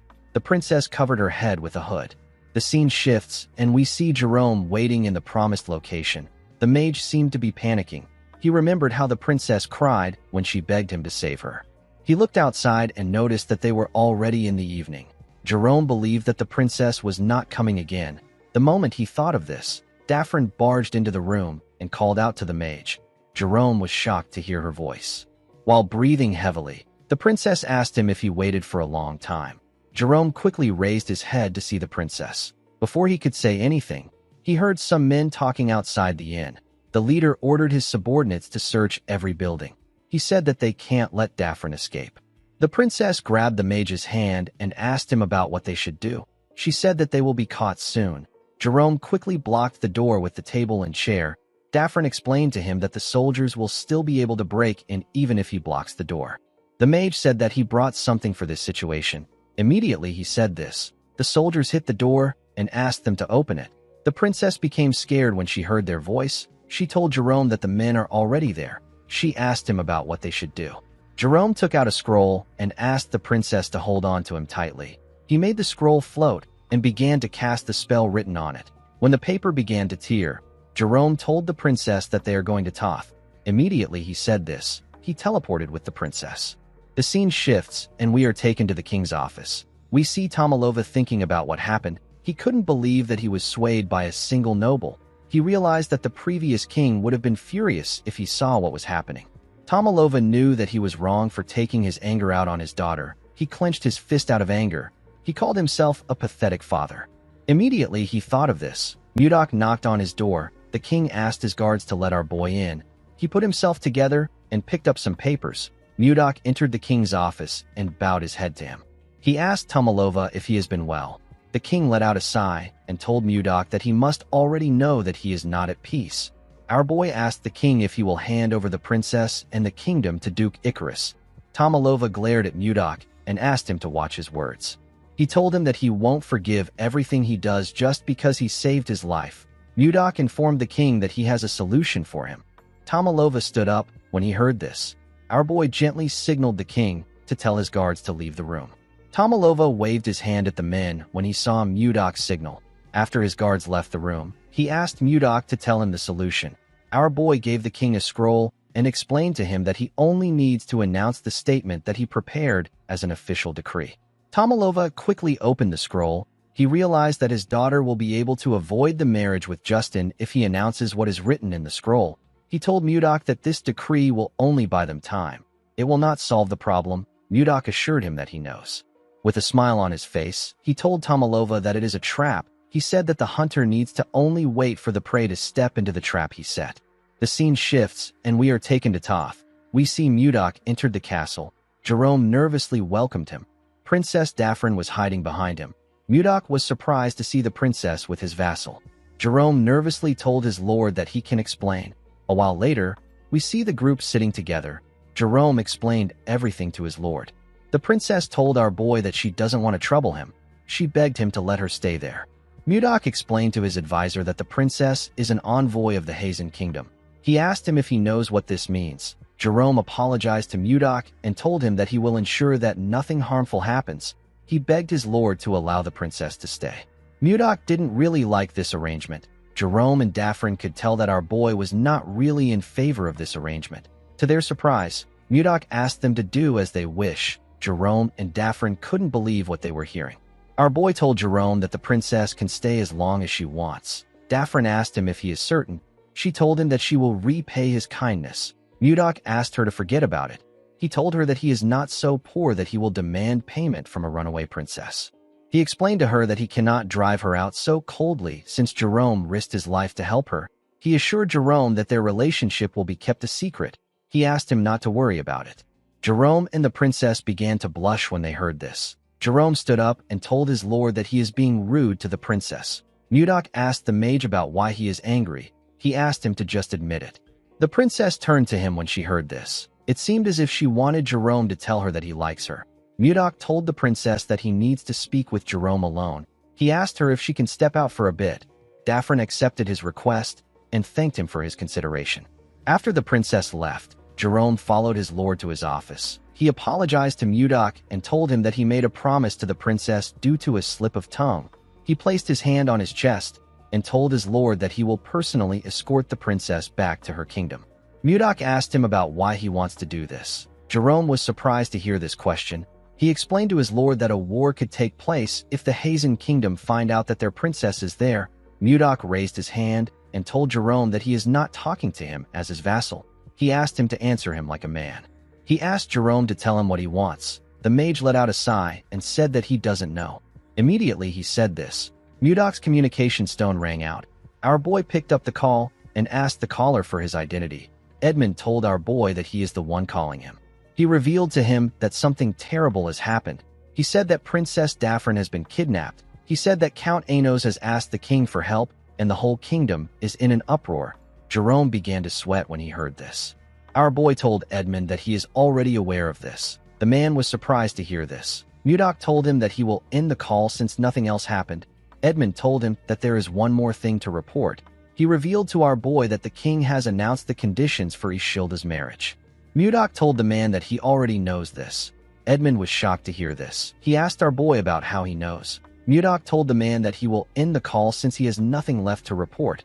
After he ended the call, Jerome asked his lord about what is happening. Our boy explained to him that he is simply setting a trap for a prey.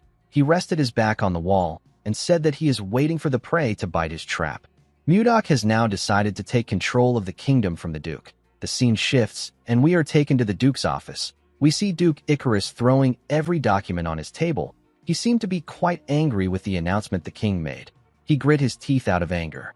He couldn't believe that the king wanted Ishilda to marry a young noble who will earn his merit within a year. He wondered if the king was allowed to make such terms without consulting the nobles. A man stepped into the Duke's office and picked up the documents on the ground. The man told the Duke that a rat will attack a cat when it is cornered. The man gathered the paper and placed it on the Duke's table. He told the Duke that Justin will not even be considered if he fails to earn merit. He told Icarus that his son does not necessarily need to meet this condition. The Duke turned to him when he heard this. The man explained to the Duke that he simply needs to eliminate everyone who meets the condition. Currently, the ones who meet this condition are John Slave, who is the eldest son of the Slave family, and Mudok. With a smile on his face, Baron Gideon informed the Duke that he will send assassins to take care of John Slave. The Duke asked him about what they should do about Mudok. The Baron revealed to him that he has received a piece of information that he can use to corner Mudok and Ishilda if he uses it well. The Duke was quite interested in the Baron's methods.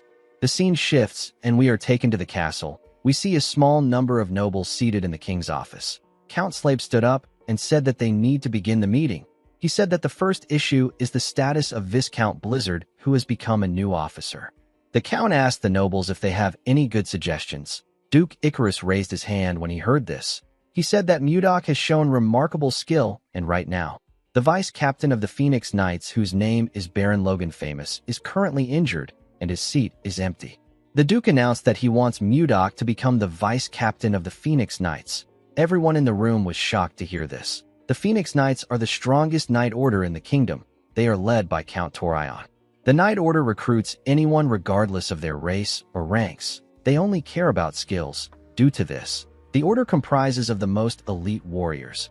Although this was a good opportunity, Mudok knew that the Duke would never give him a good position. He wondered if there was something in the Phoenix Knight Order. Our boy graciously smiled and thanked the Duke for his consideration. He told him that he will fulfill his duty even though he is lacking. The Duke smiled at him and told him that he is being humble. He assured Mudok that he will do well. He turned to the king and told him that he has something to report. He asked Tomalova if he is aware that there is a strange rumor spreading around the castle. The king asked him about what he means. Duke Icarus revealed to him that someone saw the princess and Mudok coming out of a barn. The nobles were shocked to hear this. Tomalova was horrified. He clenched his fist out of anger. Mudok realized that the Duke was referring to the day he took Ishilda out of the freezer. The king asked Mudok if the rumor is true. Our boy calmly told the king that it is. Tomalova's eyes widened when he heard this. He couldn't believe what he was hearing. The nobles were shocked to hear that a man and a woman were at a barn in the night. With a scary look in his eyes, Tomalova ordered Mudok to explain himself. Our boy stood up and explained to the king that Ishilda got trapped in the barn when she went to see the ice wyvern eggs. He told Tomalova that he simply went there to rescue his daughter. The Duke asked Mudok if he has anyone who can testify for him. He said that his witness saw them embracing each other. He asked Mudok if he denies this. With a scary look in his eyes, Mudok advised the Duke to refrain from insulting the princess and his honor. He told him that nothing happened between him and the princess that night. Duke Icarus glared at our boy and told him that he would also like to believe his words. He said that mere claims cannot convince people. He turned to the king and said that this rumors can spread to other nations, or people might begin to doubt the princess's purity. Tomalova slammed his hand on the table when he heard this. Everyone quickly became quiet. Tomalova stood up and announced that the small council meeting will end now. He left the room after saying this. As he walked towards the door, the Duke called out to Mudok and told him that he can never escape his sight as long as he is in the castle. He walked out of the room and slammed the door on Mudok. The scene shifts and we see Ishilda wake up somewhere. She found herself in another place. She was in her nightwear. While she was looking around, someone moved past her. Ishilda quickly called out to the person. When the princess turned around, she saw some people talking about how a woman abandoned her parents and sided with the barbarians. They said that the woman doesn't even know how to repay her father's kindness. Ishilda didn't understand what these people were talking about. While she was looking at them, she noticed that everyone on the street was staring at her with their sinister eyes. The people were talking about how she spent the night with a man in a barn. One of them called her a princess with no dignity. They said that she was dirty. Ishilda became scared. She told them that it is not true. Suddenly a hand grabbed her arm from behind. Ishilda was shocked to see the hand. The people held her down and told her that she is dirty. Ishilda begged them not to come close. She struggled to escape their grip, but she could only scream. While she was screaming, the girl woke up from her nightmare. She looked around and tried to catch her breath. She noticed that she was covered in sweat. The princess was quite scared. In the next scene, we see some carriages heading to a very luxurious mansion at night. When the people in the carriage came down, the servants opened the door and allowed them to step into the mansion. These people were nobles. The nobles were shocked to see how beautiful this mansion was. The architecture was marvelous. A party was being held in the mansion. A noble carrying a glass of wine walked up to his friend, whose name is Arista, and greeted him. Arista looked around and asked Pasway if this is really Mudok's mansion. Pasway laughed and said that everyone has been discussing this topic. Arista said that this mansion was formerly owned by the Croyan family. Another noble said that the king might have just temporarily lent the mansion to Mudok as a reward for saving his life. Pasway said that this must be the case. He told his friends that it doesn't make sense that Mudok bought a mansion that even the duke can't afford. While wearing a dashing suit, Jake announced that his lord is entering the hall. Everyone quickly turned their heads to the stairs. They were shocked to see the clothes our boy was wearing. Mudok wore a western suit that matched the fashion of the Central Plains and wore the ornament that people in the Central Plains wear. He referred to the nobles as distinguished guests and thanked them for coming to his party. He said that this event was held to celebrate him becoming a viscount. He said that he also organized it to introduce himself as a member of the kingdom's small council. He raised his glass and introduced himself as the Lord of Carolon, the vice captain of the Phoenix Knights and the master of this mansion. With a smile on his face, Mudok introduced himself as Viscount Blizzard. After his introduction, the party continued. The nobles couldn't believe that Mudok was actually the owner of this mansion. They wondered about how someone who was formerly a commoner was able to achieve this. One of them said that Mudok is the sponsor of the Roll Merchant Guild. Our boy gently smiled at his guests. He realized that he made the right decision by leaving his housing issue to Edmund. The nobles changed their attitude towards Mudok after seeing his mansion. It didn't matter if they belonged to the royalist faction or the noble faction. Mudok knew that he needed to show that his wealth is superior if he wants to change the minds of the noble faction, which is centered around the duke. This is because power, wealth, and authority is what moves them. A noble known as Rowan walked up to Mudok with his friend and thanked him for inviting him to the party. Our boy thanked him for attending. Rowan told him that he hasn't seen the princess in the party. Mudok explained to him that the princess informed him that she will be unable to attend the party because she is unwell. With a smile on his face, Rowan said that something might have happened yesterday for her to be unwell. His friend laughed when he heard this. Mudok glared at the man when he heard this. Rowan told him that there has been some rumors about him and the princess. With a disgusting smile on his face, the man asked Mudok if the rumor is true. Our boy crushed his cup with his hand when he heard this question. Before he could do anything, a huge man appeared in front of him and asked Rowan to take back what he said. With a scary look in the man's eyes, he told Rowan that he is mocking the royal family by insulting the princess. He told him that he won't get a light punishment if this news reaches the king's ears. Rowan and his friend became scared when they heard this. He turned around and said that the man should mind his business and focus on taking care of his territory. The man explained to Mudok that Rowan acts this way because he hangs out with Duke Icarus and he thinks that he is someone important. He asked our boy not to worry about the idiot. Mudok took a look at his hand and thanked Baron Vincent. He told him that he would have lost his temper and shot the men if he didn't interfere. Baron Vincent laughed and told Mudok that he is an amusing person. He believed that our boy was joking. Mudok didn't understand why he was laughing. Baron Vincent explained to him that he cannot stand idly by and listen to words that insult the princess as a member of the kingdom. Mudok smiled when he heard this. He asked the Baron if something happened in his territory. The Baron realized that Mudok was referring to the comment Rowan made. He revealed to Mudok that monsters have been attacking his territory for several months now. Even with the fences and the preparations made, the damage has not stopped.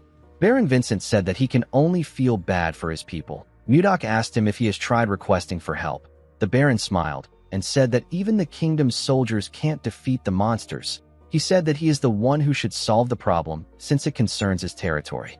Mudok told the man that his first mission as the vice captain of the Phoenix Knights has been decided. He informed the Baron that he will help him subjugate the monsters in his territory. Vincent was shocked to hear this. He couldn't believe that Mudok wanted to help with the monster subjugation of a small territory. He believed that our boy might be able to do it with the support of the Phoenix Knights. Vincent bowed his head and thanked Mudok. Our boy told him that it was his goodwill that moved him. The moment he said this, something in his clothes began to blink. Mudok turned around when he saw the thing. He told the Baron that he has to leave since something urgent has come up. He told him that he will see him later when it is time to leave. Mudok moved to a corner and took out a communication stone. He asked his subordinate about what is happening. Jerome informed him that they have captured someone. He said that the first target was truly the eldest son of the slave family. Mudok asked the mage to tell him where they kept the assassin. Jerome revealed to him that the assassin is in the basement of the annex building behind the mansion. In the next scene, we see Mudok walking down the basement. When he arrived there, he saw Miller and the assassin. The assassin was tied to a chair. Mudok removed the sack on the assassin's head. Miller informed his master that he has paralyzed the man with the technique he taught him. He assured Mudok that the assassin has been properly restrained. Our boy asked him if he removed the assassin's poison sac. Miller told him that they took out the man's suicide poison from his molar. Mudok covered his hand with a unique energy when he heard this. He placed his hand on the assassin's head. The man began to shake. He looked like he wanted to scream. A minute later, our boy let go of him. The man's eyes turned red. He went on his knees and referred to Mudok as master. He asked our boy to give him his command. Miller was shocked to hear this. He asked his lord about what just happened. Mudok let out a sigh and asked the assassin to tell him his name, the name of the person he served, and any useful information he possesses. The man introduced himself as Sis. He said that he received orders from Duke Icarus to kill John Slade. Mudok let out a sigh. He already expected this. He released a dark energy and ordered the man to tell the Duke that he successfully assassinated John. He ordered him to report the Duke's every move. The man accepted his orders. Miller asked his lord if he is using brainwashing magic. Mudok revealed to him that he used the demon's soul arts. He said that it is a soul-controlling technique. Miller was surprised to hear this. He begged his lord to teach him the technique. Mudok told him that he can't teach him. He explained to the boy that the demon's soul arts is a brainwashing technique used by the demon cult to recruit new members. If the user isn't at an overwhelmingly stronger level than the target, the technique won't work. Mudok told Miller that he won't be able to use the technique on anyone even if he learns to use it. Miller was sad to hear this. Mudok turned to Sis and asked him to leave. The man disappeared the moment he heard the order. Our boy decided to start his counterattack against the Duke. In the next scene, we are taken to the Duke's mansion. We see a man enter the Duke's office. He asked Icarus if he wanted to see him.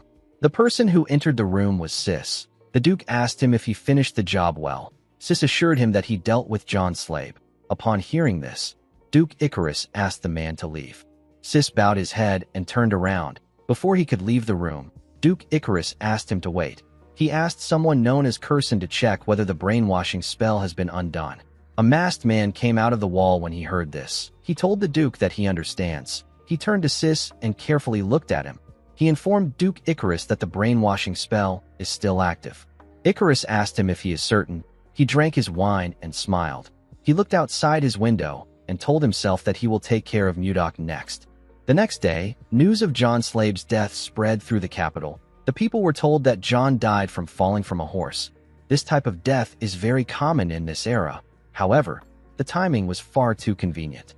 It didn't take time for rumors to spread like wildfire. Unfortunately, no one knew the truth. They didn't know that John was alive, and everything that was happening was Mudok's plan. The scene shifts, and we see Mudok and Miller walking through a snowy forest. Miller told his lord that the capital will be in chaos right now. Mudok smiled and agreed with him. He said that the only candidate who could challenge him has been killed. He told Miller that this is what everyone will be thinking. He said that everyone will be wary of the Duke. Miller told his lord that there is something he is curious about. He asked him about why he isn't announcing the truth right away. He explained to Mudok that he can get the Duke arrested right away since he has evidence of his crime. Mudok told him that he can't do this. He explained to Miller that they need to make sure that they are able to completely take the Duke out. He told him that Duke Icarus is a meticulous man, so they need to prepare more thoroughly in order to stop him from escaping. He revealed to Miller that there is an even more important reason why he allows the rumors to spread. With a smile on his face, Mudok told his subordinate that rumors about Ishilda have completely disappeared. Miller was shocked to hear this. Mudok explained to him that fire is always suppressed with a bigger fire. Now the one who will get caught up in a scandal is Duke Icarus. Miller nervously looked at his lord. He couldn't believe that his lord was looking into the future while he was only thinking about the Duke. Some minutes later, Mudok and Miller found a house in the middle of the snowy forest. Our boy told his subordinate that they have arrived at Vice Captain Logan's house. Miller asked his lord if he took Logan's position in the Phoenix Knight Order after he injured his leg. Mudok told him that he is correct. Miller found Logan's residence to be quite modest. He expected the former vice captain of the kingdom's top knight order to be living in a better place. Mudok agreed with him. He revealed to Miller that Logan got discharged in disgrace. He was discharged on an insubordination charge. Right after his leg got hurt, he attacked his superior. Miller looked around and told his lord that something is odd. Mudok agreed with him. He told him that the story is definitely weird. Miller told his lord that this is not what he is talking about. He asked our boy to look at the ground. He told him that the place was too clean. It was as if no one had been around there. Mudok reminded Miller that he also doesn't leave any traces or footprints. Miller told his lord that he does this because he is an assassin. He explained to him that he would leave a trace on the ground if he had an injured leg. Mudok asked Miller if he is saying that Logan is flying. Immediately he asked this question. We see someone point an arrow at Mudok from above. The person's arrow was a long feather. The person fired his arrow at our boy. Mudok quickly turned around when he heard something coming towards him. He and Miller quickly jumped back. The feather hit the ground and destroyed it. Mudok was shocked to see that he was attacked with a feather. Before he could do anything, someone landed on the roof and said that he recognized the unique smell. He said that filthy humans have come to him. This person happened to be a humanoid being that looks like a bird. Miller asked his lord if he didn't know about Logan. Mudok told him that he didn't. He said that he never expected Logan to be a beast man. Logan carefully looked at Mudok. He recognized the emblem on his clothes. He knew that this was the emblem of the vice captain of the Phoenix Knight Order. He asked our boy if his captain ordered him to kill him. Miller realized that Logan had misunderstood the situation. He wanted to tell him the truth. Before he could say anything, Mudok told Logan that he is correct. With a creepy smile on his face, he asked him about what he is going to do about it. Miller was shocked to hear what his master said. Logan was quite angry with Mudok's response. Miller asked his lord about what he is doing. He asked him about why he provoked the Beastman. Our boy revealed to him that he is testing him. He said that he wants to see if Logan is strong enough to serve under him. The moment he said this, Logan jumped off his roof. He moved to the air and pointed his arrow at Mudok. With a crazy look in his eyes, he told our boy that he will kill him. He fired his arrow at Mudok at a crazy speed. Our boy ordered Miller to quickly get back. The assassin quickly moved away from his lord. Mudok raised his sword and released its cold energy. He was excited to see how this fight would go. He wanted to see how it would feel to fight a new kind of human. Before the feather could reach him, Mudok decided to tear all Logan's feathers apart. Miller saw that his lord was going to swing his sword at the feather. He quickly asked him not to do this. He said that a beastman's feather has a very strong elasticity. He told him that his sword will bounce off the feather. Unfortunately, Mudok already swung his sword at the feather. Just as Miller stated, our boy's sword bounced off the feather. Our boy was shocked to see this. He quickly bent his head to dodge the feather. Logan didn't expect him to dodge the attack. He took out 2 feathers and fired them at Mudok. Mudok recalled that the recoil he experienced just now was insane. He decided to do something else. He carefully tapped the feather with his sword and changed its trajectory. He was able to completely deflect the attack. One of the arrows got fired at Miller. The assassin was shocked to see the feather coming towards him. He quickly jumped out of the way. The feather pierced through the forest and destroyed everything it touched. Miller stood up and asked his lord to inform him beforehand if he plans to deflect the attacks. Immediately he said this. Logan fired 2 more feathers at Mudok. Our boy realized that the Beastman didn't want to give him time to rest. The moment he thought of this, he noticed something odd. he saw that one arrow has disappeared. He was certain that he heard Logan fire 2 shots. He wondered about where the other shot went. Immediately he thought of this. The arrow appeared next to his head. Before it could pierce his eye, Mudok caught it with his hand. The powerful arrow left a huge cut on his hand. Our boy quickly threw it aside. He fired an attack at the second arrow and used it to change its trajectory. He couldn't believe that his pure snow blade couldn't cut the feathers. He never expected Logan to use a strategy that takes advantage of his blind spot. He smiled and told Logan that his combat ability gets a pass. Logan asked him about what he just said. With a look of anger on his face, he asked Mudok if he was evaluating him. Our boy put his sword away and told him that the evaluation is over. He disappeared in front of Logan when he said this. Miller and Logan were shocked to see this. Mudok reappeared in the air and smiled. He told the Beast Man that it is time they sort their hierarchy. Logan was shocked to hear our boy's voice behind him. He quickly turned around. Before he could do anything, Mudok gave him a punch that shattered his longbow and pushed him down. He charged at Logan while he was falling. He charged at him with the light air void foot arts. It is a light step art that lets him freely move in midair. He moved close to Logan and told him that his longbow is gone. He clenched his fist and asked him about what he will do now. Logan became nervous. He quickly used his leg to block Mudok's attack. He released a unique energy from his leg when he blocked our boy's attack. He felt a large amount of pain in his leg. Mudok was surprised to feel the unique energy Logan released. He watched the Beast Man fall to the ground. He took a look at the odd energy in his hand. He said that something feels off. He asked Logan to tell him how he got his leg injured. Logan was annoyed to hear this. He said that he would never share this information with a human. He swung his claws at Mudok. Our boy easily dodged his attack. He covered his hand with his energy. He used it to hit Logan in his injured leg. The Beast Man called him a bastard. He swung his fist at Mudok and told him that it is cowardly to attack an injured leg. Our boy dodged his attack and clenched his fist. He hit Logan in his injured leg with a large amount of energy. The Beast Man screamed when this happened. He asked Mudok if he is truly a warrior. Our boy ignored him and hit his feet. He also used his energy to hit Logan's thigh. The Beast Man told him that a warrior should fight fair and square. He screamed and begged Mudok to stop. He swung his injured leg at our boy. Although Mudok was able to block the attack, it blew away the things around him. Our boy smiled when he saw this. Logan couldn't comprehend what was happening. He removed the bandage on his leg and raised it up. He couldn't believe that his leg was healed. He wondered about how it happened. He knew that his injury was something no doctor on the continent could cure. Mudok told him that it would have been impossible for a doctor to resolve his problem since he wasn't injured. He revealed to Logan that he was cursed. The Beast Man was shocked to hear this.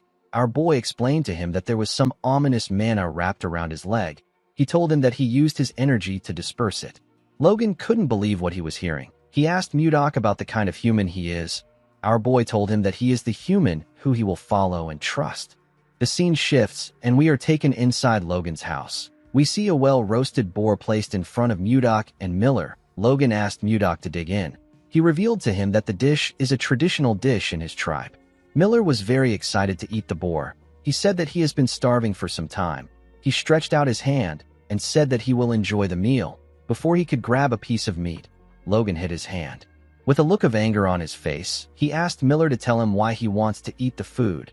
He told him that the dish is only for his benefactor. Mudok grabbed a piece of meat and told Logan that Miller is one of his people. He asked him to treat Miller well. Logan reluctantly accepted our boy's request. Miller smiled when he heard what his lord said. Logan gave him a dead rat and asked him to get lost. Miller was annoyed to see this. He told Logan that he is so mean. He asked him about why he is treating him and Mudok differently. Logan told him that this is the best he can offer a mere human. He asked Miller to go hunt for his own meal if he doesn't like the dish. While they were arguing, Mudok was enjoying his meal. He didn't expect the meat to be so delicious. Before Logan and Miller could start fighting, Mudok called out to Logan. He asked the Beast Man to tell him how his left leg got hurt. He revealed to him that he heard he confronted the captain of the Phoenix Knights about the cause of his injury. He asked Logan about why he confronted his captain. The Beast Man told Mudok that he will explain everything. He said that he will tell him about the day he lost everything. According to him, Torion secretly came to see him on the day he got promoted as vice captain. The captain was acting friendly that day. Logan found this strange because Torion is a race supremacist. He had always seen Logan as a thorn by his side. The captain made a shocking proposal to Logan. The Beastman couldn't believe what he was hearing. He threw his glass of wine at the wall. He stood up and walked towards the door. He asked Torion if he believes that he would ever accept such a proposal. Torion advised him to choose wisely. With a creepy smile on his face, he told Logan that there will be no chance to turn back once he leaves this room. Logan let out a sigh and advised the captain to worry about himself. He was annoyed to see how the night captain was acting. Immediately he thought of this. Curson appeared behind him with a spell in his hand. He fired the spell at Logan's leg. The Beastman felt a large amount of pain in his leg. His eyes turned red. He instantly passed out. When he came to his senses, he found himself lying on a bed in the infirmary. At first, he thought that everything that happened was a dream, but when he took a look at his leg, he saw that his leg was truly injured. Logan couldn't comprehend what was happening. He screamed his captain's name out of anger. A while later, we see Torion walking in a hallway. He turned around when he sensed something behind him. Before he could do anything, Logan used his claws to scratch his face. He landed a huge cut on Torion's face. The scene shifts, and we are taken back to the present. Mudok told Logan that he understands what happened. The Beastman bowed his head and thanked Mudok for helping him. He didn't expect our boy to heal him and tell him that he was cursed. He said that he will find the person who did this. Mudok asked him not to bother. He told him that he already knows who it is. Miller and Logan were shocked to hear this. Miller asked his lord about how he knows this. Mudok explained to him that he doesn't know the curse user, but he knows his employer. He asked Miller if he remembers Sis. Miller assured him that he remembers the assassin who tried to kill John Slade. Our boy revealed to him that he felt something foreign when he casted the soul harvesting technique on Sis. He told Miller that this was the same energy he felt in Logan's leg. Miller was surprised to hear this. He said that the injury must be connected to Duke Icarus. Logan was shocked to hear this. He asked our boy if he just said Duke Icarus. Mudok asked him about why he is reacting like this. Logan revealed to him that the proposal he declined was related to the Duke. Mudok asked him to tell him what the proposal was about. With a nervous look on his face, Logan revealed to our boy that the proposal was about rebellion. He said that the Duke wants to overthrow the current royal authority and establish his own dynasty. Miller was surprised to hear this. Our boy smirked when he got this information. He realized that the Duke has finally stepped into his trap. He knew that this information was going to change the game. The scene shifts, and we are taken to the Duke's mansion. We see Icarus standing in his office. He welcomed the captain of the Phoenix Knights and asked him about how his injury is. Torion told him that it is getting better. The man was now wearing an eye patch. He asked the Duke about why he called for him. Icarus turned to his wall and reminded Torion that Mudok has recently joined his Knight Order. He stabbed the map with his dagger and ordered Torion to lure Mudok to the location he hit. He told the captain that he will become the next Duke if he can lure Mudok to this place. Torion was shocked to hear this. He bowed his head and assured Duke Icarus that he will complete the mission. Icarus was happy to hear this. He believed that he had set the perfect trap. He promised to make the place Mudok's grave. In the next scene, we see a Beastman bleeding on the ground. Mudok was standing in front of this Beastman. His fist was covered in blood. Torion stepped out of the shadows when he saw this. He smiled and asked Mudok about what he is doing. Our boy turned around and glared at him. An hour ago, we see Baron Vincent welcome Mudok to his territory in his armor. He thanked him for coming. Our boy told him that there is no need for him to thank him.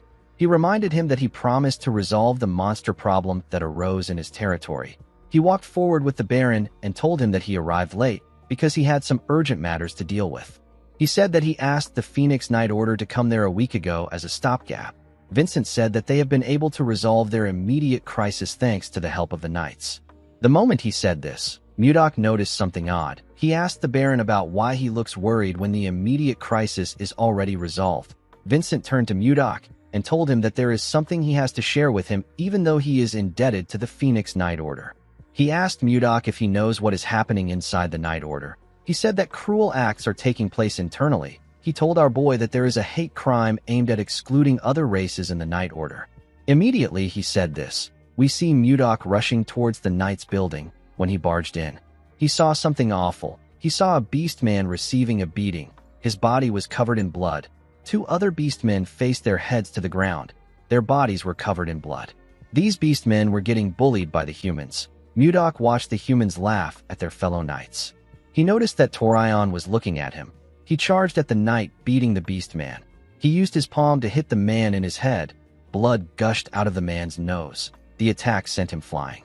He let go of the beast man he was holding. Mudok quickly grabbed him before he could fall to the ground. The humans and the other beastmen were surprised to see this. The humans didn't understand what was happening. They couldn't believe that Mudok took out the man known as Butler and saved the owl beastman in the blink of an eye. Mudok placed the beastman's body on the ground. He saw that the beastman's body was covered in blood. He was certain that he received a crazy amount of beating from the man. Torion walked up to him and smiled. He asked him about what he is doing. Mudok turned around and glared at him with a face filled with anger. He saw every human there as disgusting bastards. He asked Torion if he hasn't gone too far. Torion took off his eye patch and showed Mudok his scar. He told our boy that this is what a beast bastard did to him. He said that they haven't gone too far. He ordered Mudok to bring the beast man to him. He told him that he will punish him if he disobeys his order. Our boy let out a sigh and helped the beast man up. He asked Torion to punish him if he wants what he is plotting with Duke Icarus to be exposed. The captain became scared when he heard this. He wondered if Mudok was talking about the Duke's plan for treason. He didn't understand how Mudok knew about this. He asked our boy about how he knows about the plan. Mudok turned to him and released his energy. He ordered him to stop persecuting beastmen if he doesn't want to die on the execution grounds. Torion became scared when he heard this. He watched the door as it slowly closed. While walking through the hallway, the man asked our boy about why he helped him. Mudok revealed to him that he has also experienced discrimination before. He remembered how he was treated by the leader of the Murim Alliance. He told the man that he was scorned and called a barbarian in his homeland. He said that he was never acknowledged by others because of this, and he couldn't be with the one he loved. He told the beast man that he stepped in because he knew the pain of discrimination. He asked him about why he chose to just endure it. He knew that he could crush the humans with his strength. He asked him about why he did not do this. The man agreed that he could easily defeat the humans. He told our boy that any room for talks and negotiations would forever disappear if he does this. Mudok recalled that Wayan once said something similar to him. He told the man that his path seems difficult. He stretched out his hand and told him that he will support his dream. The beast man smiled and grabbed his hand. He assured him that his dream won't take long to achieve. Mudok gently smiled and told himself that he hopes so. He said that he wants to see a future that Wayan would be proud of. The next evening, we see the Knight Order marching into an eerie forest. Mudok rode his horse in front of the knights. Butler stared at him as they marched forward. He was annoyed with the fact that our boy humiliated him in front of his subordinates. He remembered going to meet his captain. He asked Torion if he is just going to let Mudok run wild. He told him that they need to do something. Torion opened a map and said that they do not need to get their hands dirty. He pointed at a location in the map and told his subordinate that they simply need to lure Mudok there. Butler asked his captain about what is in the location. Torion smiled and said that they don't need to know. He told Butler that they simply need to lure Mudok there. As he walked forward, Butler realized that they will soon arrive at the location. He remembered hearing that Mudok is a sword master. He wondered if there was something that could actually threaten our boy in this place. While Butler was thinking, Mudok looked around the eerie forest. He could feel an unusual energy in the air. He was certain that he has felt this energy before. The moment he thought of this, Torion raised his hand and asked the knights to stop. He said that there is a group of monsters ahead of them. He turned to Mudok and told him that he has heard rumors that he is a grand sword master. He smiled and asked our boy if he can show them some of his skills. Mudok declined his request. Torion wondered if our boy sensed something. He wondered if Mudok knew that the place where the monsters are is the place that Duke Icarus mentioned. Butler laughed and said that the great grand sword master is scared of something like this. He took out his sword and asked Mudok to watch closely. He used his sword to tear the wolf monsters in front of them apart in an instant. He asked Mudok if he likes his sword skills. He asked him if he is shocked. The moment he said this, a monster bit him in his neck. Torion and the other knights were shocked to see this. He watched the monster sink its teeth deeper into Butler's neck. It released a unique energy from its body. Its body began to regenerate. Mudok was shocked to see this. He couldn't believe that the monster's severed body parts were regenerating. As Butler fell to the ground, more wolf monsters came out of hiding. Mudok wondered if these monsters were Jiangshis. Torion became scared. He didn't understand what was going on. He watched the wolves chew on his knights. Some of them called for help. They said that the monsters keep coming to life no matter how many times they kill them. Torion knew that there would be something in this location, but he never thought that it would be undead monsters. He turned his horse around. Before he could do anything, someone called out to him. When the captain turned around, he saw some monsters coming towards him. Mudok appeared in front of him. He raised his sword and thrust it at the monsters. He fired ice shards from his sword. The shards pierced through the monsters' bodies. Mudok said that Duke Icarus is a cruel bastard. He said that he did not expect the Duke to abandon an entire Night Order just to take him out. Torion was annoyed to hear this. He couldn't accept the fact that he was abandoned. He hated the fact that he and the Beastmen were in the same situation. He rode his horse forward. He didn't want to accept this situation. Mudok was annoyed to see what he did. He called the captain a bastard. He couldn't believe that someone who calls himself a captain would abandon his subordinates and run away. He recalled that he hasn't heard the full details about the Duke's plan. He decided to chase after Torion. Before he could take a single step forward, a huge monster landed behind him. Mudok quickly turned to the huge monster. The monster roared loudly when it saw our boy's face. Mudok could tell that this monster was going to be a tough opponent. The scene shifts, and we see someone pour a healing potion on Butler. The man was able to regain consciousness. He realized that someone used a healing potion on him. He assumed that the person was Captain Torion. When he raised his head up, he saw the owl beast man standing in front of him. He was shocked to see her. The man coughed and said that Torion has run away. He dragged his comrade's body and asked Butler to get up if he is healed. He told him that they need his strength. Butler asked him to wait. He noticed that the beast man was heavily injured. He couldn't believe that the man used his only healing potion on him, even though his own body is a total mess. He couldn't understand why the beast man would do this for him after everything he put him through. He asked the owl beast man to tell him why he did this. As monsters charged at them, the beast man placed his hands on Butler's shoulders and asked him if he needs a reason. He told Butler that they are comrades in arms. He asked him if he really needs a reason to help him. Butler was moved to tears when he heard this. He grabbed his sword and charged at the monsters. He tore all of them apart in an instant. As tears poured out of his eyes, Butler told his comrade that he will definitely survive. He said that he will spend his whole life atoning for his sins. The beast man smiled and told him that he is looking forward to this. The moment he said this, more monsters charged at them. On the other side of the battlefield, we see the huge monster block Mudok's sword. It swung its arm and sent our boy flying. Mudok quickly pushed his sword into the ground to stop himself from slamming his back on the ground. He watched the monster regrow its fingers. He called it a persistent bastard. No matter how many times he lands a cut on it, the monster keeps regenerating.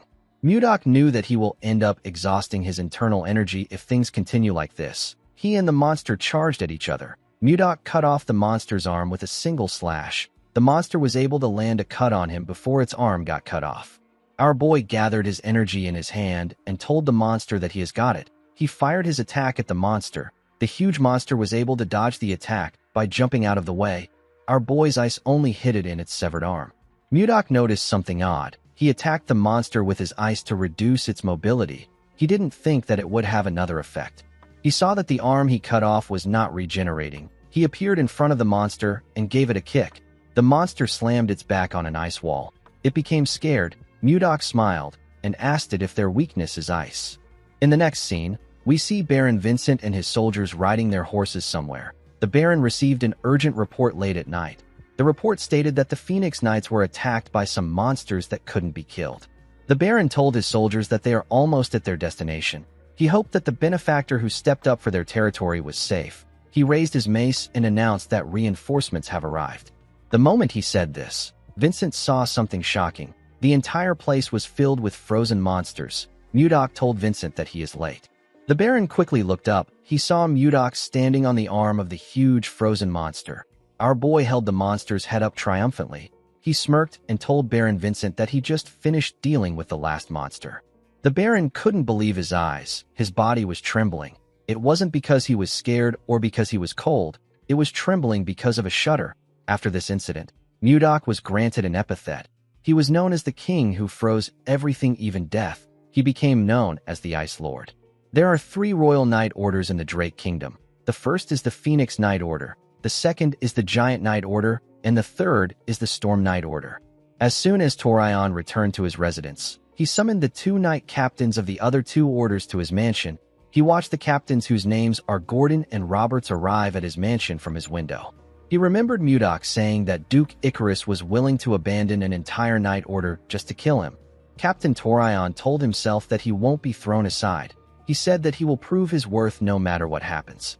Once the men got seated, the Count cleared his throat and apologized to them for calling them out so late at night.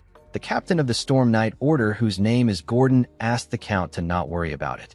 He told Torion that they will come anytime he calls. Baron Roberts, who is the captain of the Giant Knight Order, asked the Count to quickly tell them the reason he called for them. The Count was not surprised to see how cold Roberts was. He knew that the Baron was a royalist who swore loyalty to the king. Torion told himself that Roberts will become one of the Duke's people from today onwards.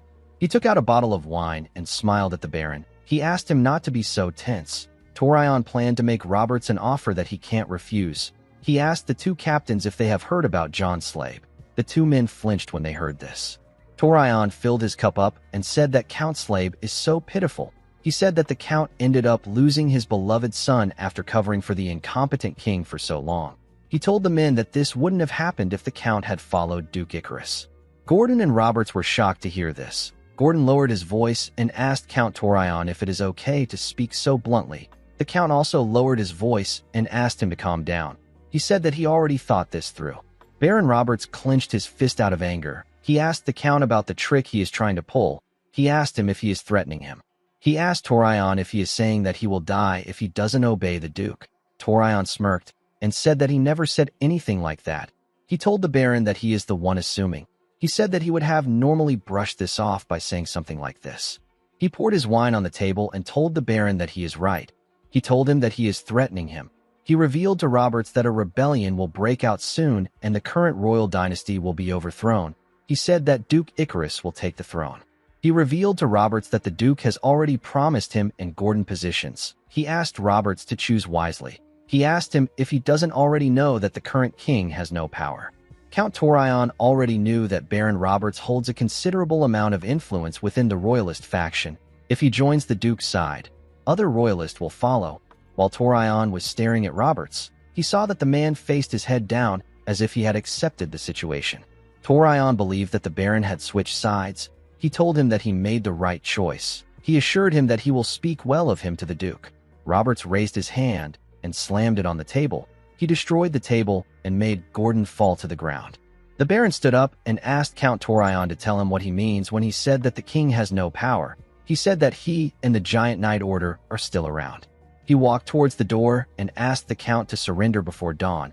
He told him that he might be able to save his family from annihilation. The Count was annoyed to hear this. He didn't think that he would fail. Immediately the Baron left. Count Torion and Gordon heard someone laughing behind them. They quickly turned to see who it was. Someone slowly rose out of the spilled wine and told Torion that he is quite pathetic. The woman asked him if he has failed again. Torion quickly went on his knees and bowed his head when he heard this. He apologized to the woman known as Lady Curson. Gordon was surprised to hear her name. He realized that this woman is the Black Magician who is the Duke's close aide. With a nervous look on his face, Torion begged Curson to give him one more chance. He assured her that he will live up to her expectations. Curson raised her hand and smiled. She told Torion that this is perfect. She told the two men that she needs them for something right now. Immediately she said this, she fired something at them. A bright light shined in the room. Curson looked outside to see Roberts. She informed Duke Icarus that she has dealt with Torion. She asked him about what she should do about Baron Roberts. She was communicating with the Duke with a skull-shaped device. Duke Icarus ordered the woman to get rid of Roberts. Curson accepted his order. After giving the order, the Duke threw the skull to the ground. He said that his plan is gradually falling apart. He grit his teeth out of anger when he remembered our boy. He believed that everything began to fail the moment Mudok appeared. He saw our boy as a more troublesome existence than the king. He smiled and told himself that this means that there is no one who can stand against him aside from Mudok. He looked outside his windows to see a large amount of soldiers. He told himself that Mudok is not in the capital, so this might be the perfect time for him to carry out his plan. Guys, we have come to the end of our video. If you guys want more of this recap, let me know in the comments section. Don't forget to like and smash that subscribe button for more recaps. See you guys later.